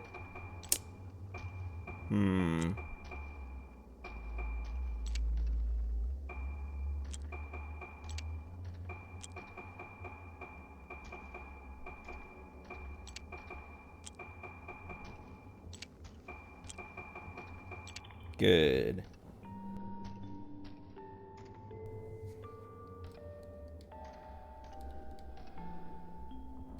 I might remember more if I play it on the piano. Let me just alert the ghost to where I'm at.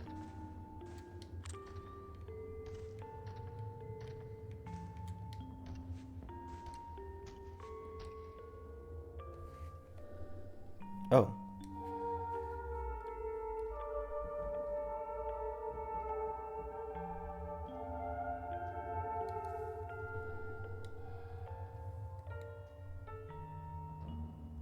Oh. Oh, it moves for me. Okay, wait. And it shows you what to play.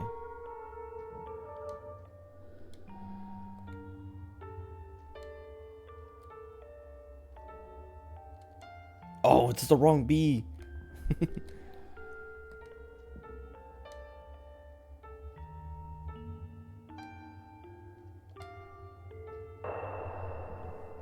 I'm glad you don't have to, like, play it in time, because I was not going to memorize all that.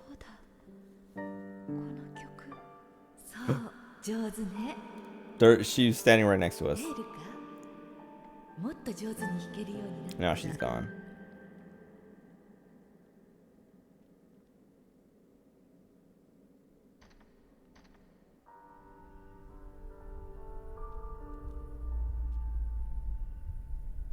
Is her mom gonna be a ghost? That'd be kind of sad. Have to kill your own mom. Oh, we like went back in time. It's kind of cool.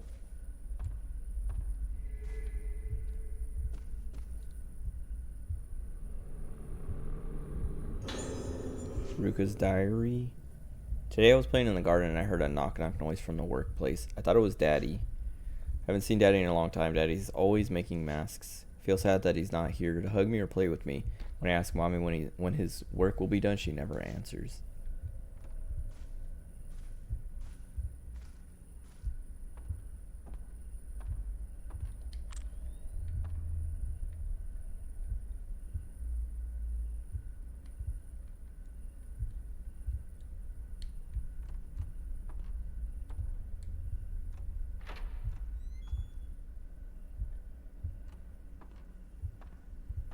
Will there even be any ghosts in here?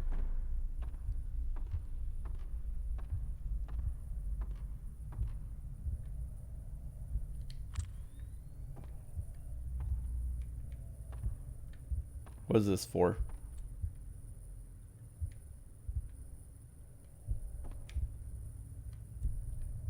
Creep. Stop it. I don't like it when they smile like that.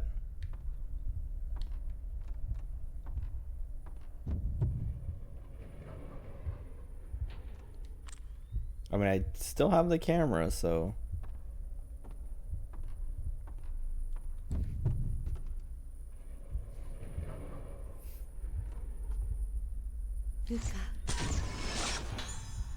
Sayaka. Madoka, Sayaka. Where's Mommy? Where's Sakura? Kyoko.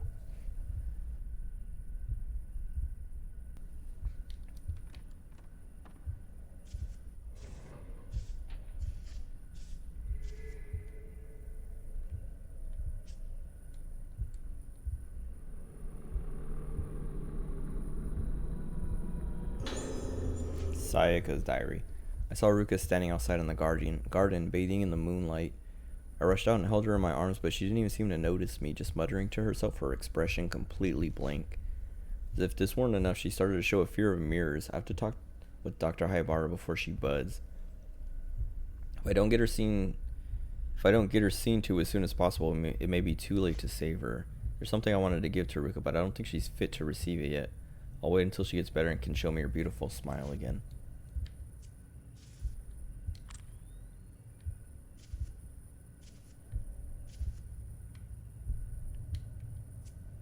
So I think Haibara is her dad, or at least she calls him daddy.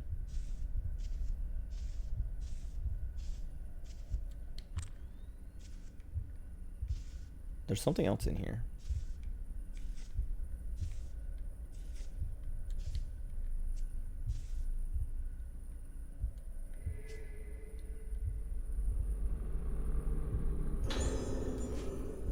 The hand shadow on the wall. He made Ruka try on masks. In front of the altar, different kinds of masks. He made her do it. Is this the reason Ruka got sick? Did he do this to her?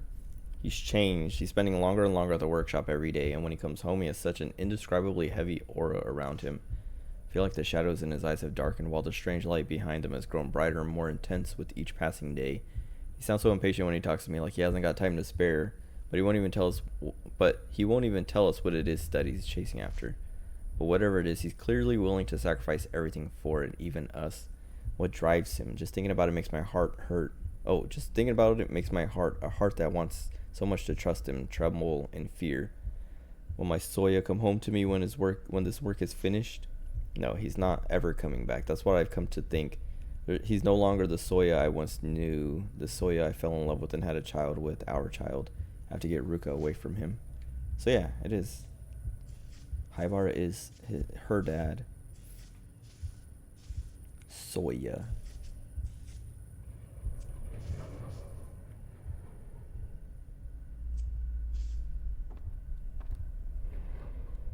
I can't move. Oh, I guess I had to wait for the door to close.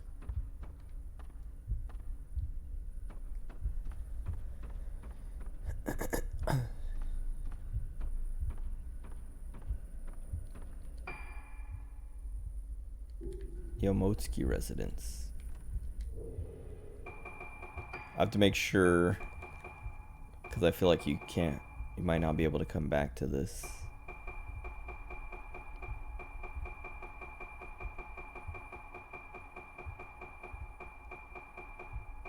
Okay, parlor, master's room, apprentice room.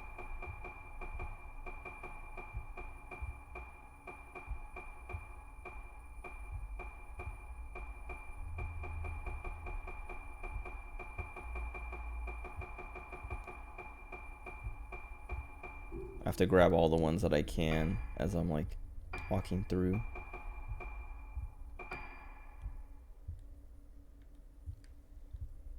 Ruka's bedroom and Sayaka's room.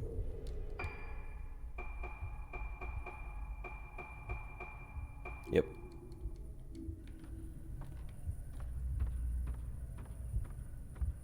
I didn't think they were gonna have the little dolls in here because it feels like a... Well, I don't know. I mean, maybe you can come back to this whenever you want or something, but it feels like once I complete this, I won't be able to come back. But maybe it lasts for long enough, or maybe you can't come back. Maybe it's like a thing of just go play the piano and then it teleports you back here again.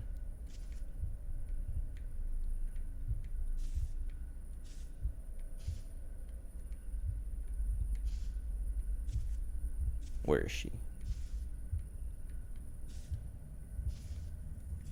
Wait, then I wonder if that one that was in the hallway, it didn't light up blue like you could take a picture of it. Or like it would count if you took a picture of it.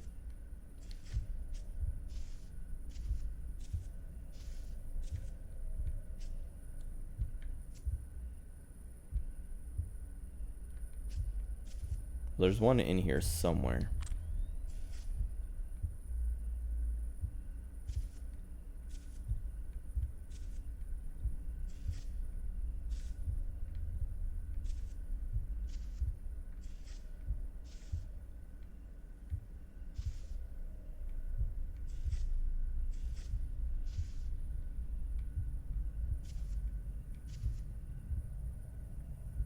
Wait, is that her?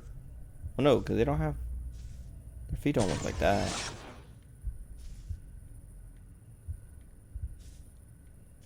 They're like little white shoes. Or feet. I don't know if it's supposed to be shoes or like just their feet or socks or something.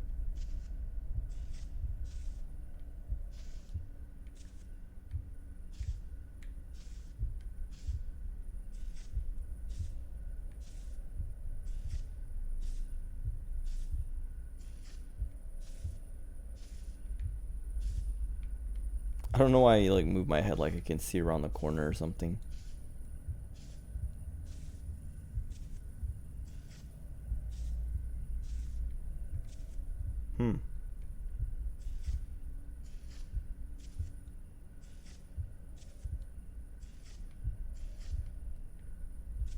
Oh, well maybe...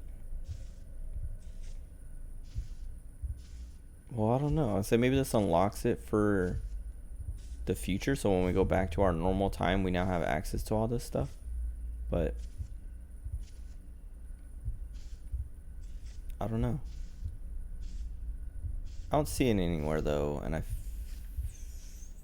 feel like maybe we come back here at some point. Like it feels like this closet will open up at some point or something.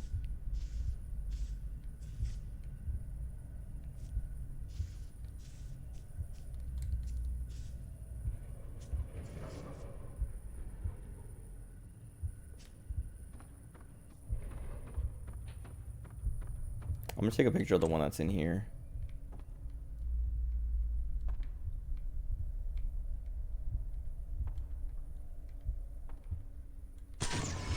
That's so bright.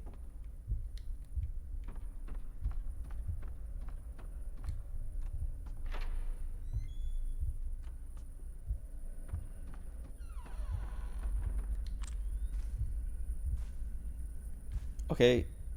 I mean, that's the other doll, right? But it's not turning blue.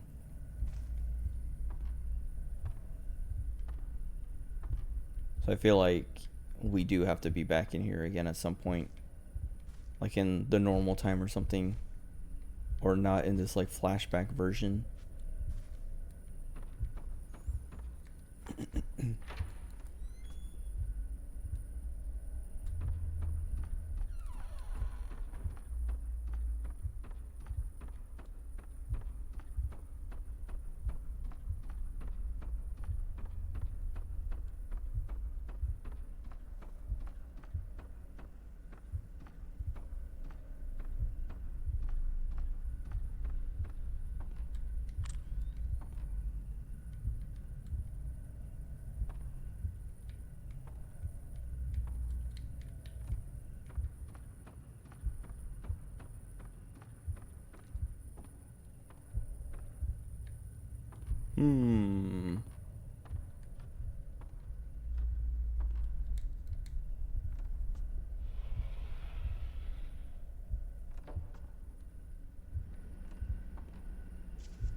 A mask.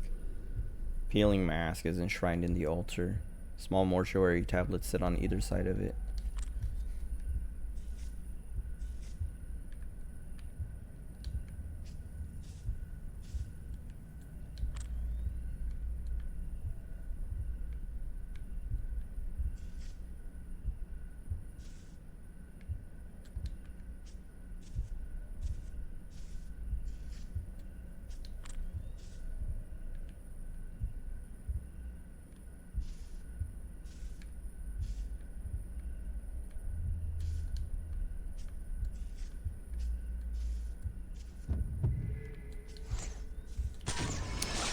Little Ruka.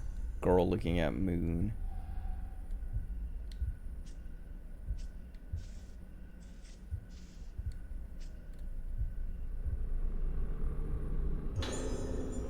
Photo of man in masks. A photo of my father? Is that the end of the chapter?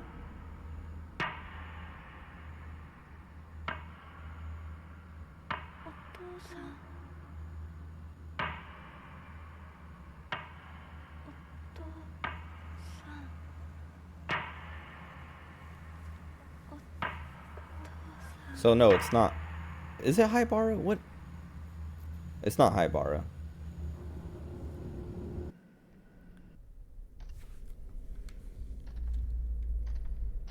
Because Haibara wasn't making masks, was he?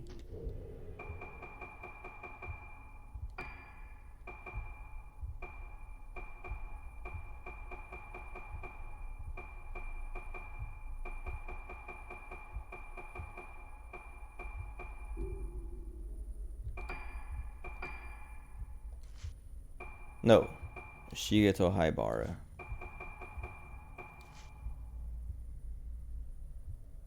Oh, I didn't even know I had all this, and it actually has like info. Well,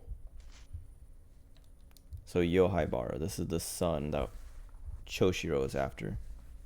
Wanted under suspicion of causing the deaths of 3 patients while performing highly unethical surgical procedures, most likely on the island the day of the Rogetsu Kagura.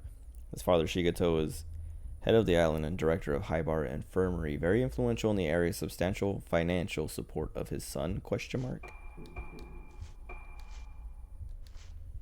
Doctor runs Rogetsu Hall Sanatorium, Haibara Infirmary, as head of the island, also in charge of local politics and ceremonies. Very influential person. Provides support for his son Yo's activities, both financially and otherwise, maybe helping Yo stay hidden. Missing girls were found in a cave underneath the infirmary, but Shigeto denied involvement. One of the men working on the underground expansion of the infirmary left a note confessing to the abductions before committing suicide. The case seemed to be closed.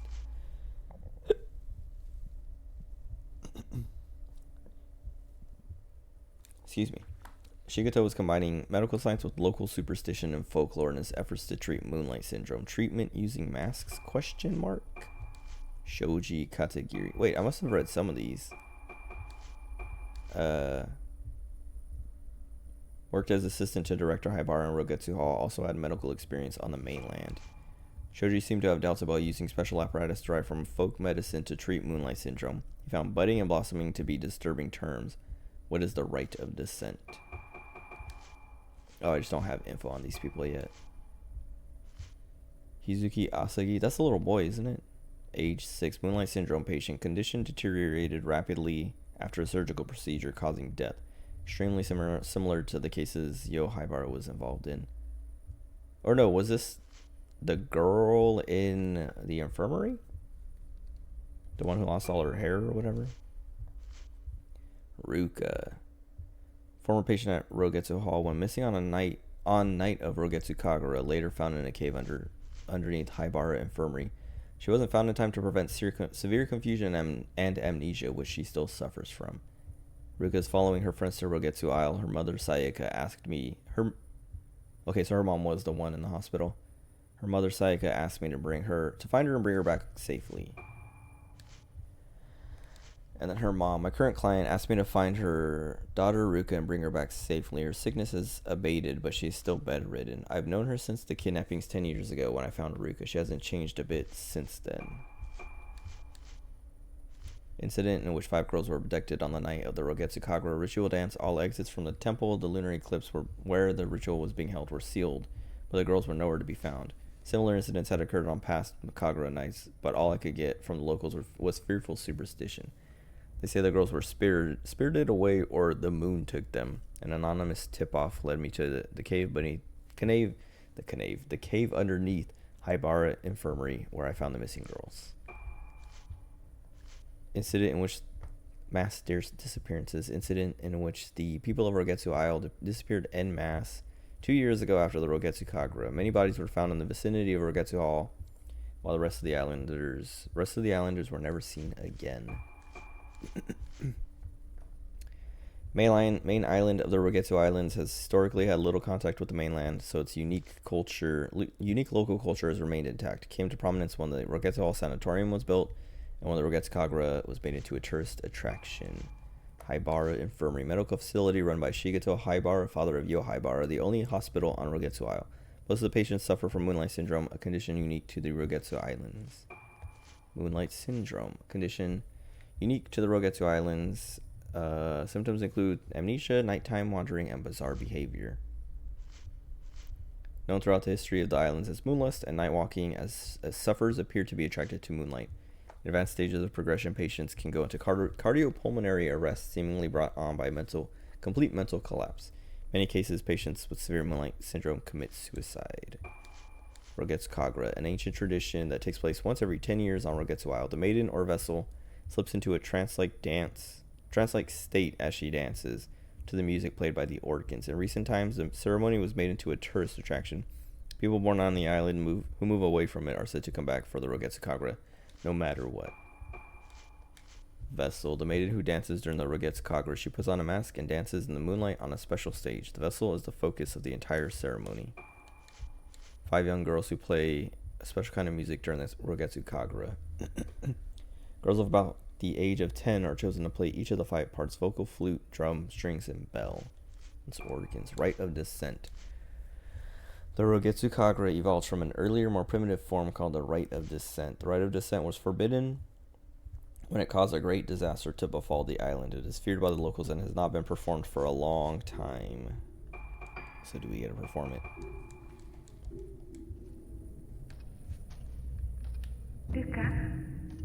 Cut it out. Sayaka sitting in chair.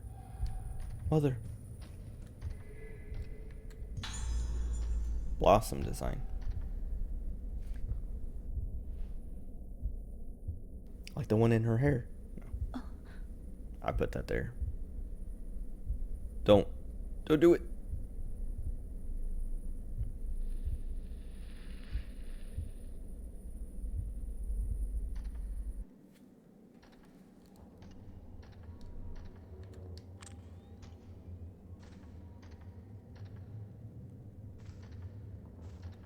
Can't read that. Trying to see what the letters say. Tomorrow is a festival. I get to put on a mask and watch the dance. I'm looking forward to going to see it with everyone, but I don't want to forget things like I do when I put on the other masks. Blank page. The sickness I have makes things I remember go away. Makes people I can't meet anymore and people who died go away. Daddy is going away. When I try to remember him, I feel scared, but if I don't remember him, he'll go away. The daddy in my head is going to die. I'm scared. I'm scared to remember, but don't go. So yeah, her dad is not Haibara. Take it. Oh.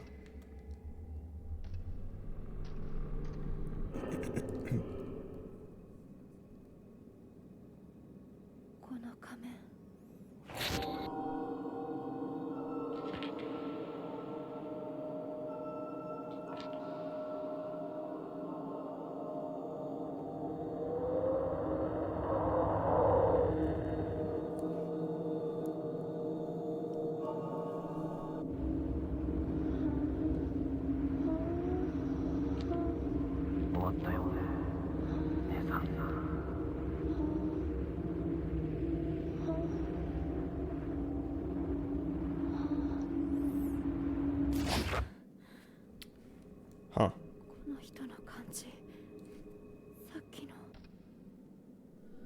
The day of the festival, no, the day I was taken away. I can't breathe. When they took me, what did they do to me? Like I said, it's done, sister. So I wonder if some lady is behind it all and not Haibara.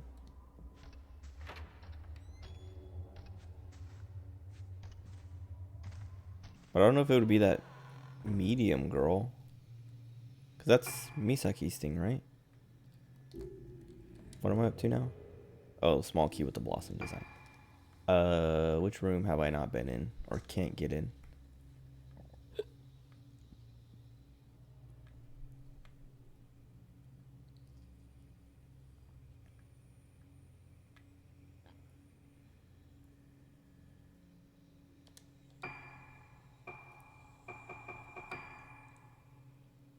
Part of me wants to think it's this room, but I don't think a key is stopping us from getting in there. It just has to be a room that I haven't been able to get into, right? Because it's been locked or something.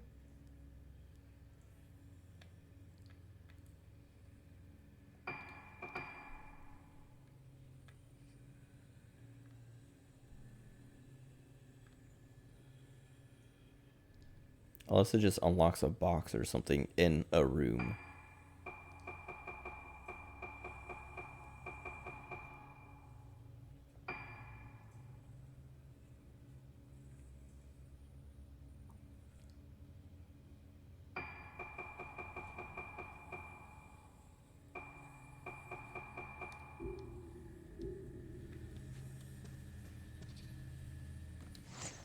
Jeez. Says he's hanging his head. That's not hanging his head.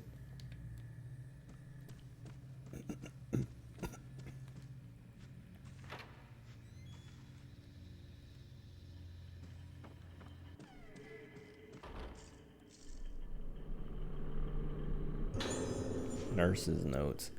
Heavy atmosphere has fallen on the infirmary. Staff members dying, patients disappearing, a sudden glut of sadness. I think that ever since that day, the patient's behavior has grown even stranger. Nurses and patients alike are being crushed under this melancholy. I'm trying to distract myself from it by focusing on my work. I've been covering Nurse Tono's responsibilities since her death, watching the third floor until they find a proper replacement for her. No sooner had I taken over her work than I heard that a patient was leaving. One of the girls who had been kidnapped. I was tidying up her room when I found a diary belonging to her mother. They're both leaving the island, so I doubt anyone will be able to pick it up anytime soon. This island may have painful memories for them, but no matter what happens, it'll always be their home. They might come back one day. I'll keep it safe for them. Until they do. What a cheap jump scare.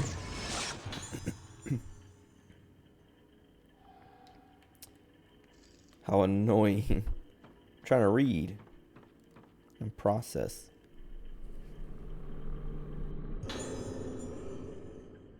At least I went the right way. Another? Oh, I used the key. Oh, to unlock the diary. I'm sorry, Ruka. I don't think I can take it anymore. Oh my god, this is 12 pages long.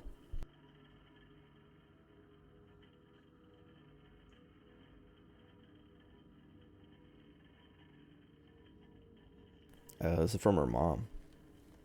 I don't think I can take it anymore. When the detective told me about how he found you, everything I believed in was shattered in an instant. He said the underground cave where you were found was connected to the lift in Haibara Infirmary. I asked Dr. Haibara to admit you to the infirmary so you could get better. I realize now that this was a mistake. When I heard about the clothes you were wearing when he found you and the state of the cave, I can't bear to think that he could be involved in all of this. If he had anything to do with it, there may no longer be any place where we can be safe, where we can be at peace.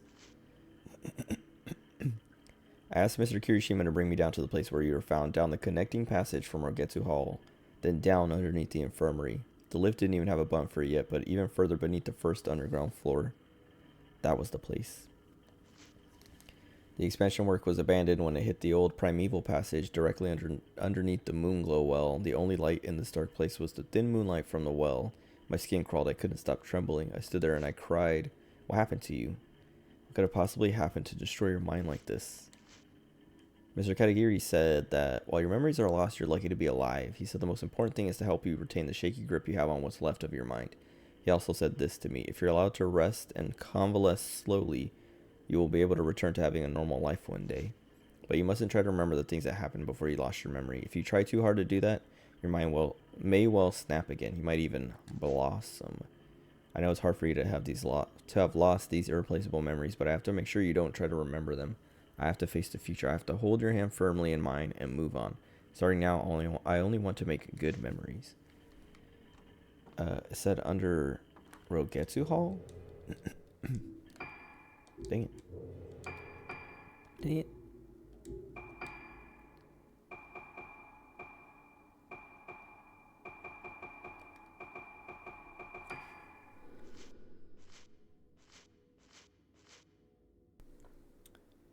Connecting passage from Rogetsu Hall, then down underneath the infirmary. Connecting passage from Rogetsu Hall.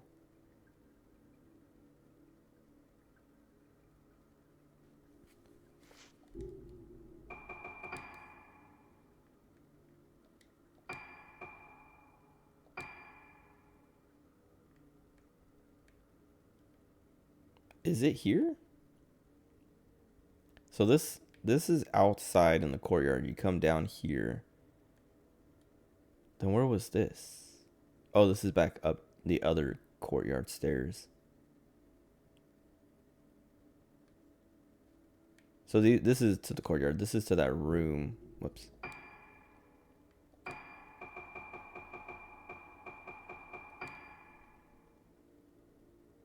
It's from here. So this is the other connection. So then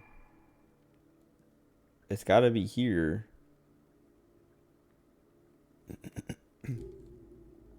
So back to the courtyard. Do I want to go this way? Yes.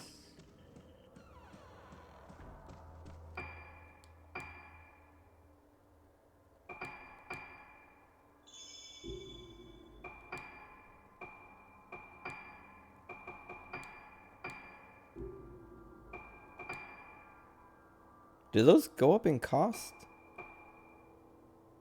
Or were they always 15? I don't know.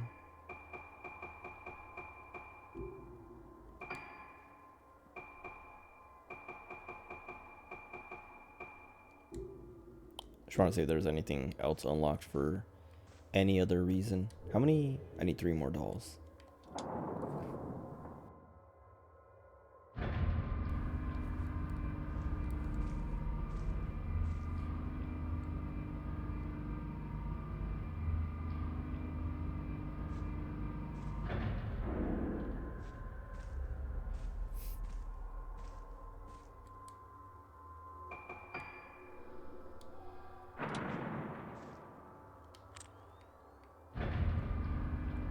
What if they made me fight a ghost in the elevator?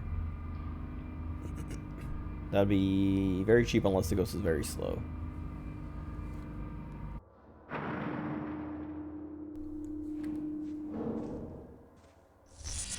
Oh, great. Oh, great. Can I run past it?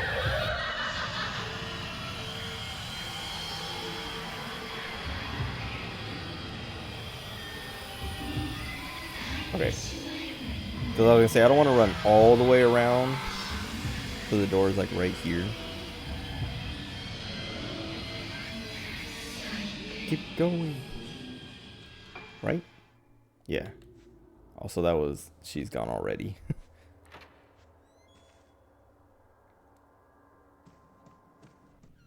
Wait, unless it's... this door? On my left?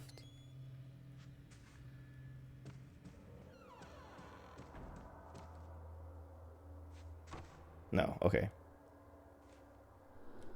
So I'm gonna... Oh, maybe it is. I was gonna say, well, now I do have to go to the... Well, that's still... I still have to go where I was going. But I think those double doors are the ones that are gonna take me to whatever passage.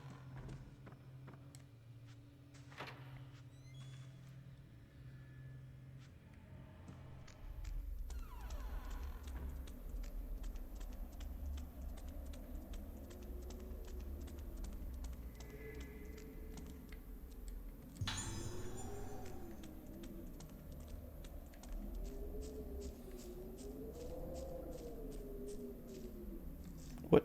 Why did that happen? She just like stopped and turned around. Like I was holding left, but I didn't. Like I was holding it at the same. Like I just pressed left all the way and was holding it, and she stopped and just turned around.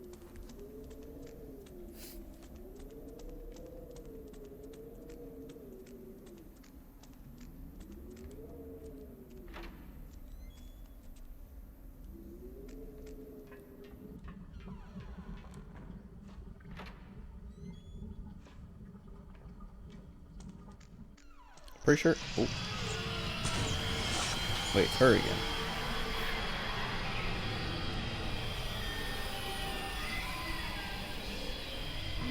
Is she coming for me?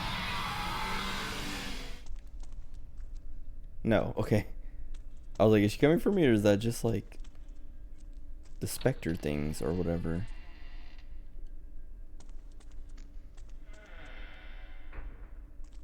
Is there anything in the room to pick up before I go down? Yes.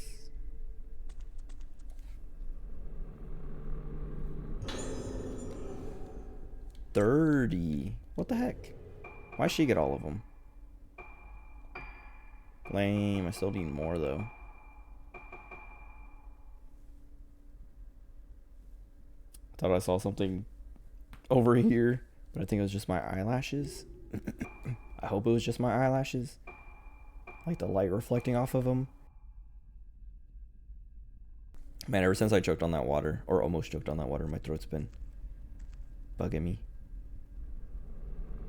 Wait, I have to reach into it? How'd she get that from there? Connecting passage. Okay.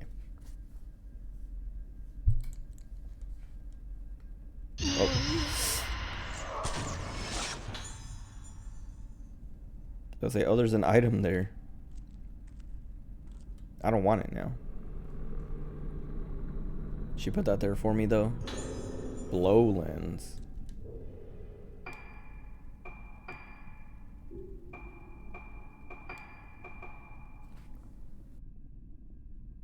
Wait, that sounds sick. Uses all available spirit points to take an extra powerful shot. What do I have equipped now? Pierce. I don't want slow, I want blow.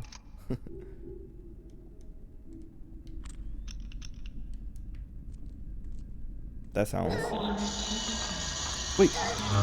I can't see! What? Was that just like a trap? There wasn't even a hand or anything. Well, that's pretty sick.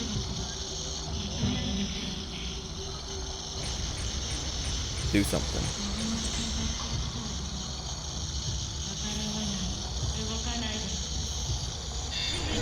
Oh! I was just barely too slow. Like, some of them I kind of hate how long they take.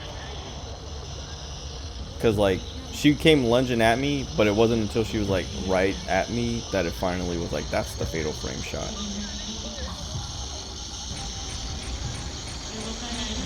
Like, she's coming at me so long.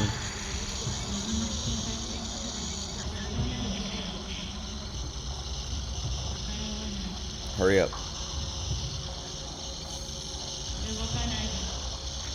Hurry up. What?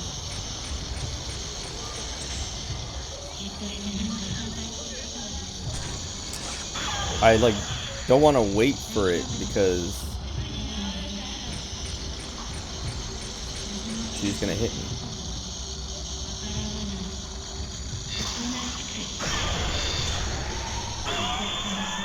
Go away. Suffer. Perish. Whatever else. Be a ghost forever.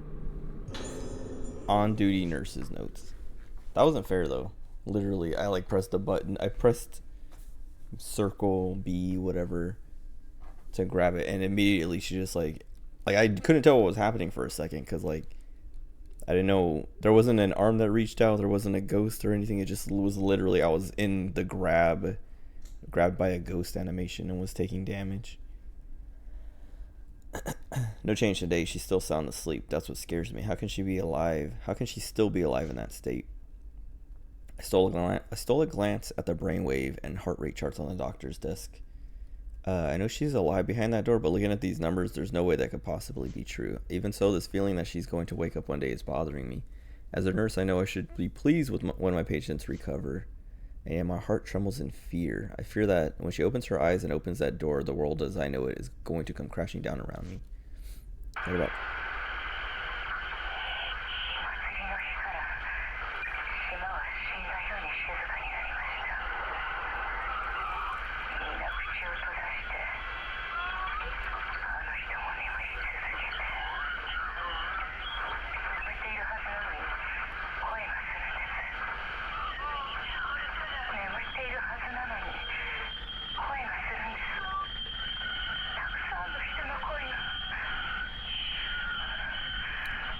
Is that the ghost that's chasing me?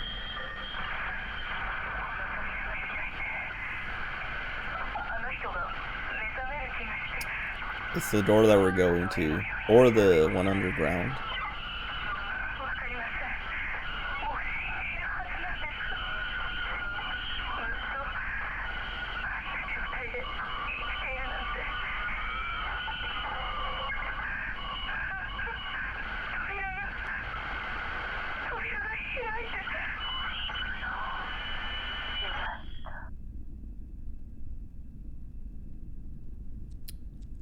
Okay. Well, at first I was gonna say, is this about Ruka? And then I was like, no, it's probably about the one that's unkillable.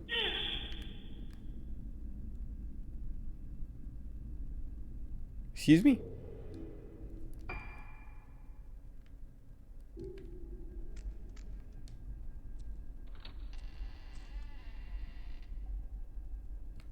I mean, I guess. Wait, I'm running for. Oh, it looked like I was running fast, and I was like, I'm running for real now. I'm pretty sure I took a picture of. Okay. I just want that. Oi! I'll kill you. I think I killed him last time. Did I get him? Nope, but he didn't get me. I can't tell if he's like trying to keep me out. Oh, that sucked. Get off me. Wrong button. Is there multiple? Someone on my left right now. Oh, maybe it's just a D. Where? What? What? What? Did that even hurt me? Oh my god. Okay. Jeez. Did that kill me? First time I've died.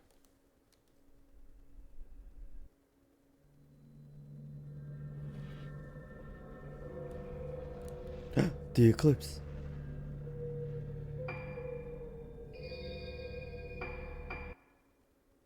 The lift lobby. What's my load? Or my last save then? The same one? Do I still have... Did I buy all those? No.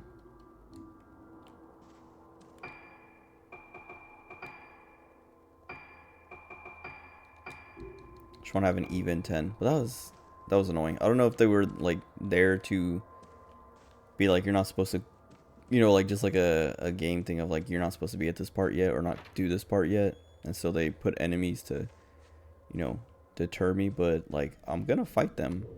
Wait, did I go to the first? Oh, I'm on the third floor. I need to go to the first floor. Right? Do I have the key? Yeah.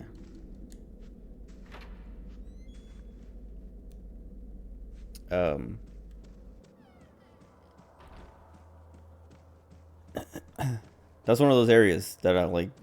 My main complaint about this game and the gameplay of, you know, trying to fight ghosts in halls is not fun because there's nowhere for you to go to get the ghost to, you know, come at you. Like, you're in a hallway, so half of your vision is walls, the other half is halls.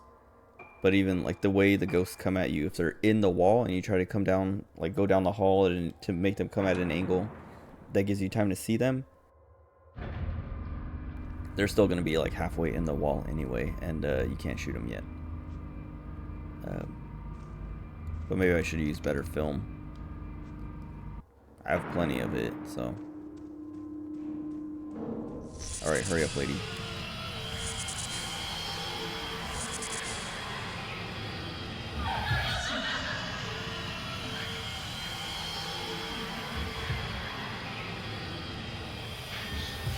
She's running from me.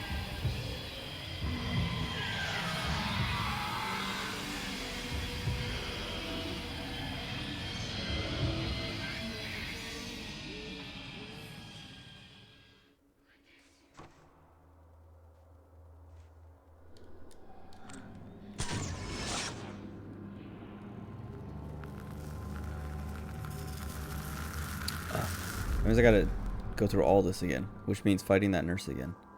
Which, I mean, that's fine. She wasn't too hard to kill, but...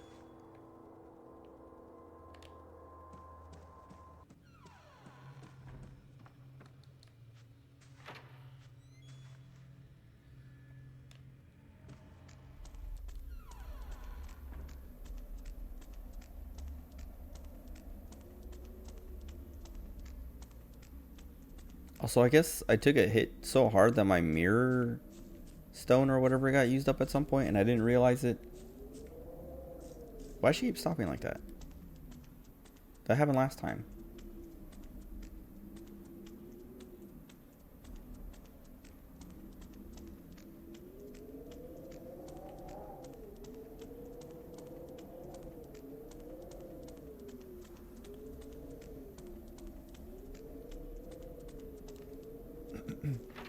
Excuse me. I don't want to let go of my, what do you call it? Run button, and then I also wanted to open the door.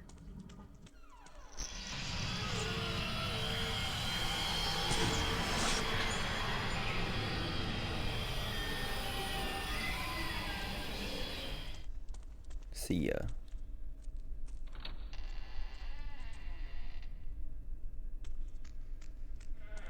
I'll take that.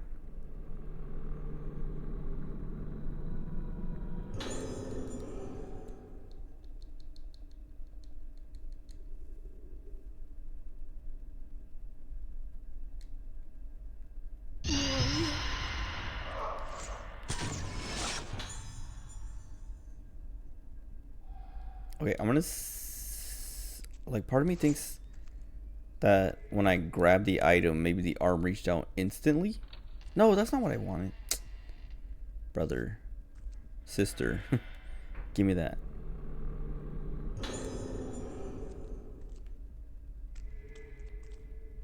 Okay.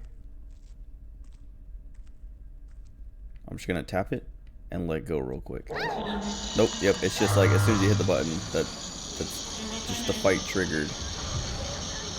Nothing I can do.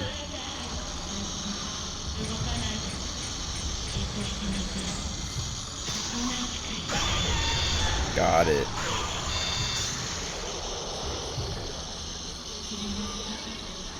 That's what I'm talking about though, like... What's happening over there? Why was that happening?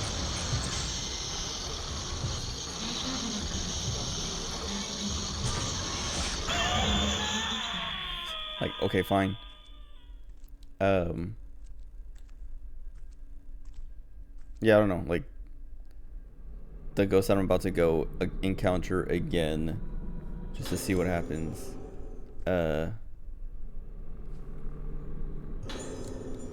I want to fight him and I want to beat him. Can I skip this? No. Yeah, I wanna use all my good stuff to try and kill him faster before he can kill me. I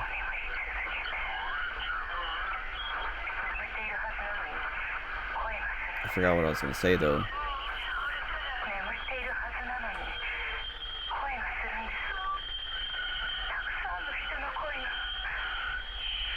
I don't know. I want to see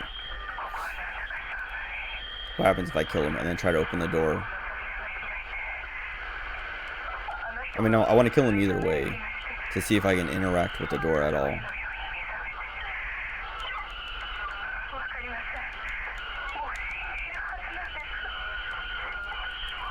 It's...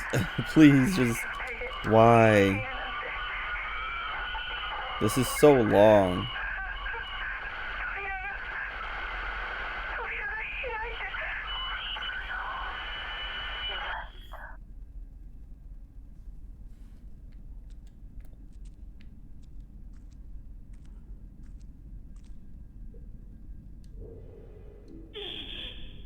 Okay, that noise just comes from my left no matter what. What's up, no heck you? How are you? How have you been? Cause last time when I opened the menu and that noise happened, like I opened the menu and closed it, I think I was like looking this way, and so it came from my left and I thought it was this door, which is why I went this way. Oh, wait. Oh, no, this is the door out. So they told me to use the other door this time. It was this door that I thought the noise came from. Fatal Frame is the one where you kill the undead with a camera? Yes. This is the... It's the 4th game release. Like, 4th release. But, it's a, prequel to the 1st game. Like, timeline-wise. Oh, I didn't equip the new lens. But, I played the first 3. And, I liked them a lot. I liked 1. I liked 2 more. And then excuse me, I loved 3. Like, I like 3 the most. And I like this one as well, but not as much as 3. But it's very good. They're all very good. Okay. I'm kind of set and ready to fight this dude.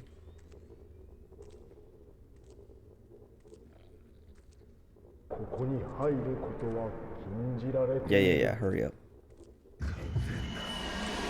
Oh, come on. I hate when he does this stupid mask thing. I'm not even sure what exactly. Oh, you can't even hurt him. Okay. Well then, I'll see you later, dude. Also, I used the wrong... Oh, wait, maybe you can hurt him. I used the wrong lens, is what happened there. Oh, wait. Oh, he's gonna kill me. Get off of me. I tried to use my blast lens, or whatever it's called. But, I didn't equip it. I mean, I equipped it, but I didn't have it active. He attacks so fast. I mean, he misses a lot, but, like... it didn't even look like a Fatal Frame came up there. Oh, well, I did a lot of damage that time. Get off! Get off! I need to look at his health so I can see if I have a chance. Am I gonna play with Mario Wonder? Probably not. Like, I've seen a lot of it. It seems cool, but I don't see myself playing it anytime soon. And I think by the time I would want to play it, it'll be like I'll have not forgotten about it, like forgotten it exists, but kind of lost all interest in it.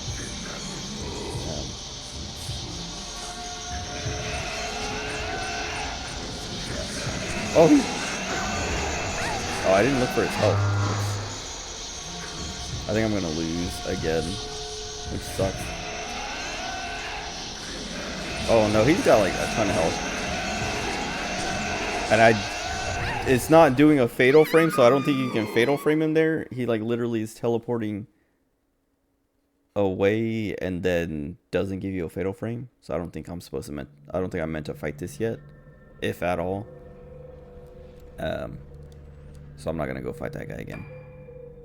I wish I would have saved or something though, so that I don't have to go through all that again.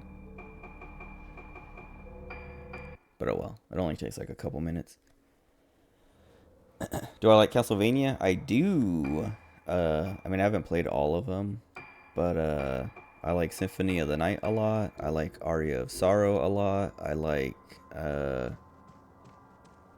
the aesthetics. I don't remember what other Castlevania I played. It was one of them. I played it on my phone in high school, but it was like one of the classic ones, like one of the like first Castlevanias, like pre-Symphony of the Night. And I don't remember which one it was, but I liked that one. I watched the first season of the anime show or whatever, the Netflix show. I think it was Netflix. And then I also played a little bit of what's the one? Oh, I played Harmony of Dissonance a lot on Xbox 360. But there's the one, like the action-y one. I can't remember what it's called. It was also a 360 game. Leave me alone. Oh, she's never done that before. Why is she doing that now? I mean, at least she's not hurting me yet. Okay, I got away. I can't remember what the action-y Castlevania ones. They're like, I don't want to say they're like Devil May Cry, but they're like closer to that gameplay than traditional Castlevania. But I played a little bit of the first one of that. But yeah, I think Castlevania is cool. Just got Shovel Knight. Spectre Knight sucks. Love King Knight. Plague Knight is mid. I never played Shovel Knight, and I know very well. It's not that I know very little about it, but what is happening? Why are things happening so differently? Like that last ghost girl, she was like teleporting in front of me when she never did before, and now all these ghosts are here that have never been here before. I don't understand what happened. But yeah, I don't know much about Shovel Knight. Like, I know there's the different knights, but I don't know what the differences between them are. Oops. That was weird. I don't know why that happened.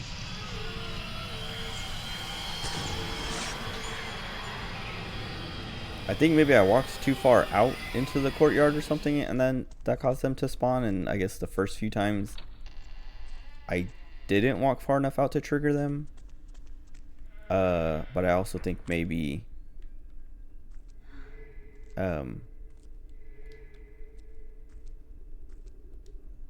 maybe they would try to trigger the first couple times that I went through, and that's why my character kept like stuttering. Like she would walk and then just stop, and then walk and then stop.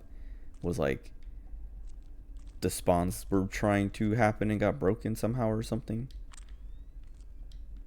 Wait, the ghost didn't appear. Oh wait, I didn't grab the key yet. I was like, wait, the nurse isn't here.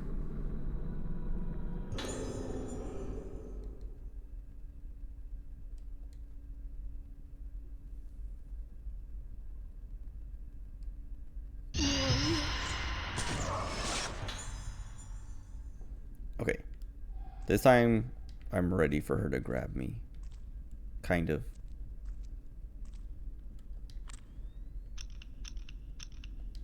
Wait, which...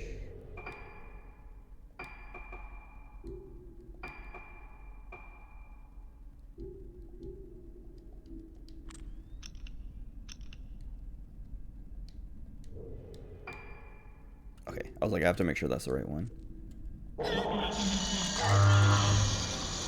Get off. So why is there like a horn sound that plays? Come here. Come here.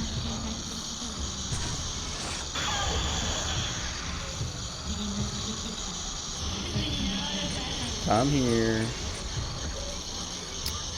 Don't go into the wall.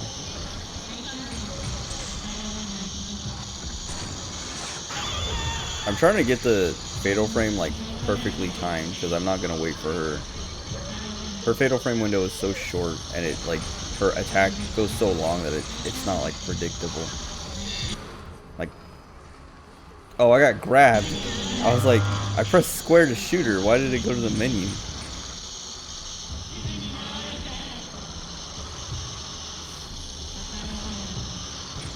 But yeah, like there's no. The timing is so like hard to react to. Like I can't react to it. Like there are plenty of other ghosts where you can react to the fatal frame that comes up, but hers is so short.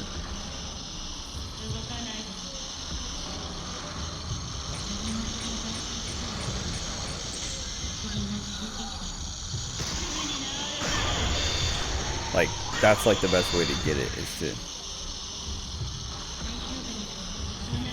predict it, kind of.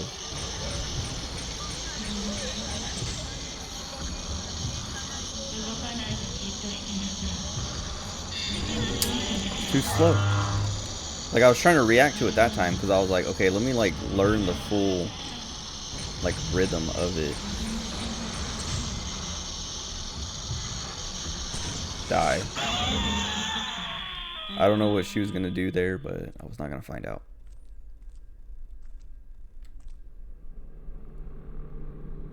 Oh, that's this stupid.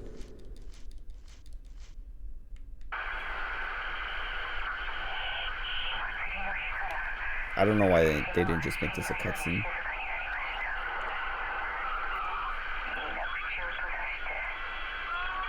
It goes for so long and it's so loud and kind of obnoxious.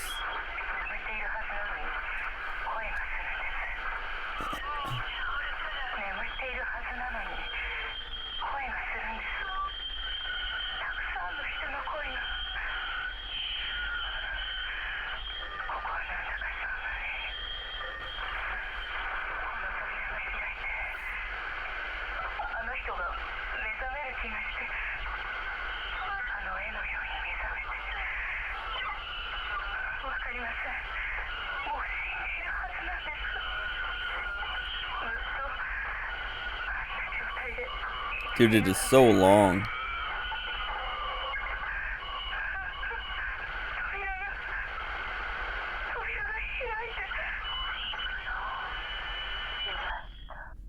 Like, there's plenty of other spirit radio things like that that are like a third as long. And plenty of other like scenes that are cutscenes that kind of do the same thing, that they could have just made that a cutscene. Also, they were showing me the door that leads out. So I should have just went to that door.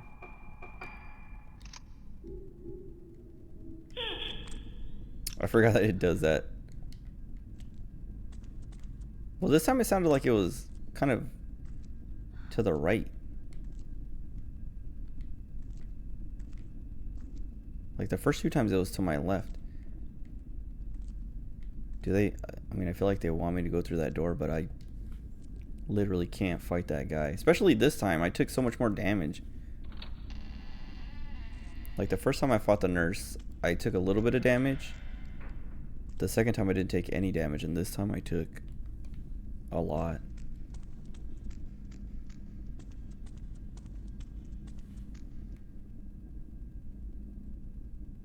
Okay, no more distractions.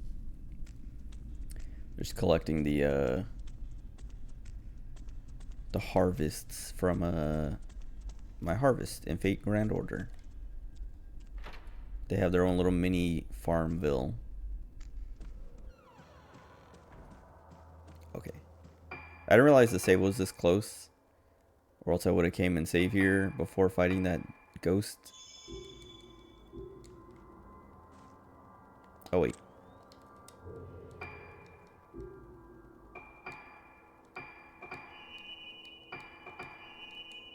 I guess I'll buy some later.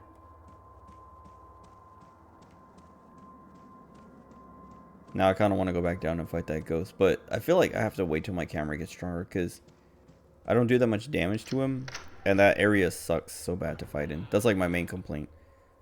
I said it a little bit ago, but yeah, just like fighting ghosts in hallways, especially when it's just like a very short hallway, it's just like the worst because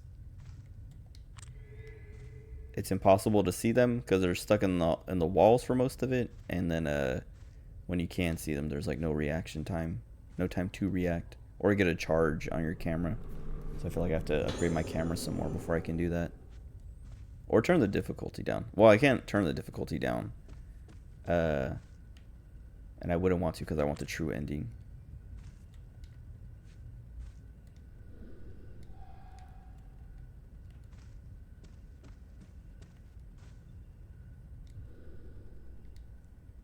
We'll get to engraving.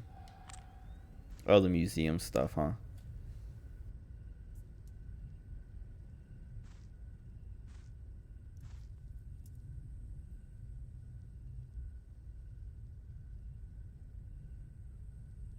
There has to be a doll in here somewhere, and I'm afraid to go too far without searching thoroughly. Wait. Exhibition corridor.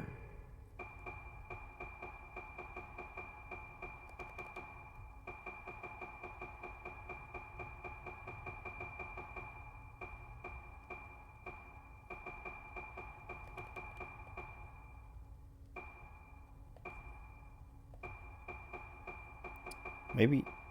Oh yeah, connecting passage exhibition corridor. But I don't know if that down there counts as part of it, because the map doesn't.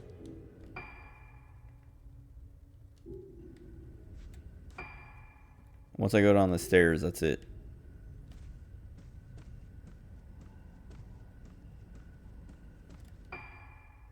Okay, so this still counts as exhibition corridor.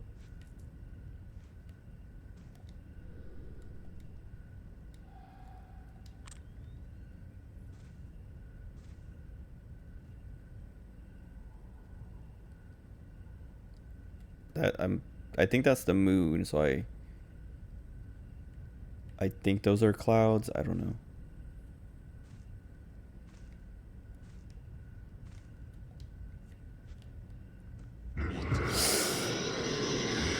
That got me.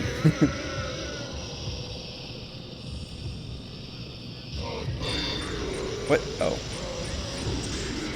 Die.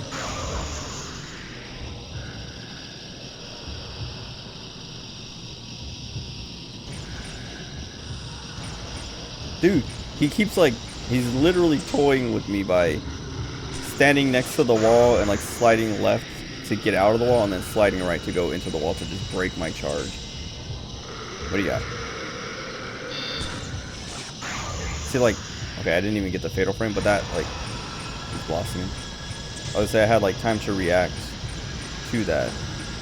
I just thought I had more time. Come on.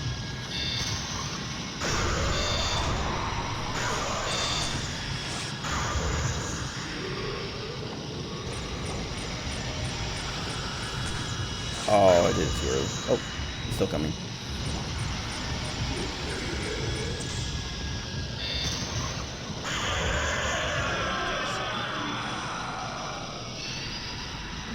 That's annoying. See, I couldn't even get him because he's like in the wall. And I could have got him there, but I didn't think it was going to give me a fatal frame. Just die.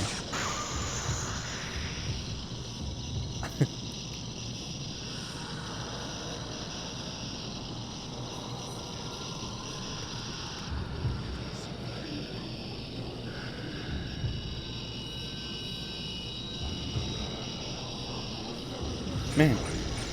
Okay. Yeah,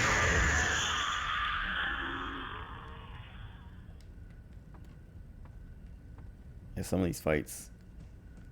Like, this was kind of the best area to fight them in. Maybe up the stairs would have been a little bit better, but like they just are in the walls and there's nothing I can do for like a minute until either they come out of the wall or yeah, I don't know, that's kind of it. Like, I remember that existing in the other games, but I don't remember it being so tedious. Like I literally have to just sit and wait. Or I lose stuff because I shoot them and they fall back into the wall. Like, I feel like their knockback is worse in this game.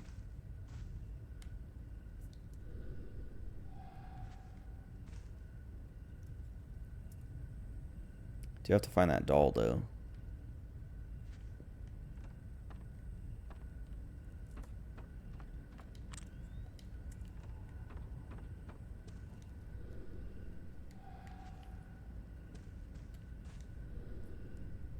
Kagura mask.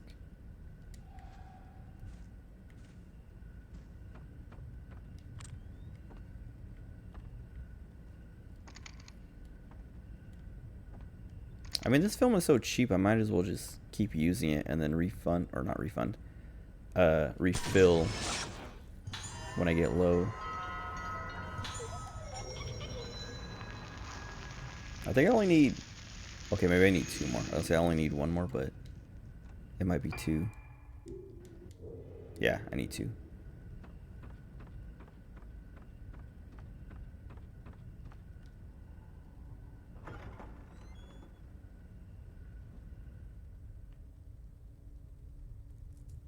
Oh, Haibara Infirmary.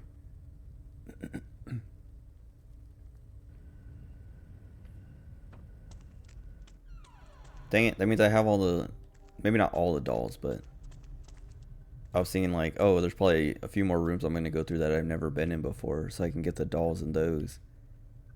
But I think I am missing quite a bit of them in here.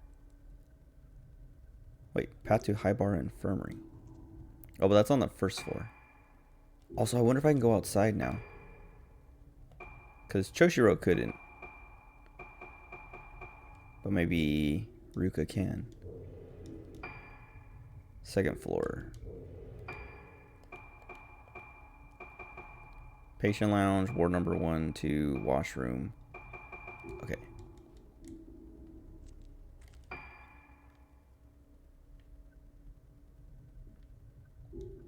Wait.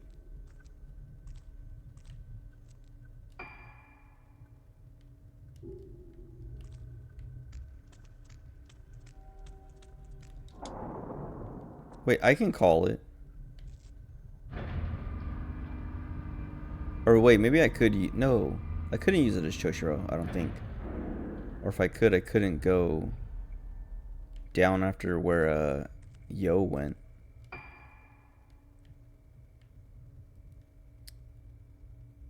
Patient lounge, and then the wards.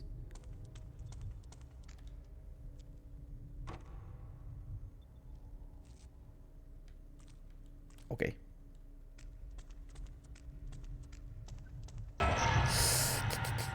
Stop it. Who is that? Woman sitting left. I saw that stool and I was thinking like, what's that stool for? But I didn't think the stool was for a ghost to sit on.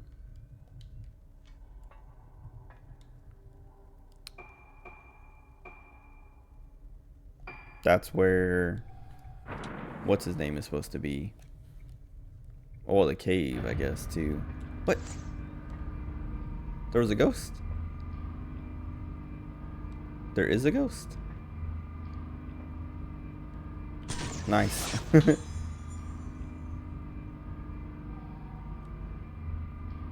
Sorry, dude. No, no. I have to take it back up. Also, I wasted my good film.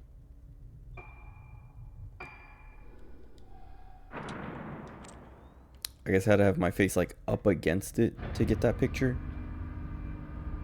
No. Well, it doesn't turn blue. And there's a safe here, so I'm gonna save. Let me.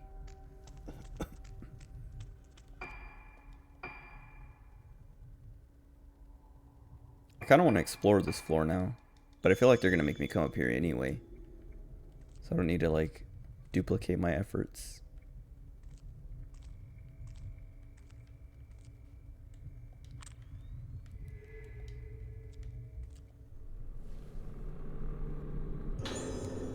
One. I'm holding left and she's not going left. I don't know why that happens sometimes.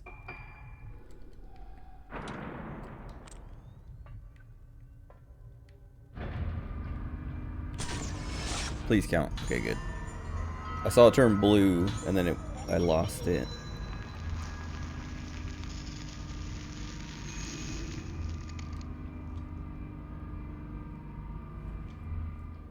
So this is where we're supposed to go. I know I can explore the rest of that, but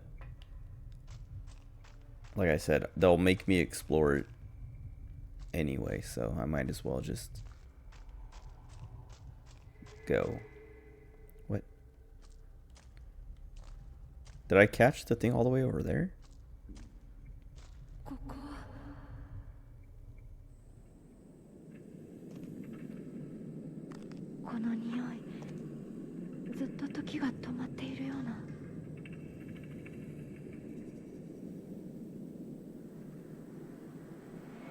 Soul Gem. I just remembered. I was talking about like Madoka, the anime, and how the girls in this game have like little necklaces with, you know, things on them, and I was like, they're like the grief seeds, but not the grief seeds. It's before they turn into grief seeds, and I couldn't remember what they were called. Pretty sure they're just called soul gems. Okay, I should have explored.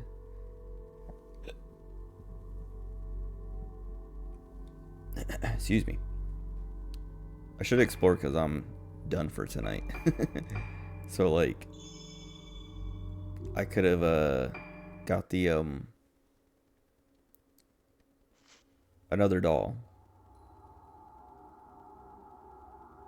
Back to Choshiro.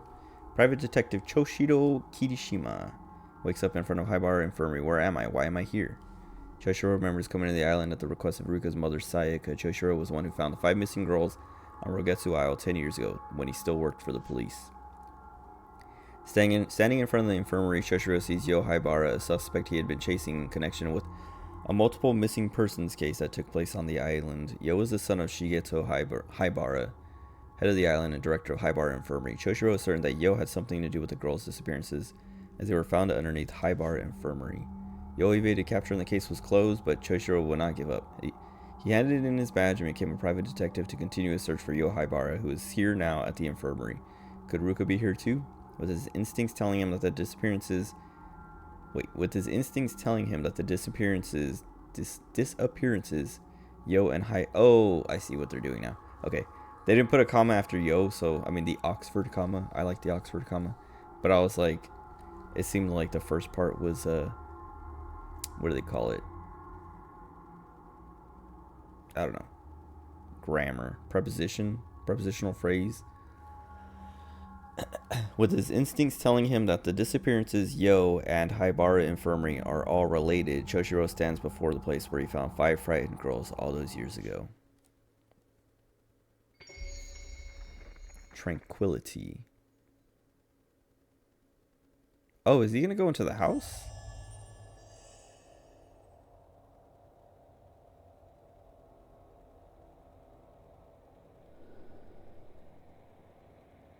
Ruka's not here. Looks like my hunch was wrong.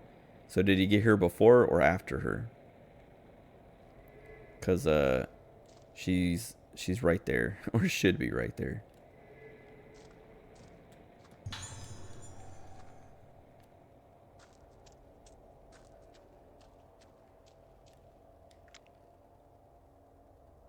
Is that the camera lens already equipped? How dare you? I mean, I guess I do want it equipped until I have to fight something. My lens or filament is... There's something to look at.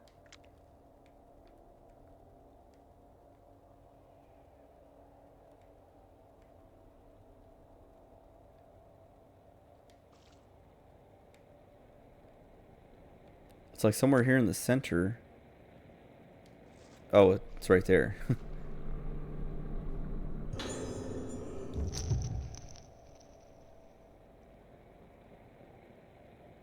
Okay, let me take a picture before they disappear.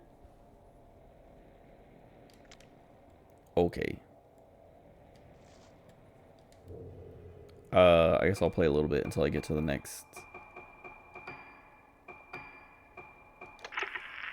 save. We're missing 2 and 3 of his notes.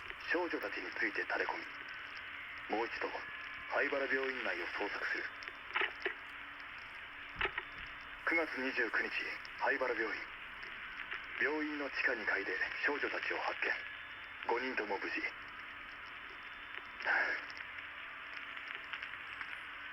かし、あれは俺の見間違いなのだろうか。少女たちの顔が。キライゴ。キライゴ。またか。 どういう意味なんだ Okay. So someone was doing the right of dissent when they're not supposed to be.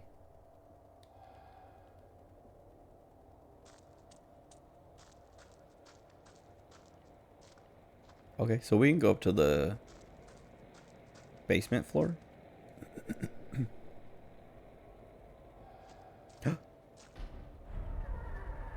I didn't actually want to open it. I thought it was going to be locked. I guess I have to. Oh, there's a save.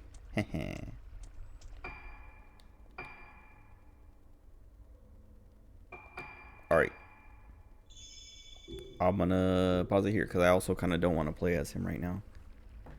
He's my least favorite character. He has kind of, I mean, his gameplay is my least favorite. I do like him, even though he's a male.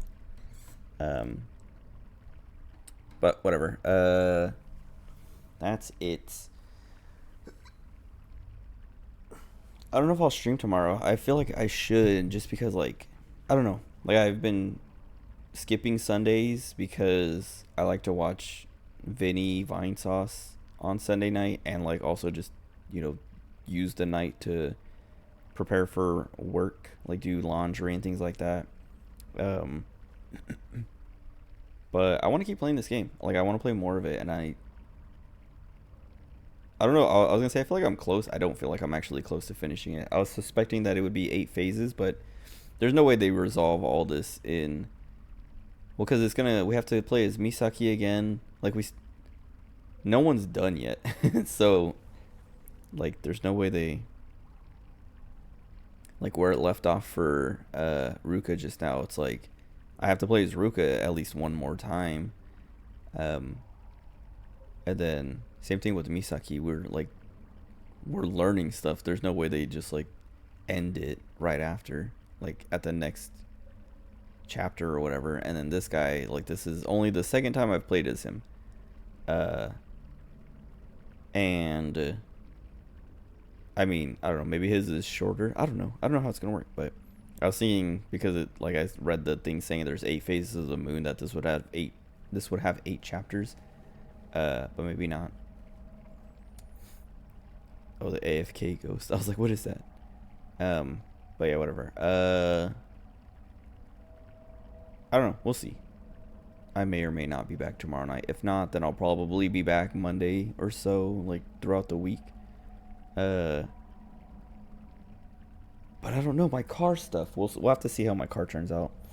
Because if it's something like, oh, I can pick it up in the afternoon and whatever, or if I have to, I don't know.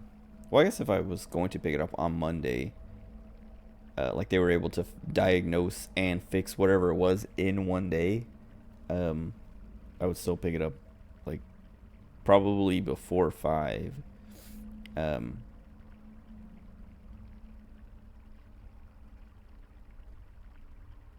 What was it?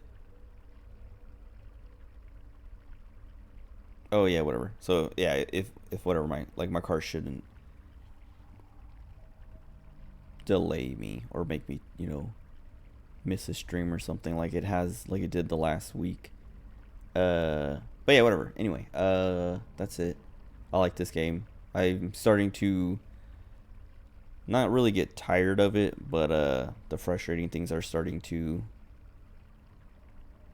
like, matter now, where I'm like, okay, like, I'm tired of fighting ghosts in hallways where it's just like I'm standing still for like 10 seconds before I can finally see them, and then I shoot them once, like, I get the fatal frame and they get, like, knocked back, and they get knocked back into the wall, so I don't, like, I waited patiently, did the thing I'm supposed to, and then I get punished for it because the design of the room, and other, like, little, nitpicky kind of things, they're just starting to get annoying in a way that's like, I just want to be done with the game. I mean, I don't want to be done with the game yet, but, like, it's getting to that. Like, I know where it's going, and I know, like, how these things are going to get annoying and keep being annoying, that, like, I'm going to get to a point where I'm like, I just want to be done already. But we'll see if that actually happens. Maybe they I don't know, don't let it get to that point, but whatever. Anyway, that's it. Yeah, if I'm not back tomorrow, I'm gonna try to be back on Monday.